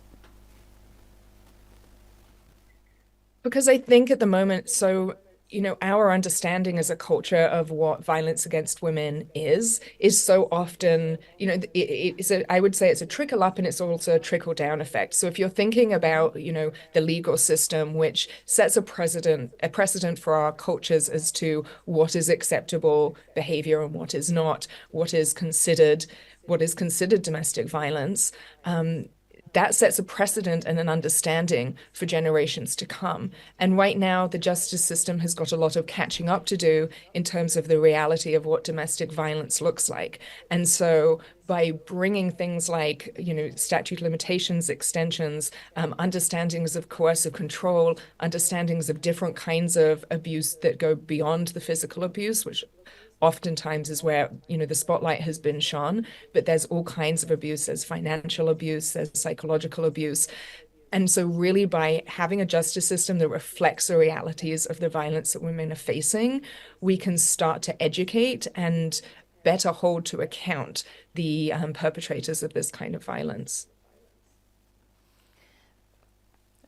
Today we mark the day of the elimination of violence against women, and that kind of trail of thought that you just have given us reminds me of the women for which this day was set, who were fighting political violence, but they were very clearly in the understanding that women are kind of undermined. Why do you think it is important for us to mark a day such like this? Because I think we need to be having these sorts of conversations. I think we need to be coming together across, gender, the gender spectrum, across the sexuality spectrum, across cultural spectrums, to be having these global conversations, because we know that this affects women in every corner of the world. And so we need to be coming together and starting thinking collectively. I think there's not like one solution that works for like every country. There's not one solution that works for every culture. So by having these conversations, we can learn from each other, but also we can draw attention to the fact that violence against women is an epidemic, and it's almost, if not more pressing than some of the big issues that we do talk about a lot together, like climate change, because without the safety of women, we really have no future as a human race. And so it's so critical. So days like today just bring people together and make these amazing global conversations happen. Esme, thank you so much. I'm always humbled to see you, to hear your story, the way that you advocate and like really encourage others. It's amazing. And with people like you, we know we definitely will, end violence against women. Thank you very much. Thank you. Thank you for having me. Thank you. Fantastic. Thank you, Esmond, for your inspiring words and for being part of the hashtag EVAW. We are so grateful for your support. Hello, I'm back. I am Lady Denta and I am your co-host today. It's been a pleasure to be here for hashtag EVAW. Now, I'm honored to introduce the Undersecretary General for Global Communications at the United Nations, Melissa Fleming. We are honored to have your support today. Please join me in welcoming Melissa Fleming to hashtag EVAW, being interviewed by the Peace One Day founder, Jeremy Gilley. Let's go to that interview right now. Melissa Fleming, Undersecretary General for Global Communications at the United Nations. Welcome to hashtag EVAW, the day for the elimination of violence against women. Great to see you, Jeremy, and great to be with you. Thanks for focusing on this really important topic. Yes. Well, the first thing I'd like to ask you, Melissa, because I know how important this is to you, could you tell us about what motivated you to focus on this issue? My work, I've worked throughout my whole career in war zones and in refugee situations. And probably the most egregious form of sexual violence and violence against women is conducted in wars. Rape is being used as a weapon of war systematically.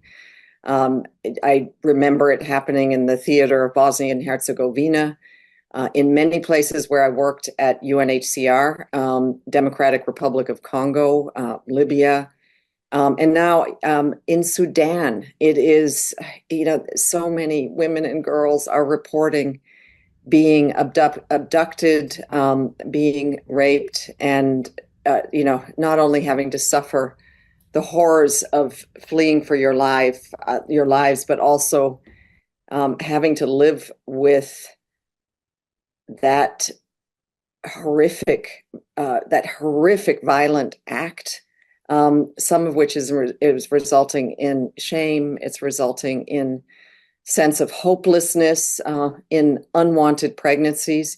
So it is a form of violence that is being used not just as power, but to silence women, to divide societies, to break families apart. And it's something that we really have to put an end to. So I feel really motivated by that. But just one other area, since I've been working here in New York as Undersecretary General for Global Communications, I've been working very much on trying to make our internet and our online ecosystem more humane. And one of the areas that is really striking is that women, whether they're women leaders, women journalists, women climate activists, are targets for online attacks. And it's silencing them in many cases. It's forcing many politicians who are women have heads of state even, to end their careers early, or just to live in the fear of the online violence turning into offline violence. So this is something, again, that has to be stopped. In the theater of war, and also in our online ecosystem. And I'm really committed to trying to make a small difference from my perch. Melissa, why is a day like this so important? I mean, what kind of results does it manifest? Well, I mean, I have to say it is the 25th anniversary this year. It was a General Assembly resolution, General Assembly designation to establish the International Day for Elimination of Violence Against Women. And it was in memory of sisters, Mirabelle sisters, who were brutally assassinated on this day in 1960. So the day has remained very meaningful every single year going forward, just because women and girls continue to be targeted. And it is a time when we can put out the statistics that are very alarming and call for action. For example, in 2023, a woman was killed by an intimate partner or family member every 10 minutes. So every 10 minutes in the world, a woman was killed by an intimate partner or family member. Domestic violence, really, really bad. Also, nearly 1 in 3 women across the world have experienced physical or sexual violence at least one time in their lives. We also have the problem, and this is another form of violence, and that is child marriage. Girls being forced to marry at young ages. 9 million girls are going to marry in childhood by the year 2030. And we've been really disturbed by a law that is being considered in Iraq that would lower the age to 8 for girls, the age of marriage to 8 years old. So this is child marriage is girls are not spouses. And this is something that we have to really advocate against. And then finally, there's another form of violence that we at the UN are really disturbed by, and that is female genital mutilation. There, unfortunately, has been a 15% increase in the last 8 years. There are over 230 million girls and women who have undergone this practice. And so again, we are putting out these kinds of statistics on this day in order to raise awareness and to put a stop to it. So it is important. You're back to your question, what can we do to stop violence against women? We have to come together. We have to raise awareness. We have to put it into laws. We have to get new policies on online platforms, and try to do what we can to reduce it and hopefully put an end to it someday. We have to have that aspiration.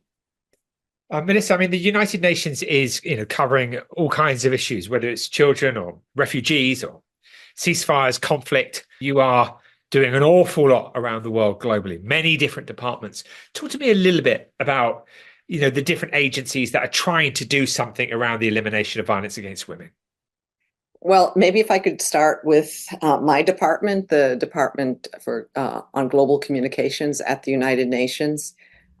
We are very concerned about our online ecosystem, that our information ecosystem has become toxic. And this is because of social media platforms that prioritize engagement and tend to push like polarizing and extreme content. And much of this content is around violence against women who are trying to express themselves online. We have seen a rise, and we're really worried about AI and the ability to create sexualized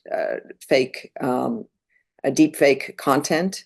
And that is happening and persisting. So we have introduced UN Global Principles on Information Integrity that aims to, counter online abuse and to make the digital space safer and more humane. So it's like a blueprint for that. But obviously across the UN system, we have a number of organizations. Of course, the ones that are out there first and really out front, UN Women, UNFPA. And, there has been some progress out there too. So it's not all bad. We have more of society, whole of society. We have many governments who are actually putting into place laws that allow for justice in many cases and result in prosecution and conviction of perpetrators. So we have seen also in 2023, 104 countries did have comprehensive laws addressing domestic violence. And also 78% of countries now provide some budgetary commitments for services that address violence against women. And I know that across the UN system, as I mentioned, UN Women, UNFPA, but also UNICEF, in the refugee space, UNHCR, and WHO are really focusing on helping governments to strengthen their protections for women and also helping women ourselves. So there is some good news. We know that violence against women is preventable, and there is more evidence than ever before that whole of government and whole of society approaches that have some dedicated funding for the civil society groups and women's rights organizations, that they can vastly reduce the violence that women are facing. Thank you, Melissa. So finally, for those needing information or support, where would you recommend they go for information and guidance? Well, again, I'd like to first and foremost point to UN Women. They have many resources on their website on how to spot and how to help in cases of violence, such as relationship abuse. As I mentioned, this is rampant. So there are other websites such as Lila.help and No More Global Directory. And there you can find lists of domestic and sexual violence helplines and services from all over the world. But mostly, I think, these are very important sources for women and girls, but for everybody, we have to be part also of not standing for, not allowing any kind of violence against women to happen. And if we encounter somebody in our community, because I mentioned that statistic that, so many of our friends and family, our daughters, our sisters may be experiencing some kind of violence, whether it is sexual violence, domestic violence, online violence. If they disclose to you that they are experiencing abuse, it is really important, just to have an open ear for them, listen without judgment, and let them know that you believe in them, ask what you can do to help, and also support this person's decisions while perhaps guiding them to some of the resources that I just mentioned. Thank you. Melissa Fleming, thank you for participating in #EVAW, and we wish you the very best with your incredibly important work. Good luck, Melissa. Well, Jeremy, thank you for bringing this important issue out into the world and your support.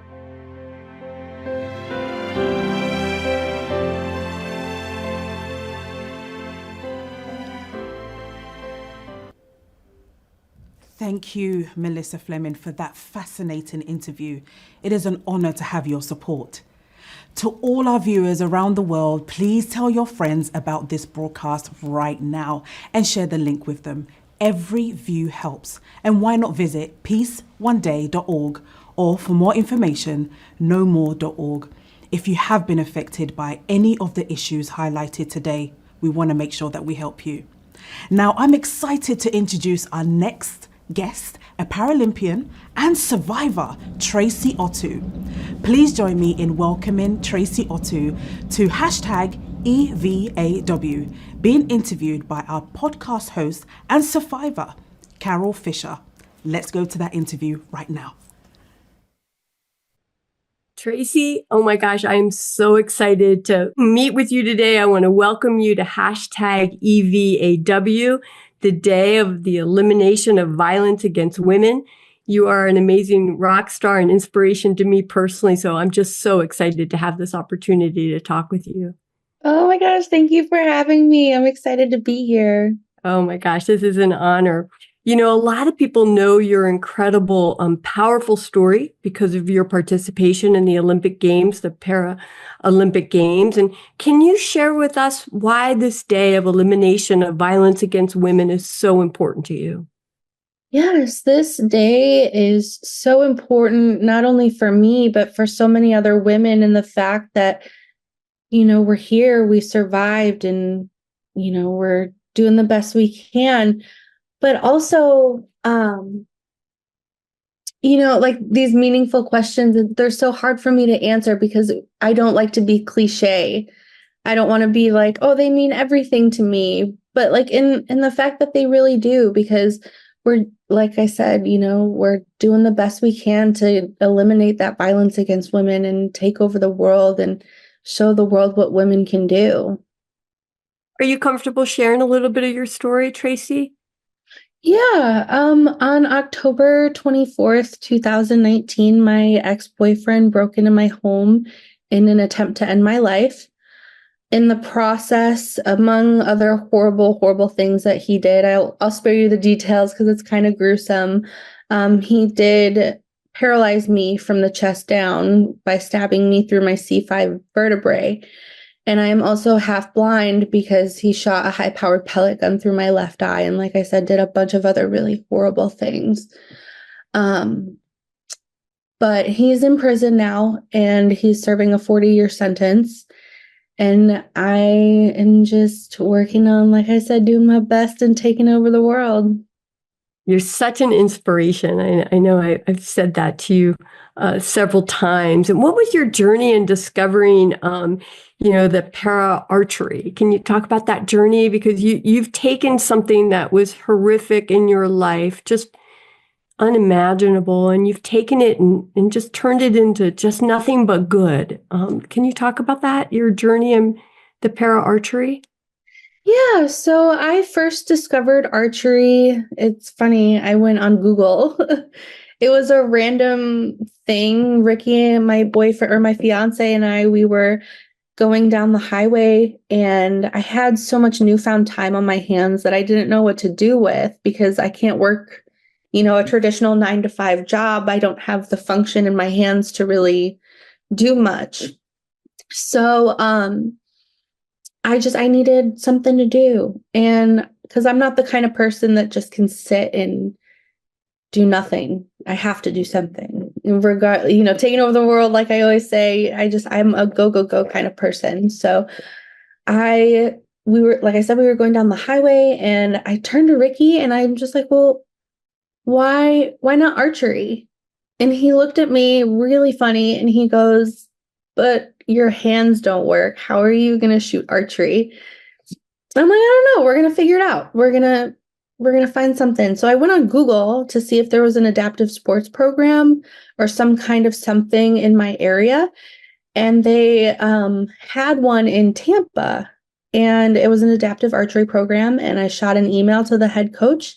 And that following week, I was at my first practice shooting with a mouth tab. And I hit the target, and from there I was hooked. I had to keep going. And I asked one of the people that was there that was in the USA archery circuit and the Paralympic circuit,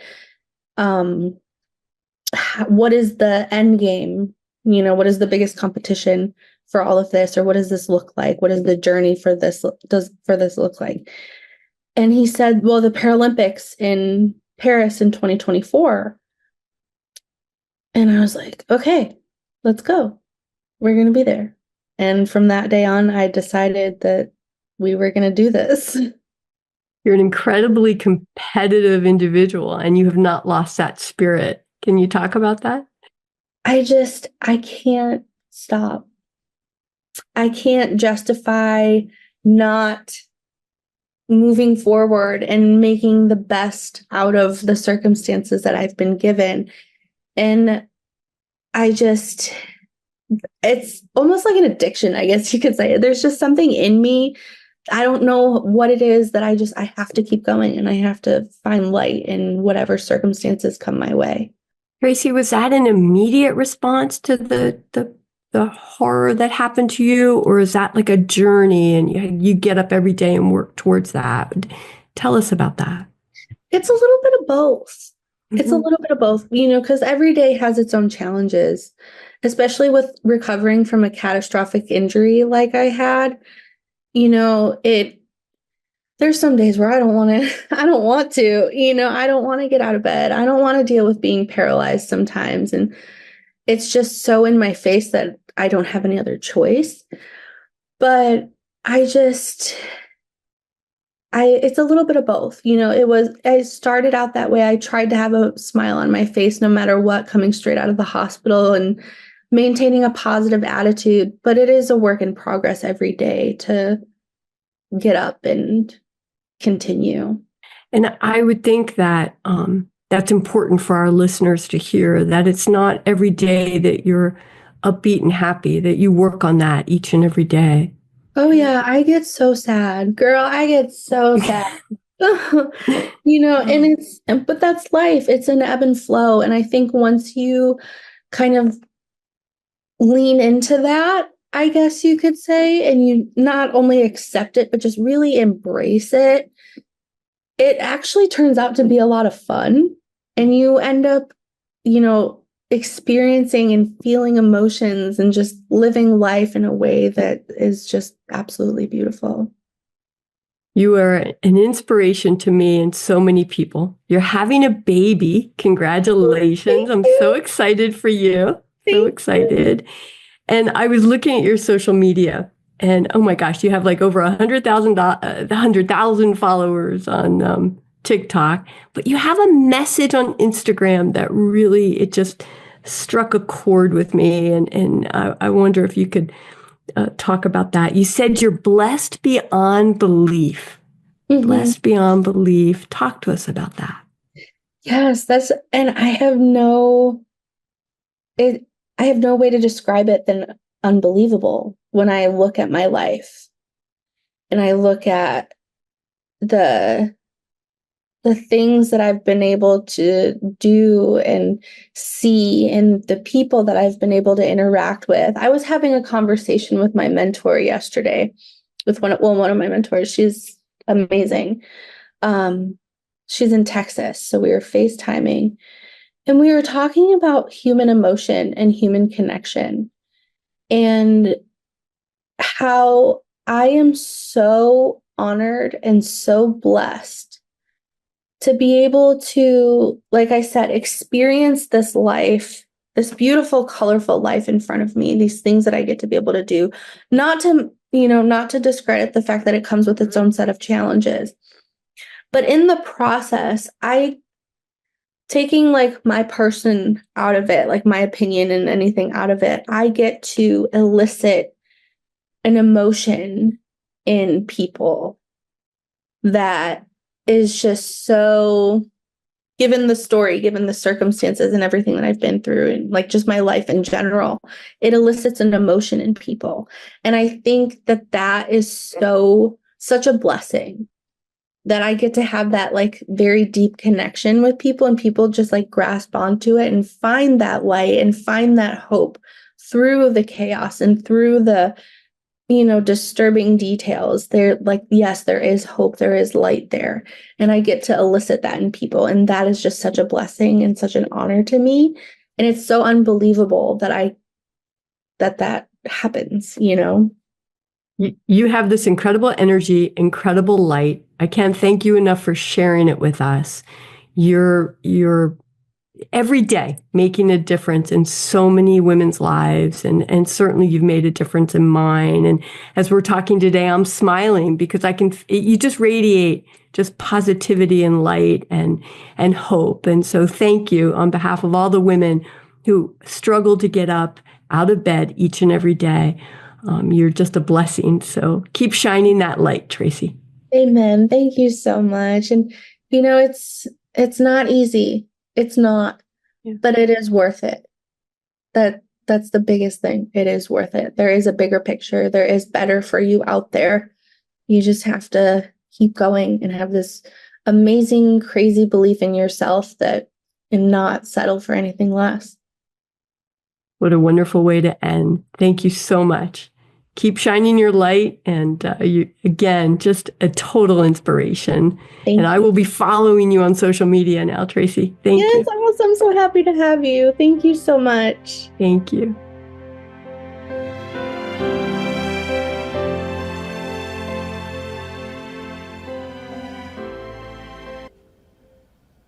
Thank you, Tracy and Carol, for that inspiring interview and for your support of hashtag EVAW.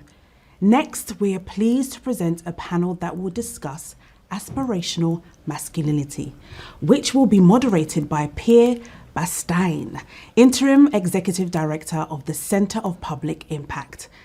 We will hear from actor and filmmaker Justin Baldini, author and advocate Don McPherson, and the president of Wayfaver Studios, Jamie Heath. Please join me in welcoming our panelists to hashtag EVAW. Let's go to the panel. Thank you everyone for tuning in. We have over 700,000 active watchers right now, and we have had 1.6 million people tune in throughout the day. Dawn, Justin, and Jamie, it is a pleasure to have you here. Let's dive right in. Dawn, what does aspirational masculinity mean to you, and why is it so important in the context of eliminating violence against women?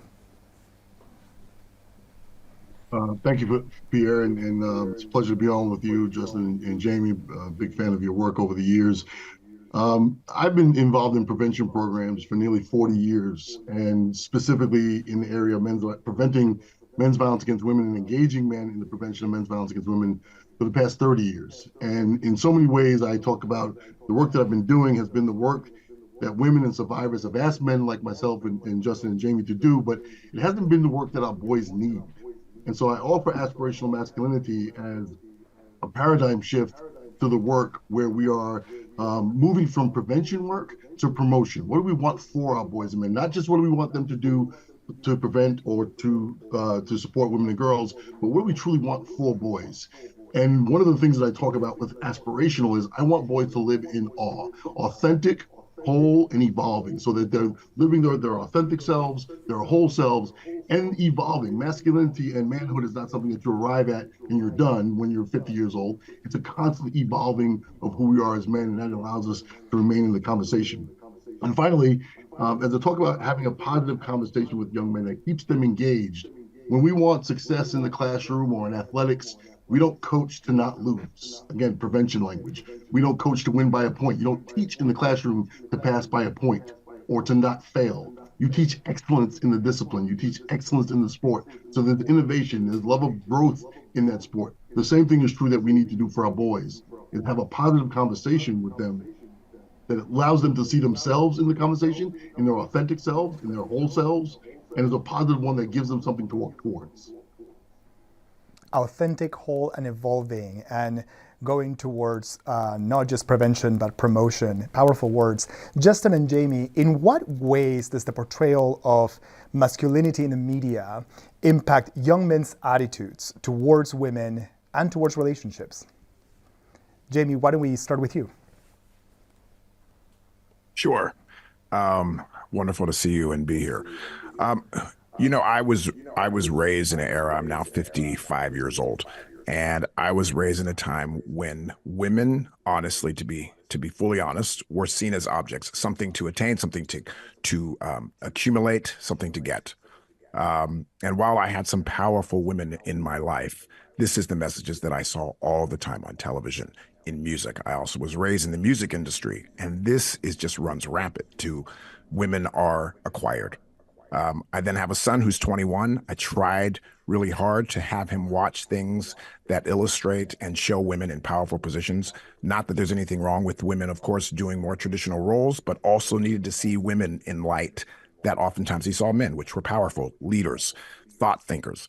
And this is something that I was really diligent on. And yet I still did not have the tools that I have now. I have a son now that is 8 years old.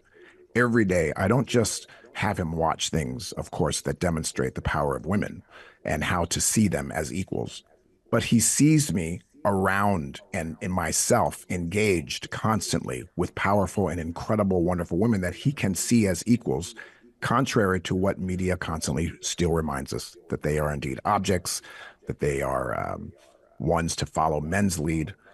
We even see politically how this plays out. We see it in sports.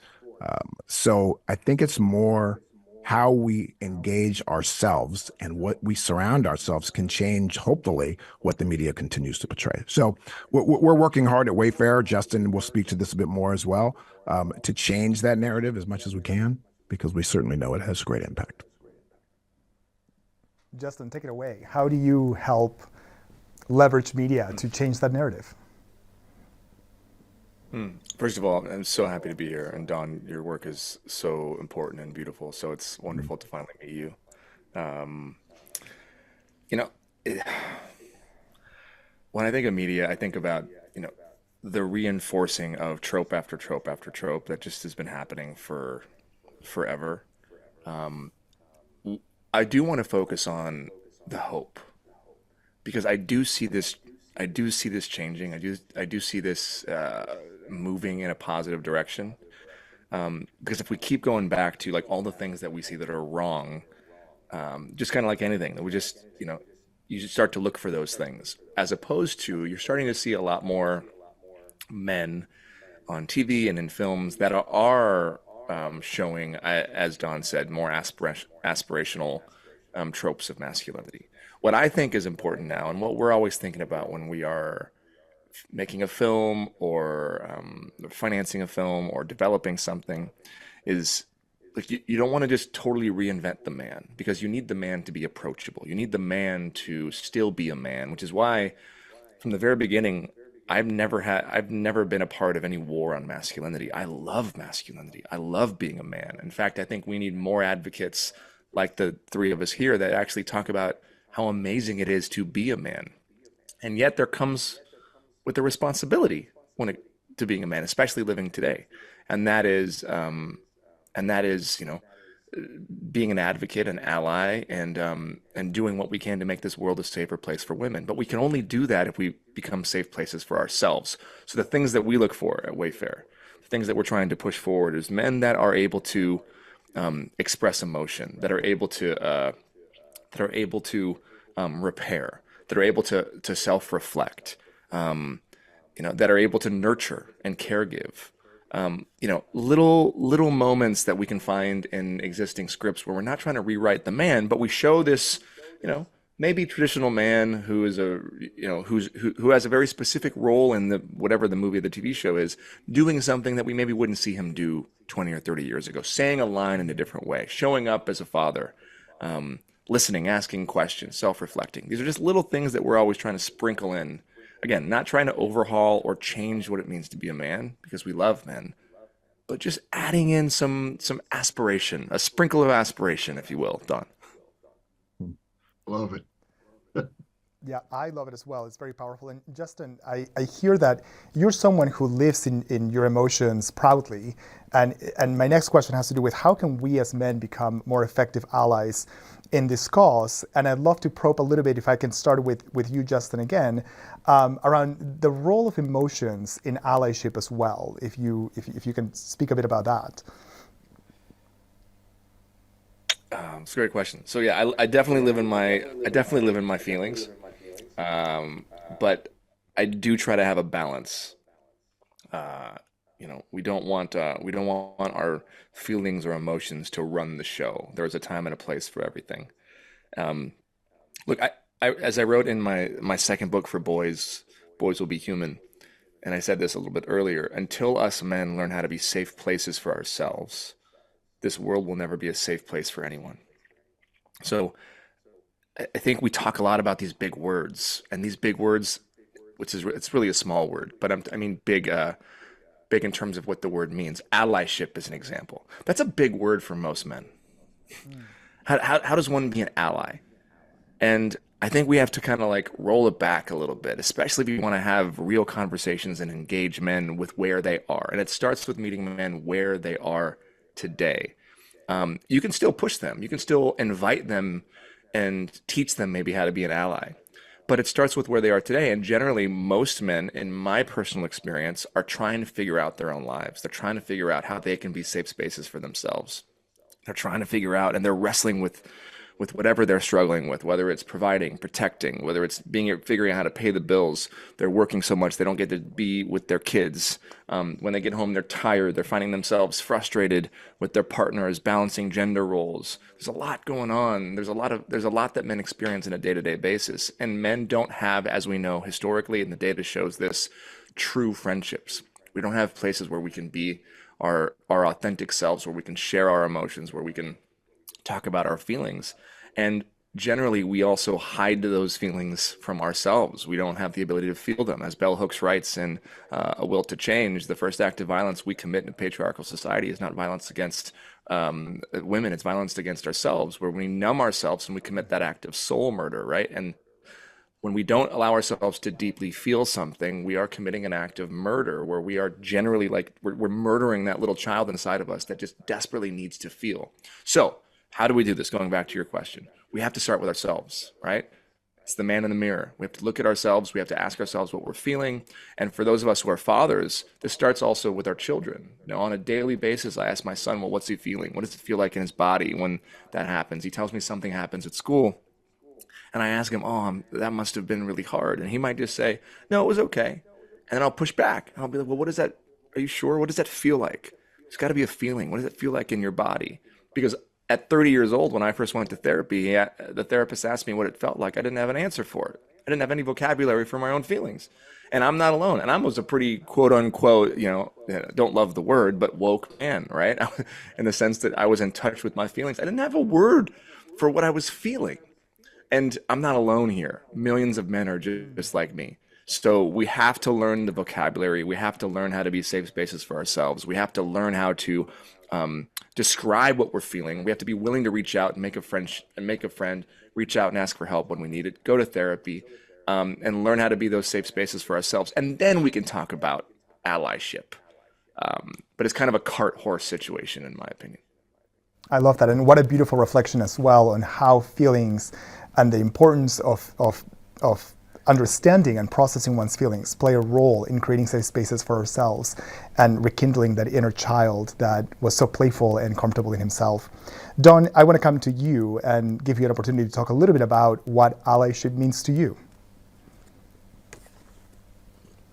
You know, Pierre, I think Justin just nailed it. And as he was talking, he mentioned Bell Hooks and that quote, that the first act of violence that patriarchy has from males is not violence against women, it's violence against ourselves. And I gave Justin a double thumbs up. I know he probably couldn't see that, because that is the place from which so many boys start this journey and never actually heal, because we don't talk about that. And then the other part of that quote is that if a boy doesn't do that psychic self-mutilation, that patriarchy will enact rituals that do it for him. And that's the language. And I mean, if you look behind me, you'll see the trophies that are testament to that ritual. I survived and thrived in one of the ultimate rituals of boyhood, of manhood, which was sport. And it taught me nothing but to ignore my feelings, to ignore my emotions, to push through. And I was lionized for it. I was celebrated for it. And so we kind of give virtue to the very things that I talk very often about. Men who I knew through playing football, there were 33 of them when I published my book in 2019 who were dead. 6 of them were suicide. 6 of them were men who could not say, I'm struggling, I'm hurting, I need help. And they became victims of the same thing that made them warriors, was their inability to fully express and fully be whole. And so if we're going to be allies to women and girls, we have to first be allies to ourselves. We have to first be able to look inward and say, how do I live my wholeness? And therefore, and you know, one of the things about, and Jamie mentioned this about women in politics and women in leadership positions, if men can't identify with the qualities that we associate with being women, being loving and caring and vulnerable, if we can't identify with that within ourselves, then we'll never be respond to women's leadership, because we see women and those qualities as being less than, as being less important. And so in order for us to be allies to women and see and value women, we have to see those qualities that we associate with being feminine or with being women in ourselves, because they exist in ourselves. Being loving and caring and vulnerable, to Justin's point, is not a feminine quality. It's not my feminine side. It's my wholeness as a man. And I have to learn how to, and I am probably less so than Justin living my emotions. I've had to relearn. And I'm so glad, Justin, you said we don't need to reinvent masculinity. We need to show the wholeness of it. We need to be able to show it, see it, name it, and most especially for older men, model it for younger men. Model being vulnerable, model being weak, model having trouble identifying with how I'm feeling about something, so that young boys can say, "Oh, it's okay when I'm feeling this way," and then therefore I can be more open to that conversation. Thank you, Don. And Don, I want to stay with you really quick because what you said around we become victims of the same thing that made us warriors really resonates. And I'm wondering, right, what are some effective ways to engage young boys, young men in discussions about healthy relationships so that they don't become victims of what made them warriors? Well, once again, the word relationship, I think everyone has said this about these big words that we use. I talk about what relationship do you have with yourself and what relationship do you have with those around you. And so I think it begins with that. It begins with boys looking at themselves first. Thank you. And Jamie, if I can turn over to you, and I want to hear a little bit about what progress have you seen in promoting healthy masculinity, and where do you think more work is needed? What progress have I seen? And just promoting it. Well, I can say by being on the Man Enough podcast, for instance, just talking about it, having a safe place for men to watch and hear other men struggle, but promoting it in that way gives permission to others to say, I'm thinking that similar thing myself as well. I also see that the amount of friends I have now that are in therapy, reflecting, looking at themselves is much different than when I was younger. In my first marriage, none of my friends were ever thinking about therapy. Now all of my friends are. We're seeing the promotion of being healthy and reflecting is actually having impact on men. Sure, we need more men to engage and to embrace it as well, but I'm seeing it real time. And also, just a quick anecdote. The other day, Justin and I were at this event, and his son had thought a particular thing that Justin had mentioned to him, and actually Justin's information was incorrect. And I had told his son, "Oh, actually, that's not true. The playoffs are blah, blah, blah, blah, blah, blah." And what Justin did real time, by the way, I know you probably remember this, was in front of a lot of people, Justin took a moment and said, "Hey, son, what I told you earlier, I was wrong. The information you have now is correct. I was wrong. I told you something incorrect." And it's a small gesture, but what he saw was a man being accountable, reflecting, and not afraid to show that he's not always right, that he can be wrong, and he doesn't have to be ashamed of being wrong. So I think we're seeing in real time. I'm seeing with my kid, just another one real quick example. My son has a best friend at school. These two boys, they're 8 and 9 years old. They hold each other and hug each other every single day. I don't mean just a normal like dap. I mean embrace and hold and say, "I'm going to miss you so much. I love you." And they do this in public and don't feel ashamed to do so. I was a kid, I would never have held another boy at 8 and 9 years old because that meant something weak. So I think just promoting and talking about it, we are seeing the impact. We got to do a lot more work, of course, and follow up. But yeah, I'm actually saying talking about it in itself gives other men and boys permission. I just want to say one thing. I want to piggyback off that, if that's okay. Yeah, of course. I don't know how many men are listening. I don't know how many men are listening to this around the world, but it's really, really sweet when we see these young boys engage in this behavior where they are showing emotions, they're showing affection. They'll hug each other, they'll hold each other's hands. I love watching Jamie's son and his best friend, and my son and Jamie's son together. They'll lay next to each other. They'll be super close together, and they'll play a game. And there is no feeling that that's wrong. They haven't learned that yet. Society hasn't reinforced that yet. And one of the ways that, as Don, you can speak a lot to this, and this is a lot of your work, especially with Jackson Katz and all the work you guys have done. But what society will do is we will start to label those things feminine, and then we'll start to use that language in a derogatory way to shame that emotion, to shame that affection, to shave those behaviors out of the boys. And so what ends up happening is that they grow up starting to hate those parts of themselves. And this goes back to what Don said earlier, which is it's not just about being able to support a female politician, if you will, because I'm not going to get into any of that stuff. But we got to start, we got to like roll it way back. We hate those parts of ourselves. How are we going to ever love, how are we going to ever let a woman lead us? It's one of the reasons why so many men struggle with, as an example, a woman making more than they do. If they're not the high earner and a woman makes more, or they struggle with having a female supervisor or boss or CEO, and it's because we have this part of ourselves that literally, unfortunately, hates, dislikes, distrusts women. But it's not the women, and that's what I want the men to know. It's not that you have an issue with women. It's that you have an issue with what society told you was feminine that exists in yourself. So if we can learn how to love those parts of ourselves, to retrain, to relearn that, oh wow, like, you know, if I give my brother Jamie a hug and I look at him in the eyes, it doesn't mean that I'm feminine. It doesn't mean, another derogatory quote, it doesn't mean I'm gay, right? Because then we have to start teaching our children that that's not a bad thing, that those words aren't bad, that those things that those kids are going to say to you when they're young, those are not bad things. What does it mean? Like you said, your book was throw like a girl, right? Well, what does that mean? I've seen girls throw farther than boys, and we have to teach our boys these things as young boys, right? So it's just re-education, it's relearning, so that we don't have to hate those parts of ourselves, so that we can grow up and embrace and love the women in our lives, and then eventually one day be willing, especially it's more in the Western states than in America, be willing to have a woman be a leader as an example. But it starts in the micro before it ever hits the macro. And Justin, can I just jump in on Yeah, one please, thing? Don, please take me to school.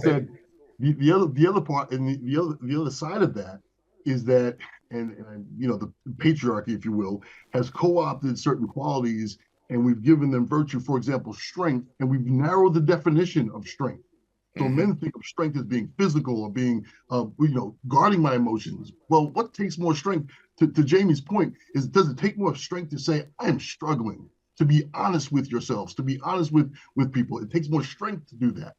And so we need to not just to Justin's point of value those things that we consider feminine, but also to recognize the things that we consider masculine to be so narrowly defined that it inhibits our ability to really fully be whole and authentic. And one of those words that we very often say to men and we give virtue to it is to be a protector or a provider. Well, if that's what we want from men, then don't mess with my violent masculinity if you want me to protect mine, right? Because once again, that word protect is very, very narrowly defined. I have 2 daughters in college. I can't protect them. The only thing I can do is educate them and give them as much information so that they can live lives that are protective. But I can't protect them, but in a narrow sense of that definition means that I have to be the guardian at the gate, right? I have to be the dad with the shotgun. That kind of nonsense that we've told men is part of being a protector. The reality is the protective qualities that we need is more information, not less. Isn't that right? I'd love to pick up on something here. And you've talked about the value of kind of doing introspection, all of you at different moments, thinking, reflecting around, about your masculinity and your behaviors. And it's making me think about the number of men, the increasing number of young men who are listening to podcasts, to media that is quite problematic, right? That pushes a certain view of masculinity. In fact, I have family members I know who listen to some of those podcasts around how to get a girl, or how to make yourself more dateable, etc. What would your advice be to those men who are perhaps discovering themselves, right, and are leaning to those kind of podcasts, if you will, that promote a version of masculinity that is not what you would call aspirational? Who wants to take this? Look, man. What do you say to those that are listening to that? I'll just say one quick thing, and I think it's what Justin spoke to also. I think to ask men to not listen to podcasts of that nature to steer them away from it is not going to happen right now. I think, in fact, it only just makes them defensive because men are searching. Men are looking for something and they're looking to fulfill themselves. All of us are. So if, in fact, there are men that are wanting relationships, they want the positive things that they are seeing, but possibly doing it in a negative way.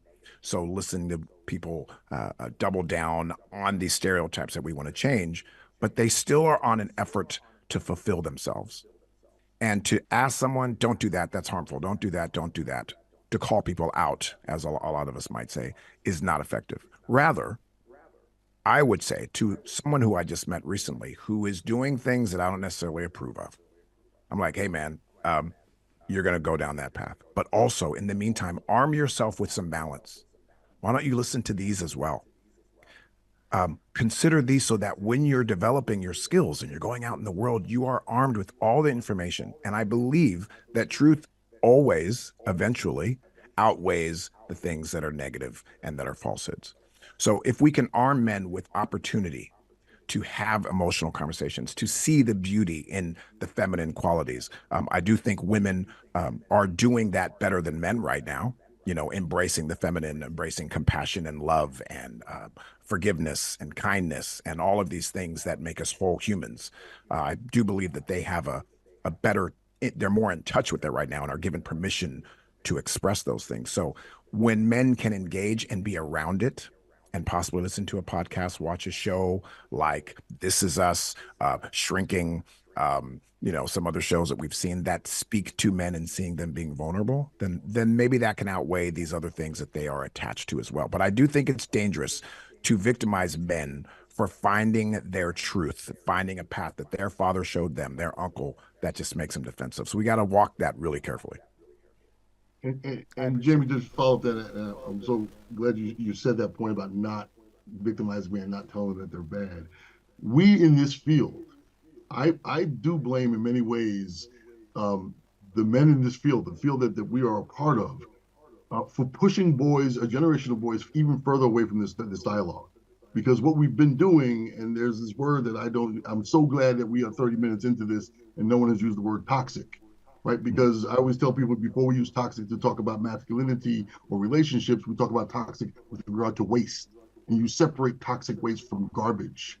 And so we have a generation of young men who've only heard masculinity spoken of in terms of its toxicity. We have not been telling boys that they are loving and caring and emotional and whole and authentic and all those things that everyone here is talking about. And so we once again, as I say, we have to give them something to walk towards. They're walking towards those negative podcasts because we're not giving them something to walk towards. We're telling them all the bad things. We're giving them the evidence, but we're not giving them the solution. We're not giving them something that they can say, wow, now I get it. Right? Meanwhile, we're telling them that they're toxic and we're telling them that masculinity is bad. And so they're going to people who are affirming that. And I know that, you know, we don't get into politics, but that was a big part of what happened in the United States in the past month was men walking towards something that was like their fathers, that was like their uncles, that was like that very narrow form of masculinity that they grew up with. Mm-hmm. Well said. Justin, we have 1 minute left. And for the men in our audience today, what is the one thing that you would recommend that they do to be part of the effort to eliminate violence against women? I think I talked about it earlier.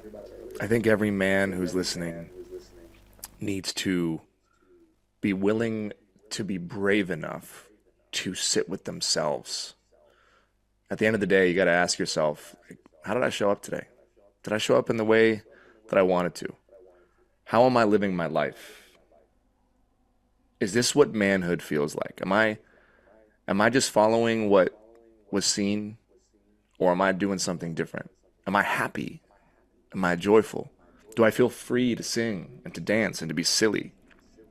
Am I able to show up for my kids? Am I able to get on the ground and play with them?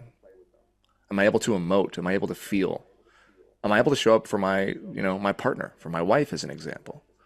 Do I have resistance doing the dishes or the laundry or housework?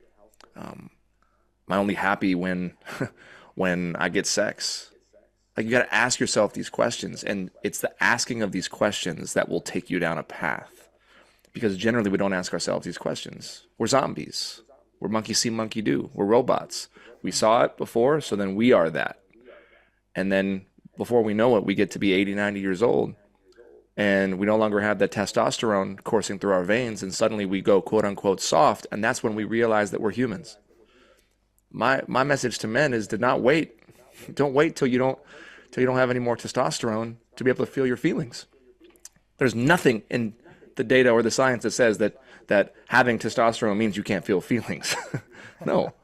Embrace your testosterone. Be a man. Be manly. Do all those things. But let's just re-explore what it means to be a man so that we allow ourselves to express the full gamut of what it means to be human.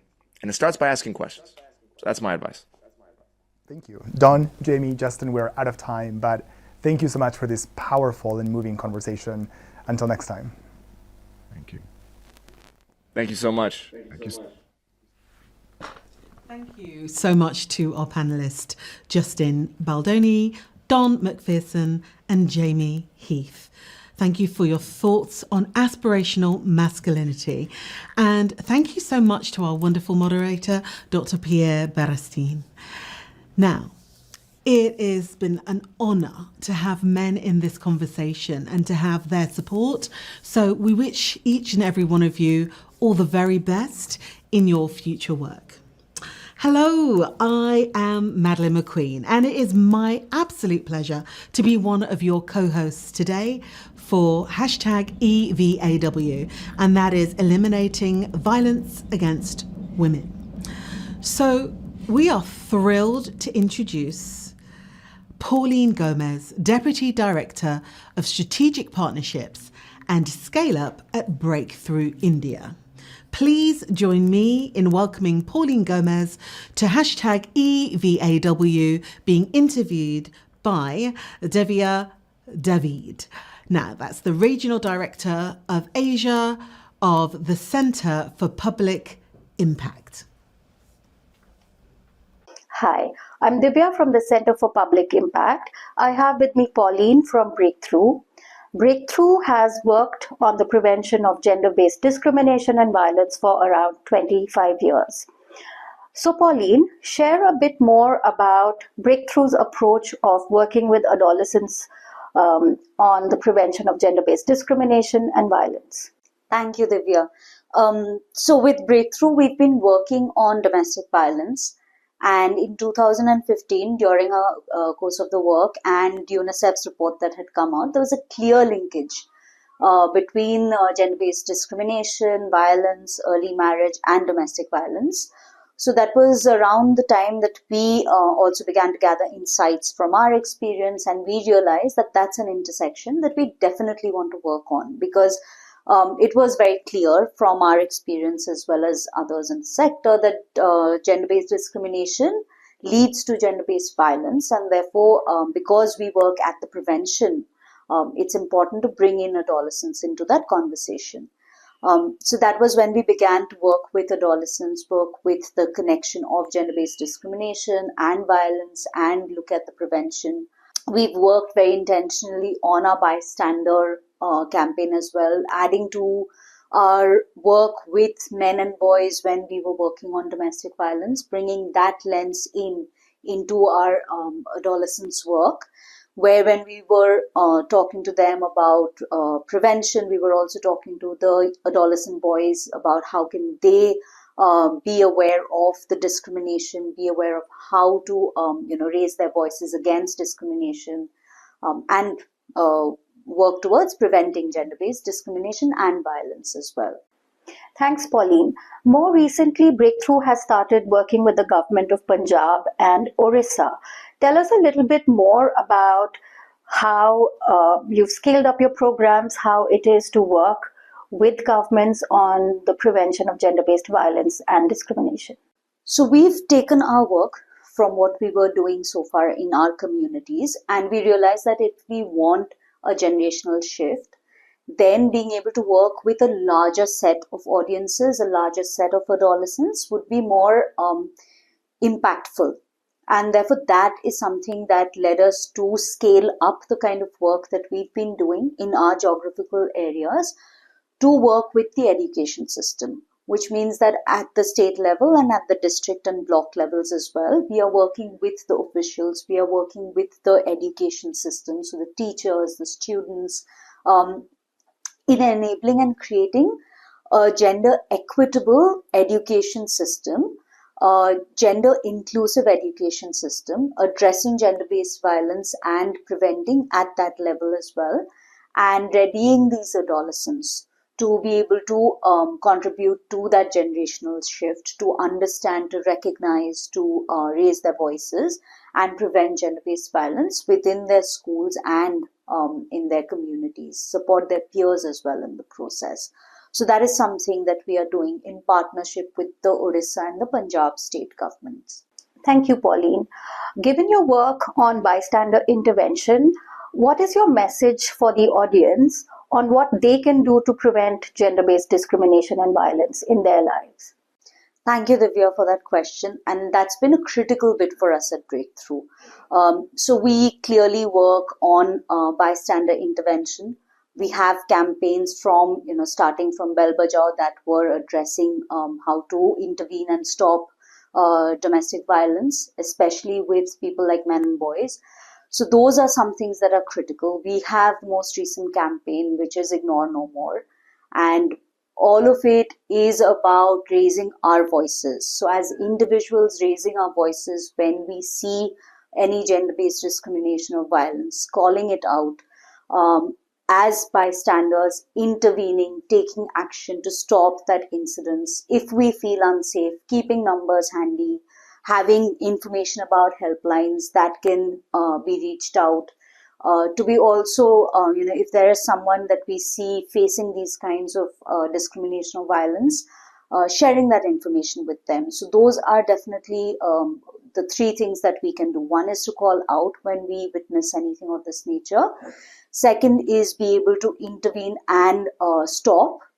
And third is to share information about services to people who might be experiencing different forms of violence or discrimination to stop that from happening. Thank you so much, Pauline. More power to all those working to end gender-based discrimination and violence. Thank you so much. Thank you.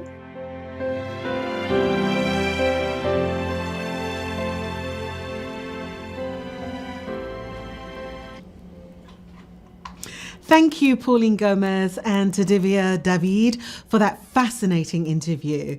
We wish you both well in your work in the future. And so now I just want to remind you all, the viewers out there, please tell your friends about this broadcast and tell them right now.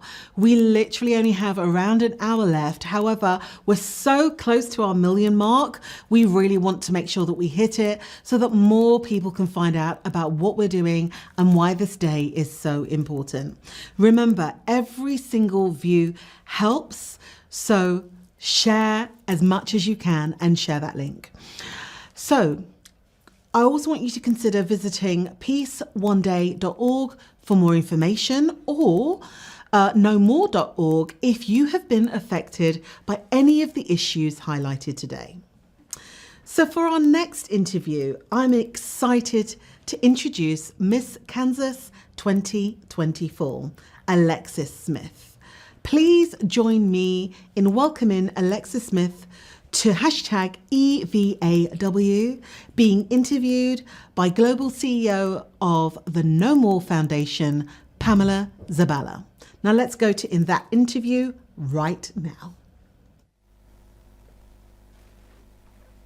Hi, Alexis. It's a pleasure seeing you again. How are you? You as well. And Alexis, we're here today marking the Day of the Elimination of Violence Against Women.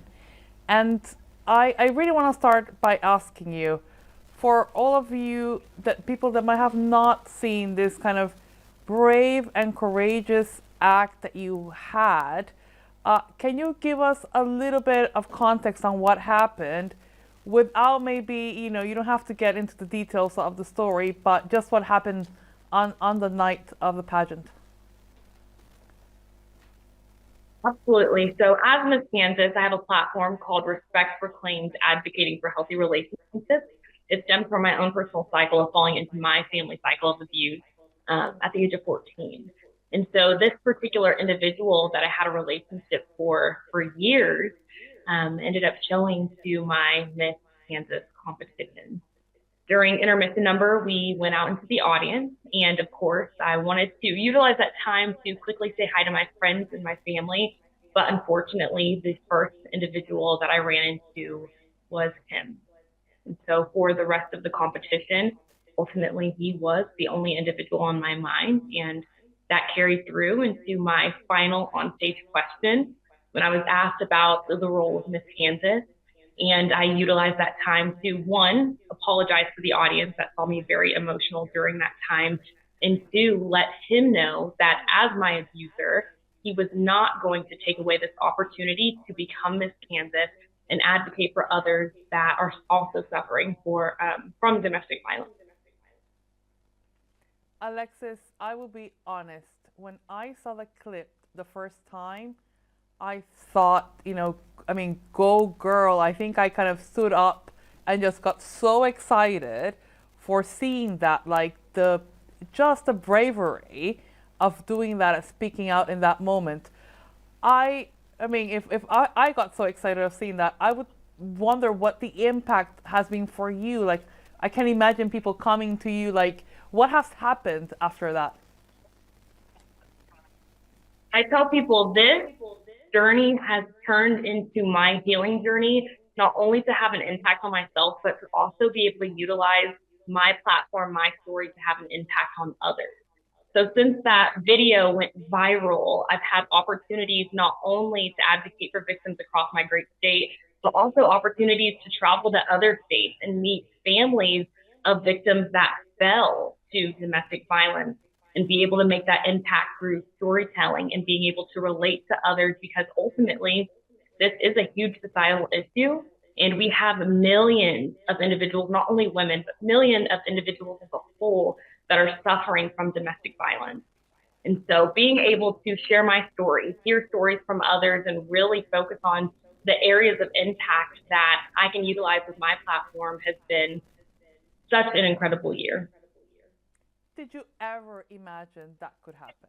That, from, 1 minute to another, because you are transforming yourself into an advocate, a person that will keep on talking about and encouraging others. Did you ever thought that could happen? I actually stood away from the Miss Kansas organization at a period of time because I couldn't figure out what my purpose was. And it wasn't until I started meeting other young women that had stories very similar to mine reflected within them that I said, you know what? Not only do I have a purpose to be Miss Kansas, but I need to be Miss Kansas. And ultimately, I think my story also needs to be shared on a national level, potentially even as the next Miss America. So did I think this was going to happen? Absolutely not. Am I glad that this happened? Absolutely. And from the impact that I've heard from others within our world, it's something that needed to happen. I admire you and respect you greatly for kind of taking that approach and moving on and, and not shying away from it.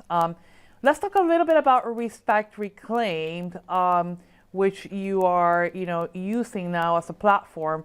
And I know you talk about, healthy and unhealthy relationships. What would you like to people to know, especially around the unhealthy relationship side, that they might not know? Or what do you think we should all know more about healthy relationships? Particularly, it's being able to identify what an unhealthy relationship looks like. And to be able to identify unhealthy, you ultimately need to know what a healthy relationship looks like as well.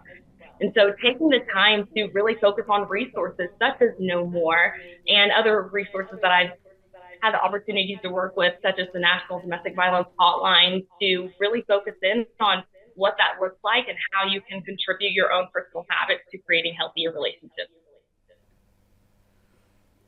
And I think that is key, right? When we talk about relationships, it's just trying to make sure that we understand when we might be entering into into an unhealthy space.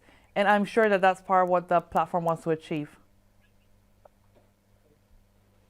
Yes, so knowing absolutely when you're entering an unhealthy space and ultimately what to do when you do enter these unhealthy spaces. What I recognize a lot with our teenagers is that this is a time where maybe they're entering their first relationship as I was. And so it's very exciting. It's very easy to oversee those red flags and think that ultimately maybe we as individuals can change someone. But that is not our role. That is not our job to change someone's unhealthy and abusive behavior. Maybe help them identify them and hope that they will change, but ultimately creating that life of healthy living for ourselves and navigating that relationship in that way. Alexis, I am one of those that I keep on talking about romantic spaces, about love, and about some of the traps that we find ourselves in. Especially you as a young woman, is there anything that you want to address around, right, like the myths around love and, unhealthy relationships, really? One common thing that I see, especially on social media, is this idea of obsession. We want someone that is absolutely obsessed with us. And I think that's mistaken for we want someone who loves us. But that doesn't mean that we're always in shared spaces 24/7. We're talking to each other 24/7, that we're not really focusing on that individualism of independent life and growing together, bringing that individualism together. So, yes, you want someone who loves you. You don't want obsession. I can tell you that right now, as someone who has gone through and got a protection order from now stalking and continues to have this individual try and navigate around the system. You don't want obsession, and obsession is not love. I always say that my piece of advice to young people when they're starting to date is when it feels wrong, in your gut, it probably is wrong, and to go out and share. Just quickly to finish, Alexis, why do you think we should mark a day like today? Because this is a predominant, it's an epidemic that's happening within our country. This day is incredibly important to me because as I mentioned, I fell into a family cycle of every single woman in my life has been victimized by severe physical domestic violence. And though I didn't fall into that category, I did fall into the category of severe emotional and psychological abuse, which is not talked about enough. So this day gives us a day to call to action and really emphasize the importance of having this conversation, not only today, but every single day. Alexis, we are at No More. We're absolute fans of you, of your work, of what you've done. Thank you so much for being with us today. I wish you the best of luck, and I'm sure we'll be in touch. Thank you. Thank you, Alexis Smith. We are so grateful for your support and we wish you the very best in your future work. Now, to all of our viewers around the world, please do tell your friends about this broadcast. We are coming to the end of it and we want to make sure that we hit our 1 million target. Believe me, we are very, very close. So share the link because every view helps. And go ahead and visit peaceoneday.org for more information, or go to knowmore.org if you have been affected by any of the issues highlighted today. Now, our next interview is a very important one. I'm excited to introduce the Domestic Abuse Commissioner for England and Wales, Nicole Jacobs. Please join me in welcoming Nicole Jacobs to #EVAW,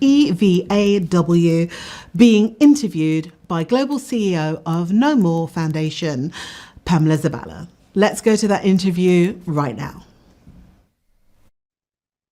It's a pleasure to have Nicole with us today. I always enjoy my conversations with her, so I'm super biased here and super excited. Just to intro Nicole a little bit, Nicole has served as the first Domestic Abuse Commissioner for England and Wales since 2019, bringing nearly 30 years of experience in domestic abuse services,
It's a pleasure to have Nicole with us today. I always enjoy my conversations with her, so I'm super biased here and super excited. Just to intro Nicole a little bit, Nicole has served as the first domestic abuse commissioner for England and Wales since 2019, bringing nearly 30 years of experience in domestic abuse services, policy, and intervention role. She's been reappointed in 2022, and she continues to champion the rights of victims and survivors with a focus on impactful change. So, Nicole, again, a pleasure. And I think the first question for today, 25th of November, is why would you say or argue that it is important for us to mark this day globally? You know, in England, a lot of this year marks quite a lot of anniversaries of some of the first refuges in England and the world, 50th anniversary. And I think the reason why the UN Day is so important is it gives us time to collectively, take stock. Where are we, but also where do we need to be, and what do we share in terms of our priorities for ending violence against women and girls, reminding us that while we can be very focused on what goes on in any one location or country, that this is a global epidemic, and I just think it unifies efforts kind of across many boundaries, and also helps us realize both what we've accomplished but what we need to do. I think it's a very active 16 days of activism for all of us, but it's an awareness raising, allowing other people to join in, take time, focus on what needs to happen, what we need more of, and so it accomplishes so much of that all at once. Nicole, I think you're an amazing example of somebody who has been a frontline practitioner. You've done policy advocacy, and now you're the first commissioner for England and Wales on domestic abuse. And I almost want to ask you, how have you managed to take those experiences for anybody that's seeing us that might be the future commissioner, in all the years to come? It might be this, 20-year-old who's just starting, right? And will hold this office in 30 years. What have you brought out of that kind of work experience into your role? Yeah. Oh, it's a nice way of asking it. And for anyone who would be quite early working in this movement, I mean, we use terms like career, but for me, it's always been very much this intuitive wanting to get involved, kind of moving from volunteering into paid work, into other types of roles, always being primarily motivated by, just really wanting to do whatever that particular role was, whether it was in a housing setting and with domestic abuse, or frontline specialist services, or working in health settings. Really, I'm quite personally motivated by that systemic change. That notion of the systems in and around victims and survivors must change. They were never set up to understand domestic abuse, frankly, or address it properly. And so there's so much of when I look back at my career, it was never planned. It was always really, and I suppose that is a luxury. I do appreciate that I had the luxury of just following kind of what was a very intense passion and interest for change. And I certainly, in this role, this is a government role for those who aren't as familiar. The Domestic Abuse Commissioner's Office, I'm a public appointee, and my role was created in something called the Domestic Abuse Act, and my remit is in England and Wales. So I'm not a government minister. I am a public appointee who works alongside and with government, and the powers of that legislation allow me to have this public role, but also I'm able to collect information from public bodies. I'm able to publish reports to our parliament, and those recommendations within my reports have a 56-day timescale. So the whole idea of my office is geared towards this movement of, momentum forward to make change. And when I first came into this role, I do think the benefit of having years and years of frontline experience, hundreds, if not thousands, obviously, of interactions and standing alongside and with victims of domestic abuse, and the whole range of partners, it does give me, I think, quite a well-rounded view of the reality of what's out there. The best of it and the challenges. And I think I bring that into my day-to-day work. And when I was setting out, I was literally kind of appointed, but I had to select my team. There was a setting up of the office. And I purposely wanted people within government who had a lot of expertise, but I also wanted to have my team a mixed team with people who had lived experience, frontline domestic abuse services experience, commissioning experience, meaning people who are, creating at the local level the kind of partnerships and the opportunities for change, because I really didn't want, as a commissioner, to lose that thread of what does this matter on the ground to the individual child, adult victim. And I never wanted to be out of touch. And so I try very hard to maintain that level of understanding, because I can tell you from day one, it is really apparent when you're in conversations with people who have very good intentions, that maybe don't have that insight as to what goes wrong, why there are obstacles, how there are obstacles for victims and survivors. We often think of the perpetrator of domestic abuse or the person causing harm, and we ought to, as the primary cause, but there's also systems that don't give and support victims in the way that they should, and that then causes additional harm. And so I've always really been motivated by the kind of reality check that frontline work gives us. No, that's great, and it's good to know that people who are developing policy have that experience. For everybody who is seeing us, that is, not England and Wales based and might not be familiar with the work, would you be able to kind of give us a couple of points, either of innovation or bits that are happening within the England and Wales scene that would be of interest in terms of the work that is happening around domestic abuse? Yeah, sure. I mean, my office itself, like I said, publishes our own reports. So, we are publishing some reports and have done about the mapping of services. I don't know, I'm sure other countries experience this too, where you have a lot of variation of what's available in any one location, partly because we had our first, refuges 50 years ago. The way that's built up over time, in the community, all of the responses can vary so much from place to place. And what I want, and I would want for any place, any country, is to have that consistency of approach. And I certainly want that in England and Wales. And so we have done a big mapping report. I really encourage people to have a look at it. If you wanted to do something similar or have done something similar, I'd be amazed, really fascinated to see it.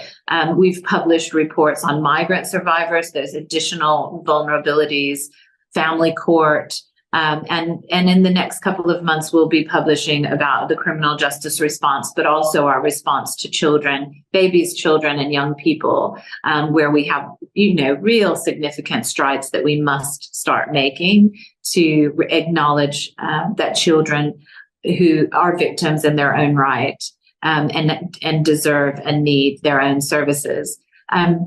I suppose a couple of the innovations I'm most interested in that government more widely are doing, I would pick family court, because it's one of the main reasons victims contact me. And I know this is an issue in other countries. We're piloting in the UK in now 4 court areas, a much greater emphasis on really understanding the context of the family and each child in the family very, very early in family court processes. And that untangles so much in terms of understanding the context of domestic abuse. It makes the whole process much less adversarial, much less likely that any kind of counter allegations get kind of mixed up and misunderstood. It's a much better way of doing things. I'm very excited about that. And we have a new government which has made a commitment and a mission of the government to have violence against women and girls in 10 years. It's a huge mission, and that signals to absolutely everyone in government and elsewhere that this is one of the key missions of our new government, our new prime minister, and that helps tremendously and gives a huge amount of not just resource, but leadership to prioritizing these things. So I think those would be the two I'd pick for now. We cannot stress more how leadership really, is the driver for change. Every country, every company that really wants to start installing policies, if leadership is not on board trying to drive change, is really, really hard. Nicole, to kind of start closing, I guess it's the big question, right? We have different type of people seeing us today. We have advocates, we have people who are involved on this, but we also have, activists or people just very interested on the topic. What would you say to them of how to get involved, how to help, right? You lead a government agency. We, we work from the NGO space, but what can, that person who really wants to help out get involved? I guess I would just say, from having done getting involved in lots of different ways myself, is everyone does have a role to play. I mean, really and truly, the volunteer who helps at a local service, all the way through to people who work within government trying to change our services, that are provided by government, trying to change maybe from the inside out, to survivors themselves who want to get involved and really influence change. There's, academics. I mean, I would just say, and this is what I often think if I were talking to my younger self, I kind of chose this real kind of diving in, spending all of my time, because I was so motivated for this, kind of passion for change. But everyone has their own unique kind of role to play and personality they bring to it. If you are a campaigner, you play a huge role. You might have a quieter way or a different way to influence change. You might be more of an kind of academically minded, or you're very interested in helping and supporting one-to-one. It is unique to you and what your personality is, what you give.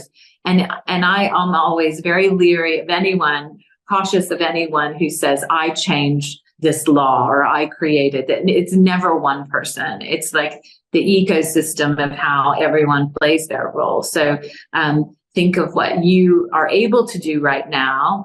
And that may change again over time. And be comfortable with that, but also think about how you're motivated to make that change yourself in your own personality, in your own way, and you will find a place, and you will find sisters and brothers who will help you, who are very like-minded and know what a meaningful thing that is. We're very far from where we need to be, but let's be inspired by what we've achieved so far, and it's been pretty amazing. 50 years ago in England, there were no services for domestic abuse victims at all. Think about that for a second. And now we have legislation, we have services, we have a long way to go. But it was only in the people who were just willing to roll up their sleeves and get involved that we're here today. So you are very welcome into this movement, into the No More campaign. As far as any of us are concerned, there's always room for more talent, more passion. And that's what victims need from us, that kind of standing alongside and being willing to get in there. I love that you spoke a little bit on that kind of legacy piece, right? Like, we came in to work in a sector that already had refugees. Right. And we've kind of, building up on that. Right. And our legacy will be such that will be others who will build on what we kind of, leave. And it is a generational kind of movement in that sense. And so you can do as little as you can, just even being informed of where your services are in case somebody comes and asks you, or you can kind of, as he said, roll your sleeves up and do what you have to do. Nicole, Thank you so much for being with us today. We appreciate your office, the work that you guys do, and it's such an example for other places, other countries that are thinking about doing things, similarly. So we really, really appreciate that. Thank you so much. Thank you.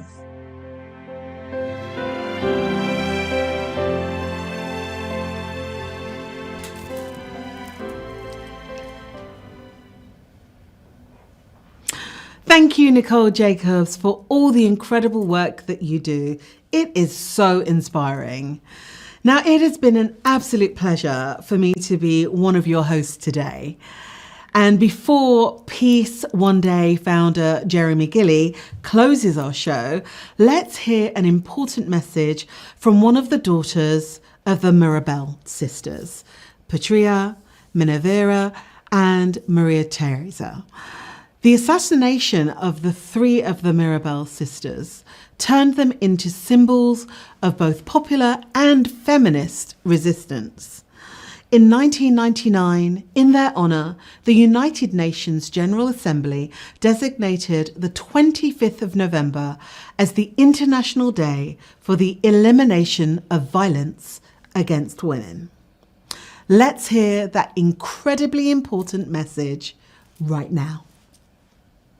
Aquí, desde la Casa Museo Hermanas Mirabal, la casa donde Patria, Minerva y María Teresa Mirabal vivieron los últimos meses de sus vidas, cuando fueron puestas en libertad con el propósito de asesinarlas.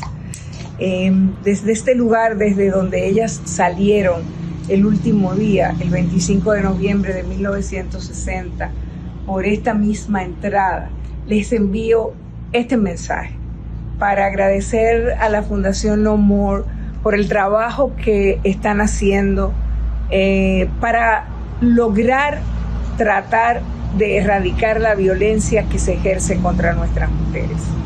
La memoria de Patria, Minerva y María Teresa sirve a esos objetivos. Si bien ellas fueron dirigentes políticas, ellas fueron luchadoras por la democracia, por los derechos humanos, por la libertad de todos y todas. Su ejemplo inspira para crear conciencia acerca de la necesidad que tenemos de construir sociedades más de paz, sociedades más de justicia, sociedades en las cuales todos y todas tengamos y ejerzamos los mismos derechos.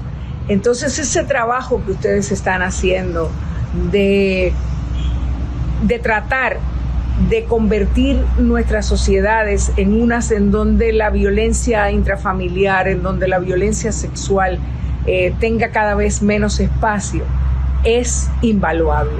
Por eso digo que lo agradezco. Y lo agradezco también porque como hija de Minerva Mirabal entiendo la importancia que tiene que un sacrificio, que una entrega de amor por la patria y por la humanidad como el de ella y de sus hermanas no se quede en el olvido.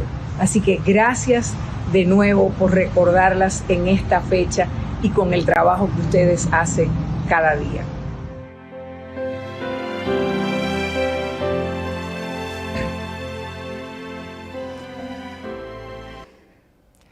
So we have come to the end of hashtag EVAW 2024, the United Nations International Day for the Elimination of Violence Against Women. Thank you so much for tuning in today. It has once again been such an honour to produce this broadcast. I'd like to take this opportunity to thank our partner, No More, the most incredible organisation. Please visit their website, nomore.org, if you need their support. Thank you to Avon, a long-term sponsor of Pod, and of course CPI, who have helped make today possible. Thank you to the teams at Peace One Day, No More and CPI, who have all worked tirelessly on today's show. Thank you also to all the participants that we've heard from during this broadcast. But most importantly, thank you once again to all of you who have watched today's broadcast. Please tell everyone about the show that you can and watch all the films from today on our website or through social media across the 16 days of activism for the United Nations International Day for the Elimination of Violence Against Women. By supporting and sharing these important messages we've heard, we're one step closer to a more peaceful and sustainable world. It's been an incredible year this year for Peace One Day, and I'm so grateful to the audiences. They've been larger than we've ever seen before. We're thrilled and motivated to reach even more people in 2025. With your support, we can do it. Pod's mission is constructive narrative that informs, inspires, and engages people towards impact that's measurable. We would love you to follow us at Peace One Day social media platforms. It means a great deal to have your support. Please also visit and register on peaceoneday.org to keep up to date with all the latest information and events. Our preparations start now for 2025. We'll see you next year. Take care.